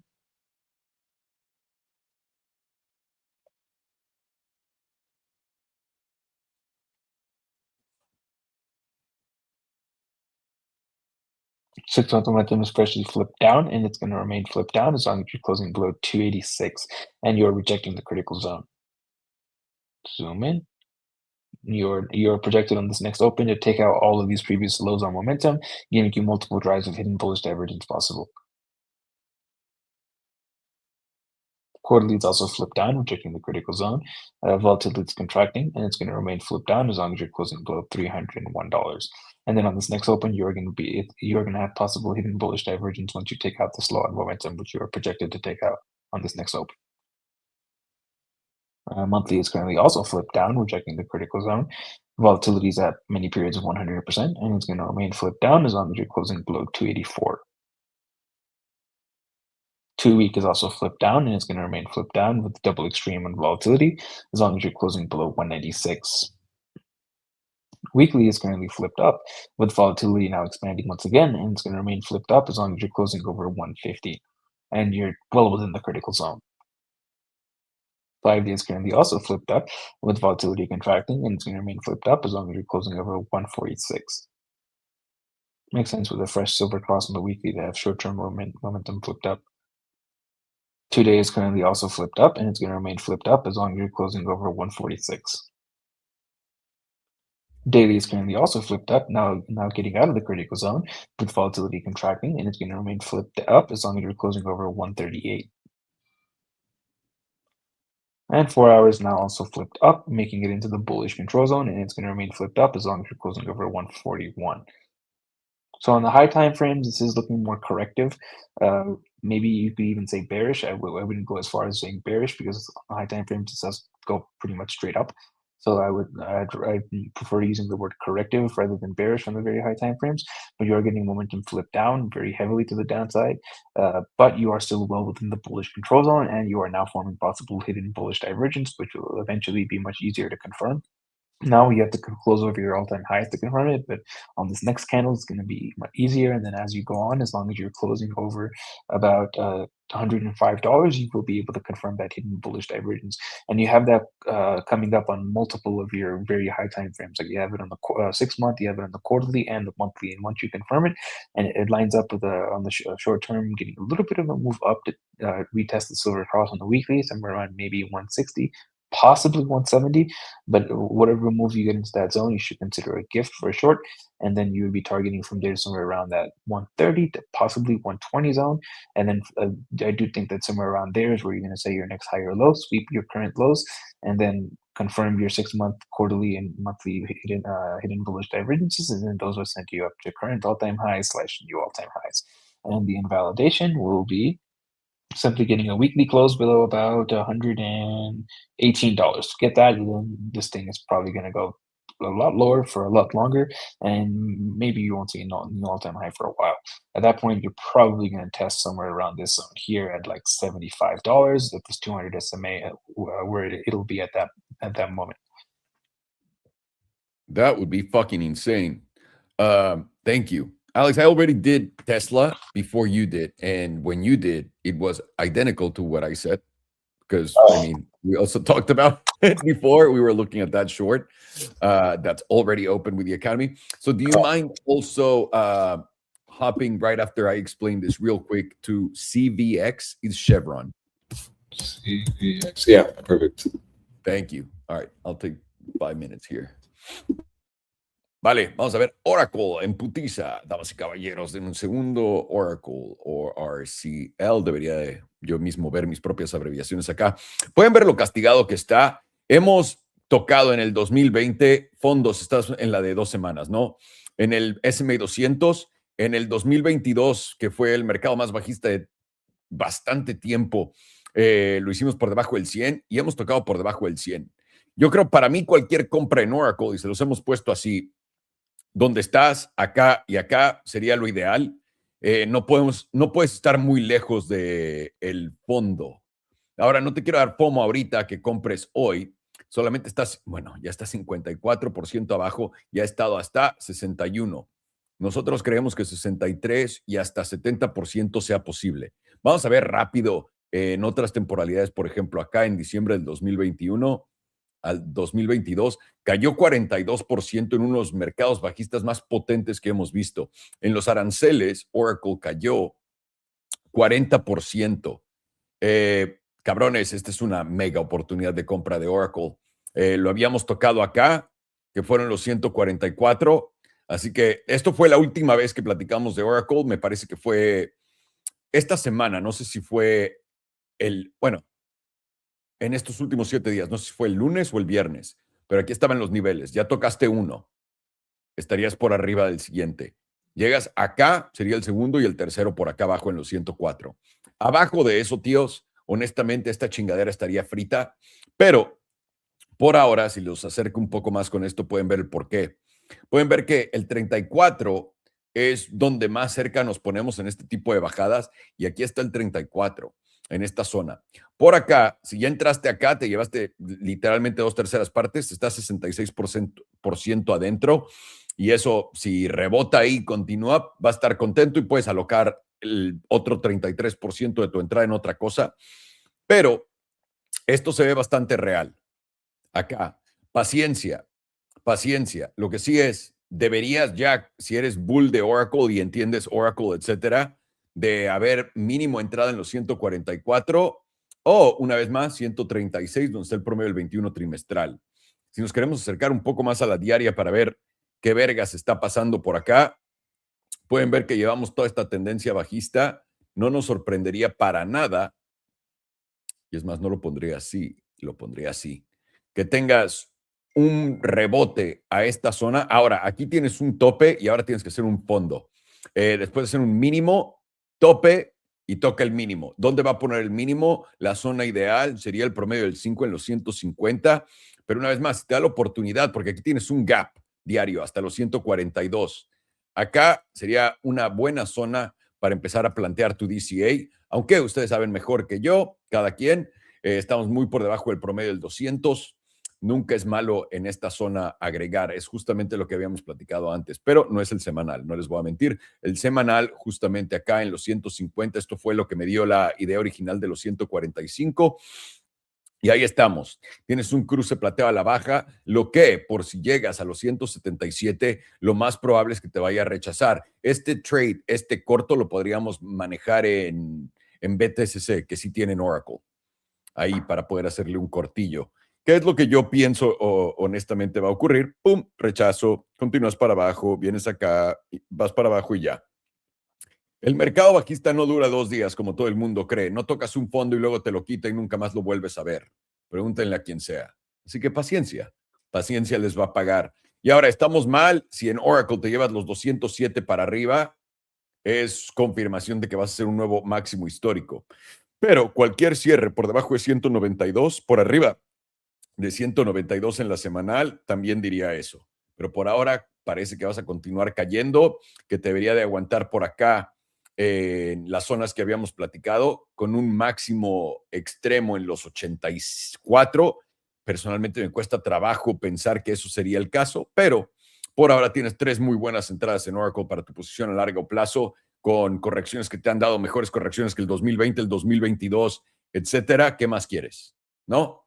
Ahí están. Aquí es cuando toda la gente que se pone ya como loca en el mercado bajista, se me hace muy raro esto. En verlos en Discord todos perdiendo la cabeza. Este es el mercado más divertido, tíos. Sí, por un rato vas a tener tu portafolio en rojo en lo que está cayendo, pero esta es la zona. Tienes todo el año para ir de compras. Puedes ir a comprar lo que quieras diario, pero vas a ir a comprar diario ropa o te vas a esperar a que haya un 70% de descuento de Black Friday. Te vas a esperar. Aquí está tu Black Friday. De compras, cabrones. De compras. All right, Alex, we're ready. Go with CVX, Chevron. Nice. How are those oil stinking motherfuckers doing with their money? Beautiful green dildo on the bi-monthly, honestly, doing very well. The higher time frames on CVX are really starting to shape up nicely for bulls, actually. Starting off with the bi-monthly, you do notice, hopefully, knock on wood, 16 days, if you just hold above essentially this 175 region, you will firstly reclaim that bi-monthly median, something you did end up really losing back in May 2023. It's a major shift here in this consolidation range. We're also going to close a bi-monthly back above 175. That's a big level for me, specifically 174.56. You really had that occurred back in 2022 in September. You tried to hold it and then you deviated it in January. So in this region, I would want to start really seeing this area hold, get that bi-monthly breakout. Confluence, you're also getting a massive bi-monthly volatility setup, which did confirm into the last bi-monthly closure. So this is just maturing, playing into the idea that this is actually breaking out. We can easily make a new high, or at minimum test the highs near 190, which to me just seems more like when, if not if. Because you also go here to the quarterly, you do notice that the quarterly also for the first time potentially is going to reclaim this median here, sitting at 175 as well. It's a major spot here. You keep seeing that bi-monthly, now the quarterly showing 175 being a big spot. Reclaiming this median that would end up putting CVX basically at a new all-time high at 203, going all the way up to that top side 38.2%, while also potentially firing off within the next month, 20 days, a quarterly BBWP setup, which is pretty nice because we see that the last one that fired off to the downside, and then you see here that it actually started to move up with price. But this one, it's kind of hard to measure it. But if we measure when it fired off to the downside, well, this did give a, wow, actually, it's pretty insane. 57% move down here. And then it got bought up before going up 117% before it reset here. So no matter how you look at that, that's insane. And then here's another one, actually. From this low, started to fire off, which should let us up about 70%. So the fact that this is on the verge of firing off in a month, 21 days, reclaiming that monthly median, it is just gearing up to make a new all-time high. But this perspective plays into the idea, which is you just got to hold above 175.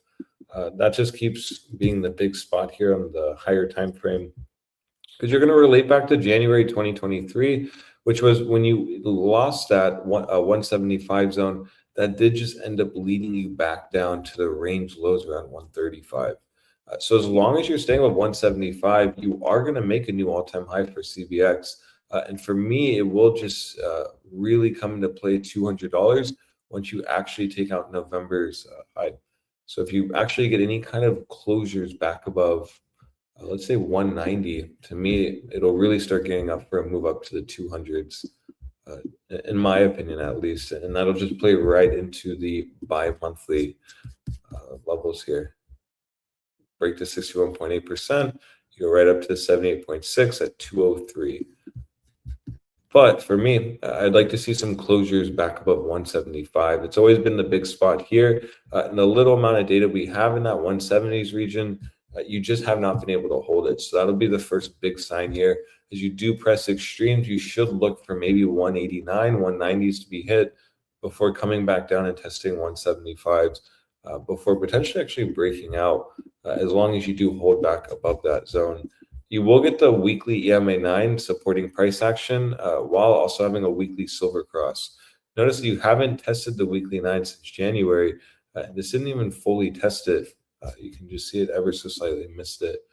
So you should be looking at, any kind of pullback here to actually get the weekly 9 to support maybe a 175 retest. That would actually look pretty nice. Nothing here. And then, yeah, daily is just in a nice daily uptrend.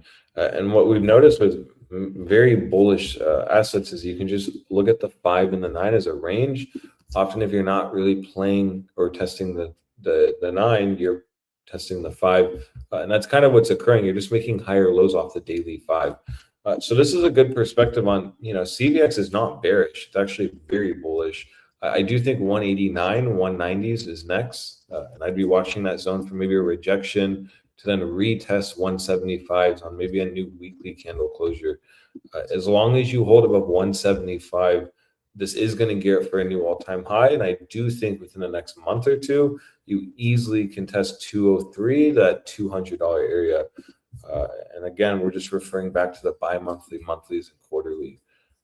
We have to really look at this as, just like a breakout trend shift. And so any move up now will just be a shift in structure, and you'll look for some kind of higher low. And even more so, wouldn't you just look for some kind of monthly, bi-monthly EMA9 retests coming in around 160s? Even if you got a major pullback, let's say, and that'll just play into the shift of structure. But regardless, for me, it's all about 175s first. So as long as you're above 175, this is going to make a new all-time high. And I would be expecting that fairly soon, honestly, especially with, higher time frame volatility firing off, and you're actually getting a major green dildo. So what I have with CVX, honestly, it looks pretty nice though. Very strong chart. Crazy. All right. Well, thank you so much. That was very clear, simple to follow, and easy to copy. You boys have anything else to say before you go? You basically are set to be free until Friday. I'd say just watch for some maybe mean reversions or bearish retests across the board once you get a local bottom confirmation on the 4-hour. And to get a local bottom, you would need to close 2 candles over the previous candle's wick high. And then that will give you maybe a little bit of mean reversion. But as of now, you don't have any signs of a bounce. Nice. Yeah. For me, playing into Farn's idea with that retest, we're getting that 2-day finally on Bitcoin. So maybe we're going to get a closure back under the 2021 cycle high, and that'll just play into maybe retesting that and then rejecting. Because we did see that same setup tonight or last night on the daily work perfect. So maybe on the 2-day, it'll give us that. But it'll just be a little bigger because it's on the 2-day. Yeah. A little bigger. All right. Well, thank you very much, boys. You guys enjoy your day, and we'll be chatting as usual. Beautiful. Buenas tardes and hasta luego, muchachos. Coach Loco signing off. Alex. Thank you. Que estamos viendo Chevron y justamente caí en esto. Quiero que vean esta locura. La última vez que tuvimos un setup de volatilidad de este tamaño fue negativo. Fue en el 2019, ¿ok? ¿Alguien se acuerda qué ocurrió en el 2019? Estamos viendo CVX, para que no sepan, es Chevron. Chevron es una gasolinera. Piénsenlo como Pemex, ¿no? Aquí en Estados Unidos tenemos varias Pemex, no nada más una. Y esta es una de ellas, por ejemplo. Y en el 2020 tuviste este setup de volatilidad que literalmente te llevó desde expansión, que es esta vela, hasta el fondo, un menos 60%. ¿Ok? Acá tienes lo contrario. Parece un setup de volatilidad en lo que está subiendo esto. Vamos a proponer que esto suba como bajó, 60%. Siguiente objetivo, 244. Ahora, ¿eso lo va a jugar? No sabemos. Es imposible saber dónde está el tope, dónde no. Y toda la gente que da esos números es porque todavía no han aprendido las lecciones del mercado que deben de, pero en una súper clara tendencia alcista. Una vez más, esto es una gasolinera, una petrolera, etcétera, y estás viendo que está explotando a la alza. Platicamos de tener una crisis eléctrica, una crisis energética. Esto es parte de ello. Y ahora, esto normalmente tiene que ver con inflación, pero no ahorita. ¿Por qué? Porque cuando estás en un tiempo, cuando tienes tiempo que la gente no tiene dinero, esto nos lo acaba de probar los aranceles, ¿ok? Y es muy cabrón esto es muy cabrón para mí porque hay gente que todavía cree que la inflación va a llegar a cierto punto, ¿no? Con todo y que ya no existe ni nada, o sea, que ya todo eso es cosa del pasado, la gente todavía lo toma como que existe. Entonces, tengo que decirles rápidamente para poder dejarlo claro en la cabeza de todos ustedes. Cuando el petróleo sube de precio, lo que hace es destruir el gasto. No ayuda a incorporar a la inflación a menos de que estés en un estado de sobremonetización, sobre liquidez. Si quieren aprender de liquidez, háblenle al hombre que está en el parque todo el día buscándola. Pero es muy cierto eso, lo que les estoy diciendo de la liquidez. Donde si no hay, y cuando digo liquidez, odio esa palabra por cómo la usan todos hoy. Y lo usamos para sentirnos más inteligentes. Es el dinero.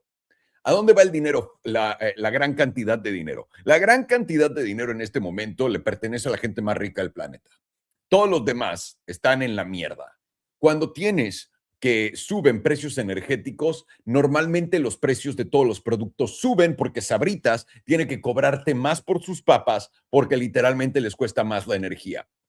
Pero cuando no hay dinero, ¿qué es lo que ocurre? Lo que pasó con la inflación de los aranceles. Te prometieron que las empresas iban a subir los precios porque recuerda, las empresas no se comen los aranceles, es el consumidor, te dijeron que tú te ibas a comer esos aranceles. ¿Y ocurrió? No. Las empresas tuvieron que comerse los aranceles. ¿Por qué? Porque las empresas se dieron cuenta que no podían ya subir los precios porque nadie estaba comprando sus cosas. Y ahora, esto ha sido, hemos encontrado cambios grandes en esto. Efectivamente, hemos encontrado cambios grandes en lo que estaba pasando con las empresas. Cuando tu Paco favorito te está hablando de, no es inflación, es, ¿cómo se llama? Me lleva la chingada. ¿Cómo se llama esta cosa? Espérame, estoy leyendo algo. Aquí está. Lo había puesto antes, pero se los pongo una vez más. No. Lays, lo pueden ver ahí, ¿no? Sí. Y ahí abajo, el güey por fin lo entiende, ¿no? Deflation starting, está empezando la deflación. Doritos va a cortar, y esto fue todo PepsiCo, por cierto, 15% de sus precios. Una vez más, ¿hay aranceles? Sí. ¿Subieron los precios para PepsiCo? Sí. ¿Los pasaron al consumidor? No. Y esto es la estupidez que ahorita todo el mundo va a empezar a decir cuando vean el precio de la gasolina subir. No va a aumentar los precios de nada. Lo único que va a hacer, y esto, mucha gente no se acuerda del 2008, porque o eran muy jóvenes, bola de cabrones, me dan envidia, ¿no? Porque yo estoy ruco y me acuerdo perfecto del 2008. Y me acuerdo perfecto cómo literalmente la gente dejó de ir a trabajar porque no le alcanzaba para la gasolina del coche. No fueron y compraron más porque el precio subió. Dejaron de ir a trabajar. Y ese fue el fin. Ese fue literalmente cuando llegamos a ese punto, pudiste haber comprado la bolsa y te hubiera ido cabrón. Pero pasó. Y aquí es lo mismo. Chevron va a ser beneficiada, al igual que todas las petroleras. ¿Por qué? Porque sé que esta crisis energética viene. Uno, es algo que literalmente nos han dicho a todos a través de inteligencia artificial que por alguna razón todo el mundo ignora y cree que no va a pasar en su país. No entienden también la capacidad de energía que necesita inteligencia artificial. Es una locura. Esa es una. Me da insights haber invertido en una empresa de estas cuando recién empezó, etcétera. Entonces también entiendo un poco más por ahí. Eso es una. La segunda cosa es cuando van por Venezuela, que todos los billonarios de México, Canadá, Estados Unidos, India, China, que les deben dinero, les dije, ahorita lo que debería de pasar es que el precio del petróleo se desplome porque ellos tendrían que vender.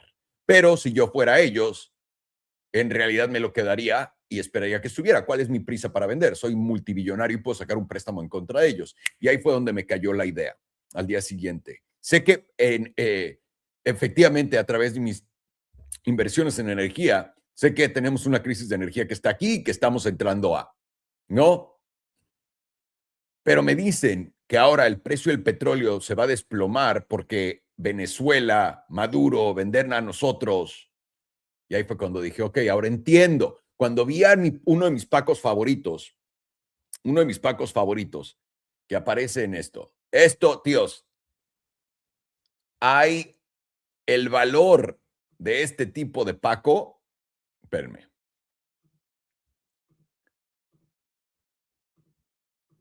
Se los enseñé ayer. Estos pacos, cuando me dijeron ellos, porque son ellos, güey, oigan, el petróleo va a desplomarse. Ahí fue cuando salí a decir, no, ahora es claro como el agua. Y una vez más, me gustaría no tener que usar ejemplos de gente, pero esta es gente que ustedes, la gran mayoría de ustedes tal vez no ve. Entonces, esa es mi última esperanza. Pero efectivamente es lo que estás viendo. Ahora, ¿esto cómo va? Si del 2014 al 2015, ¿no? Hiciste tope, fondo. Luego hiciste un alto más bajo en el 2018 para hacer un bajo más bajo. Toda esta tendencia bajista la rompiste en el 2020, cuando el petróleo se fue de menos $33 a 100, lo que haya sido, 120, 115, 100, lo que haya sido en ese entonces. Y tuviste este tope. De este tope acá en el 2022, en octubre, una vez más, quiero que entiendan, el tope de esta madre va en contra de la bolsa. Esto, octubre del 2022, fue el fondo de la bolsa. Cuando esta madre llegue a donde tiene que llegar, probablemente por acá, en los 226, 230, ahí vamos a estar en el fondo de la bolsa. Y aquí vamos a estar hablando de cómo la inflación va, se los juro por mi vida, se los juro por mi vida. ¿Por qué? No porque yo lo sepa, pero porque somos tontísimos, cabrones. Tienes setup de volatilidad expandiendo, vela verde, estos marcatopes, ¿no? En mercado, vamos a lo mismo. Vas a un mercado alcista en esto. Vamos a acercar un poco más para que lo puedan ver más de cerca también. Puedes ver que también la mensual tiene volatilidad expandiendo también desde aquí abajo en los 147 hasta donde estamos y viene del punto más bajo de la tabla. Esto quiere decir que tiene todavía camino para poder continuar este camino a la alza. Voy a poner un HPDR en putiza porque aquí tenemos suficientes datos para hacerlo y vernos nice. 78%, nuestro 97% está en los 2.17, el 100% está en los 2.50. ¿Qué les parece un volado en medio 2.28? Bien. 2 semanas. 2 semanas tienes volatilidad expandiendo ante esta subidota. Una vez más, esto todavía tus pacos no tienen permiso de hablarte del problema de la energía. Eso es algo que están creando en este momento detrás de cámaras para poder decírselo a los pacos y que los pacos pongan una y una junta, ¿no? Porque eso es lo que te hace un paco. El creer que esta es una idea tuya y no de la gente de la televisión. Y vienes acá, lo único que tienes que hacer es aguantar los 184 para continuar a los 190 hasta los 197. Todas las volatilidades, hijos de puta, tienen estos setups de volatilidad explotando el punto más bajo. El objetivo de acá, el 100%, ya entrando acá, es 241. ¿Cuándo llegamos al 90% en este gráfico semanal antes?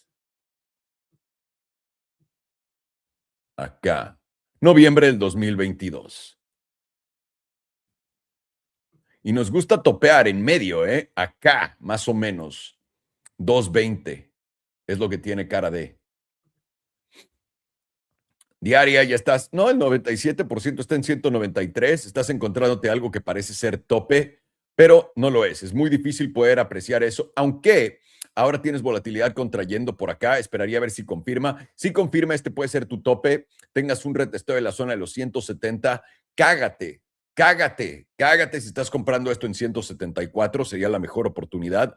Y de ahí continuación a la alza. Ahora, el pullback te lo va a dar, no hay nada que te lo garantice. En un pullback tan fuerte, no has tocado el promedio del 9 ninguna vez y está en el 61.8% en los 180. Si vienes a tocar el promedio del 9, probablemente sea la que valga la pena y abajo está en 177 y 174. No es tanta diferencia en el precio, pero yo creo que es muy posible eso. Así que el petróleo junto con Chevron, etcétera, alcista, va para arriba, va a continuar, no hay nada que nos diga lo contrario, y lo único que nos podría decir lo contrario es llevarnos los 166 para abajo, porque en la de 2 semanas te llevas esto y es de, güey, esto fue un claro SFP y vámonos para abajo. Pero aquí, ¿dónde estás? En esta tabla, déjenme quito esto para que lo vean de cerca. Tengo la de 6 meses acá, para que lo vean. Esto consolida como Bitcoin, ¿no? Bueno, aunque no lo puedo decir, esto consolidó para arriba, pero esto sí consolidó como Bitcoin acá. Ahora no le voy a poner fuerza a esto. Güey, perdón. Su gráfico de 6 meses tiene un setup de volatilidad también a la alza en lo que estás viendo la vela ahí. O sea, vienes a los 220 sin pedos en esta chingadera. Y lo único que tienes que hacer para llevarte todo es, llévate máximos históricos en 190. Estás a $4. $4. Cualquier cosa del otro lado, un cierre por debajo de 158 semanal me haría bajista. Pero, una vez más, tienes setup de volatilidad en la de 6 meses, 3 meses, mensual, 2 semanas, semana, diaria, todo disparando el petróleo a la alza. Déjame pongo la anual a ver si hay una por ahí, eso ya sería mamada. La anual también está expandiendo volatilidad a la alza.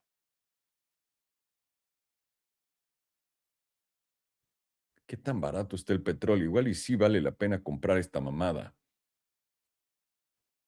Vean esta gatada, en la anual. Wix. Un rango de precio de 0 hasta $130. A ver, haz un corto y que te lo invalide aquí abajo, o un short, ¿no? Aquí arriba. ¡No mames!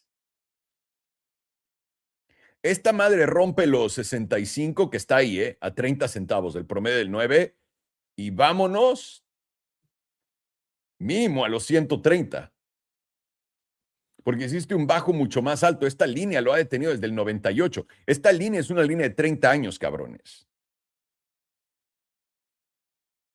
Y ha aguantado todos los cierres mensuales. Cuando quitas el ruido, cuando quitas las noticias y ves el gráfico alto, que es este, y esto no lo había visto yo, ningún cierre por debajo de 56 fue la oportunidad del cielo ahorita a comprar energía antes de que vaya donde tiene que ir. Uf, y recontra uf. Ahora esta gatada podría jugar algo así. Podría. ¿La voy a usar? No. No por ahora. Por ahora simplemente vamos a ver al petróleo venir mínimo a los 72. Pero jodido, que es la zona donde rompió aquí a la baja. Esto sería un SFP y esto te debería llevar para arriba a romper este máximo. Tal vez no este del 2008 en los 150. Ahí fue cuando el tío Salo estaba viendo a todo el mundo en la verga. Pero acá tienes 2022. ¿Y esto qué? En el 2022 que ocurrió esto, que fue un mercado bajista. Y ahora tienes la misma vela en el 2026 preparándose. Simplemente buscando confluencia en todas las ideas, donde podemos encontrar esas oportunidades, esos sectores que todo el mundo está al revés, como el dólar, como la energía. Y recuerda, puta madre cuerda. Toda la energía del mundo, o el 99% de la energía del mundo, está en precio de dólares. Y si la energía sube de precio y el volumen de consumo aumenta, ¿qué es lo que aumenta en volumen de transacciones? Dólares. ¿Qué está en el fondo en este momento de sentimiento en todos lados con noticias falsas como la de Xi Jinping? Que mañana tristemente voy a hablar de eso en el canal, que no se le espera a Carlos. ¿No? ¿Qué está en eso? Los dólares están en el fondo, tío. Estamos viviendo literalmente un mercado que tiene cara de recesión. Y ahora ya te están empezando a tirar las ideas. no estamos tan perdidos. Ya te empezaron a tirar las ideas. Ahora, creo yo que van a usar esto como headline, no tengo ni puta idea. Pero vean, el inversor billonario Mark Cuban dice que cree que la recesión este año es inminente. ¿Ok? Ahora, Mark Cuban es un retrasado mental. Bueno, en realidad no es un crack porque hizo mucho dinero. Pero están empezando, a lo que voy es, están usando a esta gente para empezar a tirar una idea. Nadie en este momento, y es lo que más me gusta de esto, nadie ha hablado de una recesión este año. Nadie. Nadie. Y eso me gusta mucho. Me gusta que estén diciendo que es el fin del dólar, que la energía va a bajar. Y estás viendo literalmente lo contrario de todo esto. Si están en este canal, estamos en la mejor posición, en mi opinión, para este ciclo. El ciclo del nuevo sistema monetario que nadie comprende, que ya nos dijeron, ya lo pasaron como ley, todo. A mí me sigue sorprendiendo lo poco que la gente entiende eso. Y es, honestamente, siempre he dicho y no, nunca, para que sepan, no veo mi vida y digo, puta, es que cómo no supe esto, cómo no este. Pero siempre es de verga, güey. El día que me toque una de estas de verdad ahora, voy a estar listo. Ha llegado el día y estamos listos. Ahora, no importa si es una recesión grande, chica, mediana, en putiza, lenta. Lo único que sé es que tengo cash para comprar lo que sea. Y que ya estoy en niveles pendejos de bajos y ya empecé a hacer mi deployment de cash con ustedes y han visto lo conservador que estoy siendo. Pero también lo agresivo en qué tan pocas acciones y en qué sectores me estoy enfocando. Yo creo que ese es el éxito acá. Ser pacientes, cabrones. Nada, absolutamente nada ha cambiado. Mientras peor se pone el panorama, más juegue en nuestro favor. Ya hay compras interesantes en todos lados. Hay varias que, por ejemplo, Tesla no te ha dado nada. Pero les voy a decir esto. Si me equivoqué en Tesla, no, ahorita, y digamos que Tesla brinca y se va a $500, 600, y ya me salí, que de todas maneras, puedes llamarlo como quieras, ¿no? Si me equivoqué, que va a bajar más. Que no lo creo, yo creo que está jugando exactamente tal cual como debe de, pero bueno, digamos que me equivoqué. Tesla vale verga. Y estamos en este mercado bajista, güey, voy a aumentar el tamaño de mi Coinbase y mi Circle. Y se los voy a decir si eso llega a pasar. Lo he estado pensando muy fuerte. Porque, güey, ¿cómo te vas a perder? Pero es que también Tesla tiene el mercado de inteligencia artificial productiva fuera de una computadora. Es el primero en toda la historia y aparte de energía. Esas dos para mí son enormes. Pero una vez más, no me va a dar pomo en entrar a Tesla. Ya me salí. Sigo arriba en mi salida. Se llega a dar eso, personalmente voy a poner mi parte de Tesla en Coinbase y en Circle. Y ahí voy a analizar cuál de las dos tiene la mejor oportunidad. Circle, de donde está el máximo histórico, es un 8X ya, un 7X.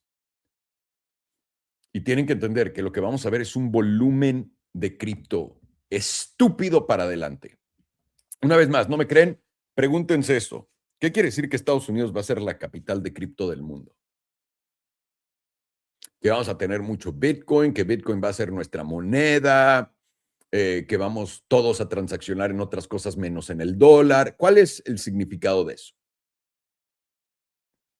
Y si no lo entiendes, no es Bitcoin, no son tus moneditas favoritas, es el dólar en cripto.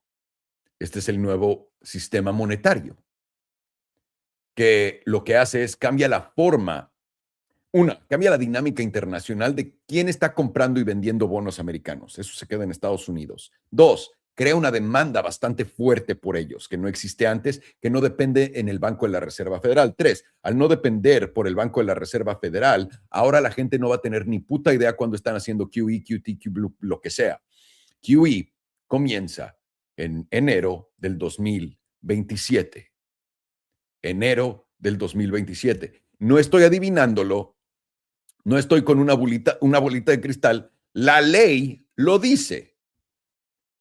QE, no le ponen QE, pero el hecho de que puedas comprar bonos y los hagas tu moneda, empieza en enero del 2027. Y aquí la pregunta es para todos ustedes, ¿qué tan antes lo vamos a poner en precio? Y cuando digo poner en precio, ¿qué tan antes? Es cuánto nos vamos a adelantar a enero del 2027 a comprar todos estos bonos. Y aquí es lo que tienen que entender. Esa compradota de bonos es lo que saca todo el dinero de la bolsa, lo pone en bonos, genera QE y después ese dinero regresa a todos lados, no en forma de lo que han visto antes, sino en forma de beneficios de todas las empresas que los están sacando. Aquí ya me estoy complicando bastante las cosas y no creo que deba decirles eso. Da igual. Eso es lo que está ocurriendo efectivamente. Para la gente que no entienda cuál es mi plan es simplemente, cada que hay una oportunidad, cada 20 años de este tamaño, lo que haces es inviertes en la narrativa más grande. Por ejemplo, si hubieras invertido cuando Visa, Mastercard salieron, American Express, y hubieras invertido en tarjetas de crédito, hubieras hecho una fortuna. Luego después, si hubieras invertido en el .com, en el boss de las .com, ¿no? En esa fecha, en todo lo que es Internet, hubieras hecho un varo Google, Yahoo, Amazon, hubieras hecho un varo pendejo. En el 2008 lo llevamos Web 2, lo que nosotros conocemos como Web 2, la Internet más social. Hubieras invertido en Meta, hubieras invertido en Google, hubieras invertido en Amazon también, otra vez, un poco en las mismas, pero el 2000 es más como de Oracle, este es más como este estilo de empresas. Si hubieras invertido en el 2010, 2013 en el wave de los coches eléctricos, si hubieras comprado Tesla y hubieras comprado las grandes chinas, hubieras hecho un varo pendejo. Si hubieras comprado el boom de AI y te hubieras metido en Nvidia, AMD, hubieras hecho un varo pendejo, o tal vez lo hiciste. Se los pongo sencillo. Si te estás metiendo en un nuevo sistema monetario mundial e inviertes en el nuevo sistema monetario mundial, Coinbase, Circle, Ethereum, ¿no? Que son los proxies, y también Solana, aquí hay dos cosas convergiendo que son muy importantes para ustedes de entender, en mi opinión. Tienes el sistema cambiando a criptos. Eso quiere decir que hay una gran inyección del cash que existe en el mundo traducido, trasladado a USDC. Es lo que va a pasar, para que sepas. Es lo que está ocurriendo. Si el banco tiene $1,000 millones sentados en una bóveda como Rico McPato, esos $1,000 millones simplemente los van a meter en USDC. Eso va a generar el volumen más grande en cripto que no hay forma de explicarlo, porque literalmente solamente con un banco depositando la mitad de su dinero en cash, tendría 3 veces más que el volumen de cripto completo en esta red. ¿Ok? Entonces, por eso esos son mis gallos. Y la otra cosa que tienes a favor, tienes las dos partes convergiendo en una sola. Y esto es muy importante para todos ustedes de entender. ¿El futuro tiene que ver con inteligencia artificial, sí o no? En mi opinión, lo tiene. ¿Qué es lo que está en este momento viéndose claramente que va a pasar con inteligencia artificial? Todos los robots, las máquinas van a hacer todo por nosotros, incluyendo todo nuestro shopping, incluyendo todo nuestro browsing, incluyendo todo. ¿Qué quiere decir esto? Todas estas máquinas requieren tokens, todos estos bots requieren tokens para poder hacer diferentes cosas. Estos tokens, los más baratos, y si le preguntas, y esto me lo quería guardar hasta que pasara al revés, pregúntale a todas tus inteligencias artificiales si solamente puedes cambiar, hacer un intercambio de valor con otros a futuro en cripto, ¿qué cadenas escogerías? Y las dos cosas que todos te dicen, Solana y USDC en Ethereum. Todas. Búsquenlo ustedes mismos. Igual y me lo está diciendo a mí por esto. Para mí es lógico. Aparte de todo, es lógico. Pero también tu inteligencia artificial favorita te ofrece la solución de, güey, si quieres cambiar un chingo de cosas, valor, cripto, usemos Solana o usemos Base. Ellos mismos te lo están diciendo, tío, ¿ok? Ahora, ¿por qué es importante esto? Porque si todas las transacciones, tu teléfono ya no va a existir como existe el día de hoy. Vas a tener otro tipo de cosa. No va a tener pantalla como es. Va a ser muy diferente. Muy diferente.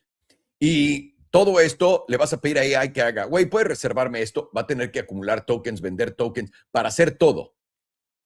Y estas cadenas son las más grandes. Ahora fusiona el dólar junto con inteligencia artificial, la gran cantidad de energía que le están tirando a todo esto, que requiere, que también afecta al dólar positivamente. Y ahora ponlo todo junto en una sopa. Esta es una oportunidad de una en 20 años. En mi opinión. Tómala o déjala. Está en ti. Tú tienes en este momento el asador por el mango, cabrón. Estás a cargo. En este canal hemos estado puesto desde que topamos, nos vamos, esperamos en cash, estamos listos. Si has estado aquí conmigo, estás listo, estás en una gran posición ahorita. Una gran posición. Y lo digo porque yo estoy en una gran posición. Deberías estar igual, ¿no? A menos de que estés haciendo lo contrario, ¿no? Porque sabes que soy un contraindicador. Entonces, ahorita deberías estar bastante en rojo, pero no te preocupes, ahorita cambia. Es importante, es muy importante solamente entender estas bases económicas, que aparentemente nadie las entiende. La economía, y esto le puse a un güey en X ahorita, ¿no? Que no, el güey no entiende por qué vergas, por qué chingados están hablando de cómo es que nos dieron buenos datos de empleo y el mercado cayó hoy. El estudio de la economía, se los voy a decir una vez más, y esto espero que hayan visto la diferencia que esto hace entre todos sus pacos favoritos y un pendejo que simplemente está viendo la realidad. El estudio de la economía es el estudio de la gente y cómo se comporta con su dinero. ¿Qué hace con él? Para estudiar la economía, lo único que tienes que ver es cuánta gente está comprando en tu restaurante local, cuánta gente está comprando, está yendo a pagar, están usando el mismo volumen, tus amigos tienen dinero, tus amigos que tienen empresas les está yendo bien. Eso es el estudio de la economía. El estudio de la economía que todos los imbéciles practican, en mi humilde opinión, y les tengo que decir imbéciles porque es, güey, fuiste a la escuela, cabrón. Te dijeron esto al principio. Cuando fuiste y te metiste al cursito, te dijeron, güey, ¿sabes qué es la economía? Fue probablemente una de las primeras, porque yo no fui a la escuela. De las primeras, espero que sí, que les hayan preguntado, ¿qué es el estudio de la economía? Y contestaron todos. Ahora como adulto, todos tus pacos favoritos que fueron y tienen sus PhDs y WebMDs y puta madre Ds y chécame estas, todos esos güeyes se dedican a estudiar los números que les da el gobierno. Por eso estás, todo atrás dice liquidación, venta y liquidación. No mames, estoy viendo los números del gobierno. Todo atrás, una vez más, dice a la venta, a la verga, liquidación, llévate a mi esposa, te doy $1,000 por ella. Por favor, todo se tiene que ir. Pero tú estás leyendo los datos que te da el gobierno y dices, uy, la inflación viene cabrona, ¿eh? Oye, Alejandro, voltea atrás de ti. No, tengo que ver los datos, solamente enfocarme en los datos del gobierno. Se me hace una de las cosas más, una vez más, una de las cosas que más decepcionan en el planeta es cuando te despiertas y ver lo dormidos que todos están. Esta es una de esas cosas que me frustraba mamadas, pero es bastante divertida poder enseñársela a todos ustedes. Y ahora, de todos ustedes va a haber muy pocos que lo puedan ver, entender y comprender y aprovechar. Solamente esto es para ustedes. Lo demás es ruido y ya. Así que ahí lo tienen. Miércoles, les di mi jugada entera. Ahora, en cripto, y les voy a decir esto de una vez, porque tengo que hacerles el video y he sido un huevón de mierda. He estado en otras cosas, ¿no? Con mis NFTs. Mis posiciones para este mercado, y una vez más, yo creo no solamente el ciclo de 4 años de Bitcoin, no es un ciclo de 4 años de Bitcoin, es un ciclo de liquidez de 4 años, dentro de un ciclo de liquidez de 8 años. Para decirles dónde estamos, ¿ok? En el ciclo de 8 años, que empezó en el 2020, 19, lo que quieras. En este ciclo de 8 años, los primeros 4 tuviste antes del 2022, en el 2021. Esto en realidad empieza el 2018, más o menos. En esos ciclos, que fue el tope de el último tope de Bitcoin, ¿no? 18, 19, 20, 21, más o menos. 18, 17. Todo ese ciclo, hasta el 21, fue una gran cantidad de liquidez inyectada en el sistema. Y no te lo inyectaron al principio del ciclo, lo inyectaron a la mitad del ciclo de 4 años. ¿Ok? Ese fue el primero. Acabaste en el 2022. Ahora, acabaste el próximo ciclo en el 2026. Son 8 años, ¿ok? El ciclo que acabaste en el 2022 fue el ciclo que recibió toda la liquidez gigantesca, el dinero gratis de la pandemia. No le digan liquidez, sino ahorita va a salir un señor a gritar. Entonces, estos ciclos de 8 años se acabaron.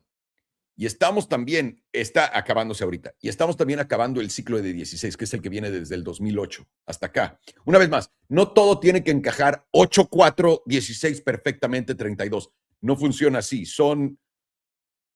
Y todos no se comportan exactamente igual todo el tiempo, ¿ok? Pero para este ciclo nuevo, donde estamos empezando ahorita, lo que todo el mundo necesita para que esto funcione es una gran inyección de liquidez. Y ahora, hay mucha gente, todos los boomers dicen, la Reserva Federal va a imprimir dinero, porque una vez más, todavía no comprenden cómo funciona el nuevo dinero. Bien. La realidad de esto es que las empresas se van a encargar de hacer eso, de la impresión de dinero. Esto empieza en el 2027.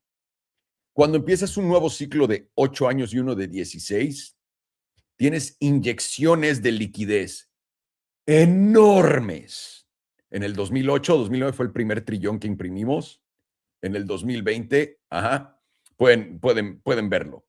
Vamos a necesitar otra vez una mega inyección de liquidez. Mega. Y ahora, esto va más allá de lo que toda la gente supone. Esto simplemente va en cómo esta gente se va a beneficiar lo máximo posible. Y el beneficio mayor, más grande que existe en el mundo de cripto, el más grande, es que tengas otro ciclo de liquidez amplia y que tengas un ciclo idéntico o no idéntico, pero relativamente parecido al del 2021, ¿ok? Donde las altcoins van a correr. No, ahora, va a ser diferente, no es idéntico que el 2021, 22. Altcoins van a correr. Personalmente pienso que NFTs van a correr, pocos, pero los que van a correr. Todas mis posiciones, y se los puse enfrente a todos ustedes, sencillas. Coinbase, que es el nuevo banco del mundo. Circle, la cadena del mundo. Ethereum, la cadena del mundo, ya el on-chain. Solana es la otra moneda que se traduce muy fuerte a esto. Pero yo a Solana estoy entrando vía proxy. Eso quiere decir, no estoy holdeando mi Solana con cojones comprando en estas bajadas. Estoy comprando NFTs. Ahora, esta jugada a mí me puede salir mal. ¿Ok? No es la que le estoy recomendando a todos ustedes para nada. Esta jugada, para mí, de los NFTs, no estoy poniendo más de 1% del cash que tengo en mano en ellos. No el 1% de lo que tengo en dinero en total. De cash que tengo, estoy haciéndolo ahí, abriendo mi posición de Solana. Cuando mi posición de Ethereum es del 10% de mi cash. ¿Por qué? Porque tengo más riesgo en esta jugada de Solana. ¿Ok? Mi jugada de Ethereum yo la veo normal como cualquier otra cosa. La de Solana es el que tiene la mayor probabilidad de hacerme un chingo de lana. Y no se los he compartido por huevón, pero rápido se los voy a enseñar y luego les juro, les voy a hacer, espero esta semana, el video de esto, pero ya me preocupé porque estas chingaderas subieron de precio en sí. Estoy comprando estos NFTs y no, una vez más, no conozco al dueño, no gano nada con decirles esto. Yo no voy a vender hasta que pasen 3, 4 años. Esto es una jugada a muy largo plazo y no la quería compartir con ustedes porque en la última de los NFTs, mis proyectos no funcionaron porque soy un perdedor. Pero verga, si sí sé invertir en otros. Y ahora aprendí a putazos lo de los NFTs, ¿no? Y ahora en este momento lo estoy tomando desde afuera para adentro. Vi qué proyectos funcionaron, por qué proyectos mueven liquidez, cuántos proyectos mueven dinero más allá de ventas, etcétera. ¿Ok? Una vez más, para todos, si los NFTs son una estafa, salte de una vez, carnal, ahórrate la estafa, etcétera. 1% de todo mi cash Cash, no cuánto tengo en mi empresa de esta y mi empresa de esta y mi empresa de esta y cuánto dinero tengo de más en otras cosas. De mi cash, 1% es lo que estoy haciendo. Y empecé a comprar estas chingaderas, ¿ok? Estos son los famous foxes, son los foxes en Solana. ¿Por qué? Estos güeyes tienen 1,000,000 de cosas. Cuando los compré estaban en 2 Solanas. Ahorita están en 3.5, ha bajado el precio de Solana, pero ninguna otra ha ajustado como ellos. Y han llegado a piso casi de 4 Solanas. No entiendo por qué vergas se está reventando ahorita, no los he compartido con ustedes. Esto es lo que estoy comprando. Entre estos,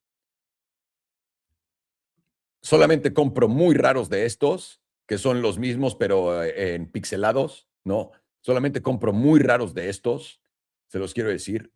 Y acá les voy a enseñar cómo, bueno, no, después lo hago. Les enseño cómo usar su sitio y todo eso.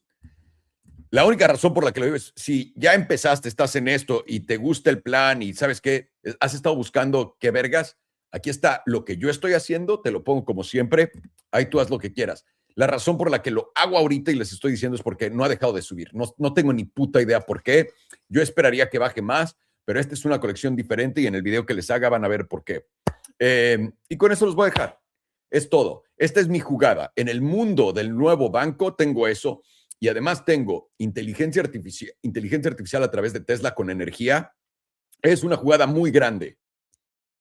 Una vez más, pero si Tesla no me da mi entrada, voy a moverla a una de estas cosas. Y también tengo MicroStrategy. ¿Por qué Strategy y no Bitcoin? Muchos de ustedes se van a preguntar.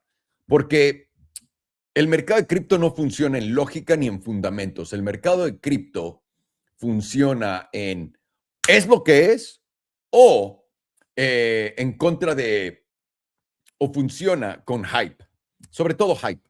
Y es por eso que nunca voy a ganar en el mercado de los NFTs, por ejemplo. No te puedo vender algo solamente para decirte lo bueno que va a ser a futuro. Y eso es lo que le da a los proyectos enormes. Yo no puedo hacer eso. No puedo. Intenté darles varias cosas, pueden platicar conmigo, podemos hacer esto de negocios, bla, bla. A nadie le pareció, no tengo valor absoluto para mi comunidad. Entendido. Y lo entiendo, ni siquiera para mi mujer. ¿Qué voy a tener para extraños? Pero este pedo sí tiene. Entonces, al colocar todo este desmadre, tengo mi Coinbase, tengo mi Circle, tengo mi ETH, mi Solana, mi jugada de Solana, que es esta. Y en vez de comprar Bitcoin, voy a comprar MicroStrategy porque la gente es irracional con su dinero y porque se va a mover en múltiplos comparado con Bitcoin, que a Bitcoin le va a costar más trabajo. Y ustedes saben, para mí este ciclo se va a tratar de Ethereum. Tal cual como dijeron todos, pinche Ethereum es una mierda este ciclo y nunca más lo voy a comprar, es una porquería porque no sube. Es lo que yo creo va a pasar en 4 años con Bitcoin. Ahora, no estoy diciendo que no va a subir, que no. Yo simplemente creo que el retorno en Ethereum y Solana va a ser ridículo contra el de Bitcoin. Es mi apuesta. Y estoy apostando también en Bitcoin, pero con más X de apalancamiento a través de MicroStrategy. ¿Por qué con más X de apalancamiento? Porque Strategy baja más y sube más. Los porcentajes son estúpidos. Y si me equivoco y Bitcoin sube más que Ethereum, a mí no me interesa tener Bitcoin. Esos beneficios que tiene Bitcoin no existen. Son literalmente para estúpidos. Estúpidos como yo en el pasado, por supuesto, caí en todas. Pero no me interesa el beneficio de tener un Bitcoin, una cartera fría que puedo perder o no puedo volver a entrar a, ¿no? Que no me pueden confiscar a menos de que lo confisquen como todas las reservas. Que puedan ver cómo gasto todo mi dinero a través de Nel. Pero así es como lo voy a hacer. Y tengo Lucid, que es una parte muy pequeña de mi portafolio ahora, porque les dije, combiné todo mi dinero, pero ya la jugamos tal cual como la jugamos y ahora estamos esperando a ver si metemos contingencia. Y solamente me falta poner el punto final en lo de Oclo y Strategy. Es lo único. Y va a depender con Tesla, porque Tesla es mi proxy de energía y necesito algo que esté en energía. ¿Ok? Ahí lo tienen. ¿Qué pinche spiel les tiré por acá? Espero que les sirva, que les funcione de algo, o mínimo que hagan unos buenos clips de mí diciendo puras pendejadas. Les mando un abrazo a todos, pórtense bien. Y nos vemos el viernes. ¿Cómo de que no? Uf, qué rico el viernes. Gracias a todos los miembros del Trading Academy, por cierto, que andan por acá. Les mando un abrazote a todos. Gracias.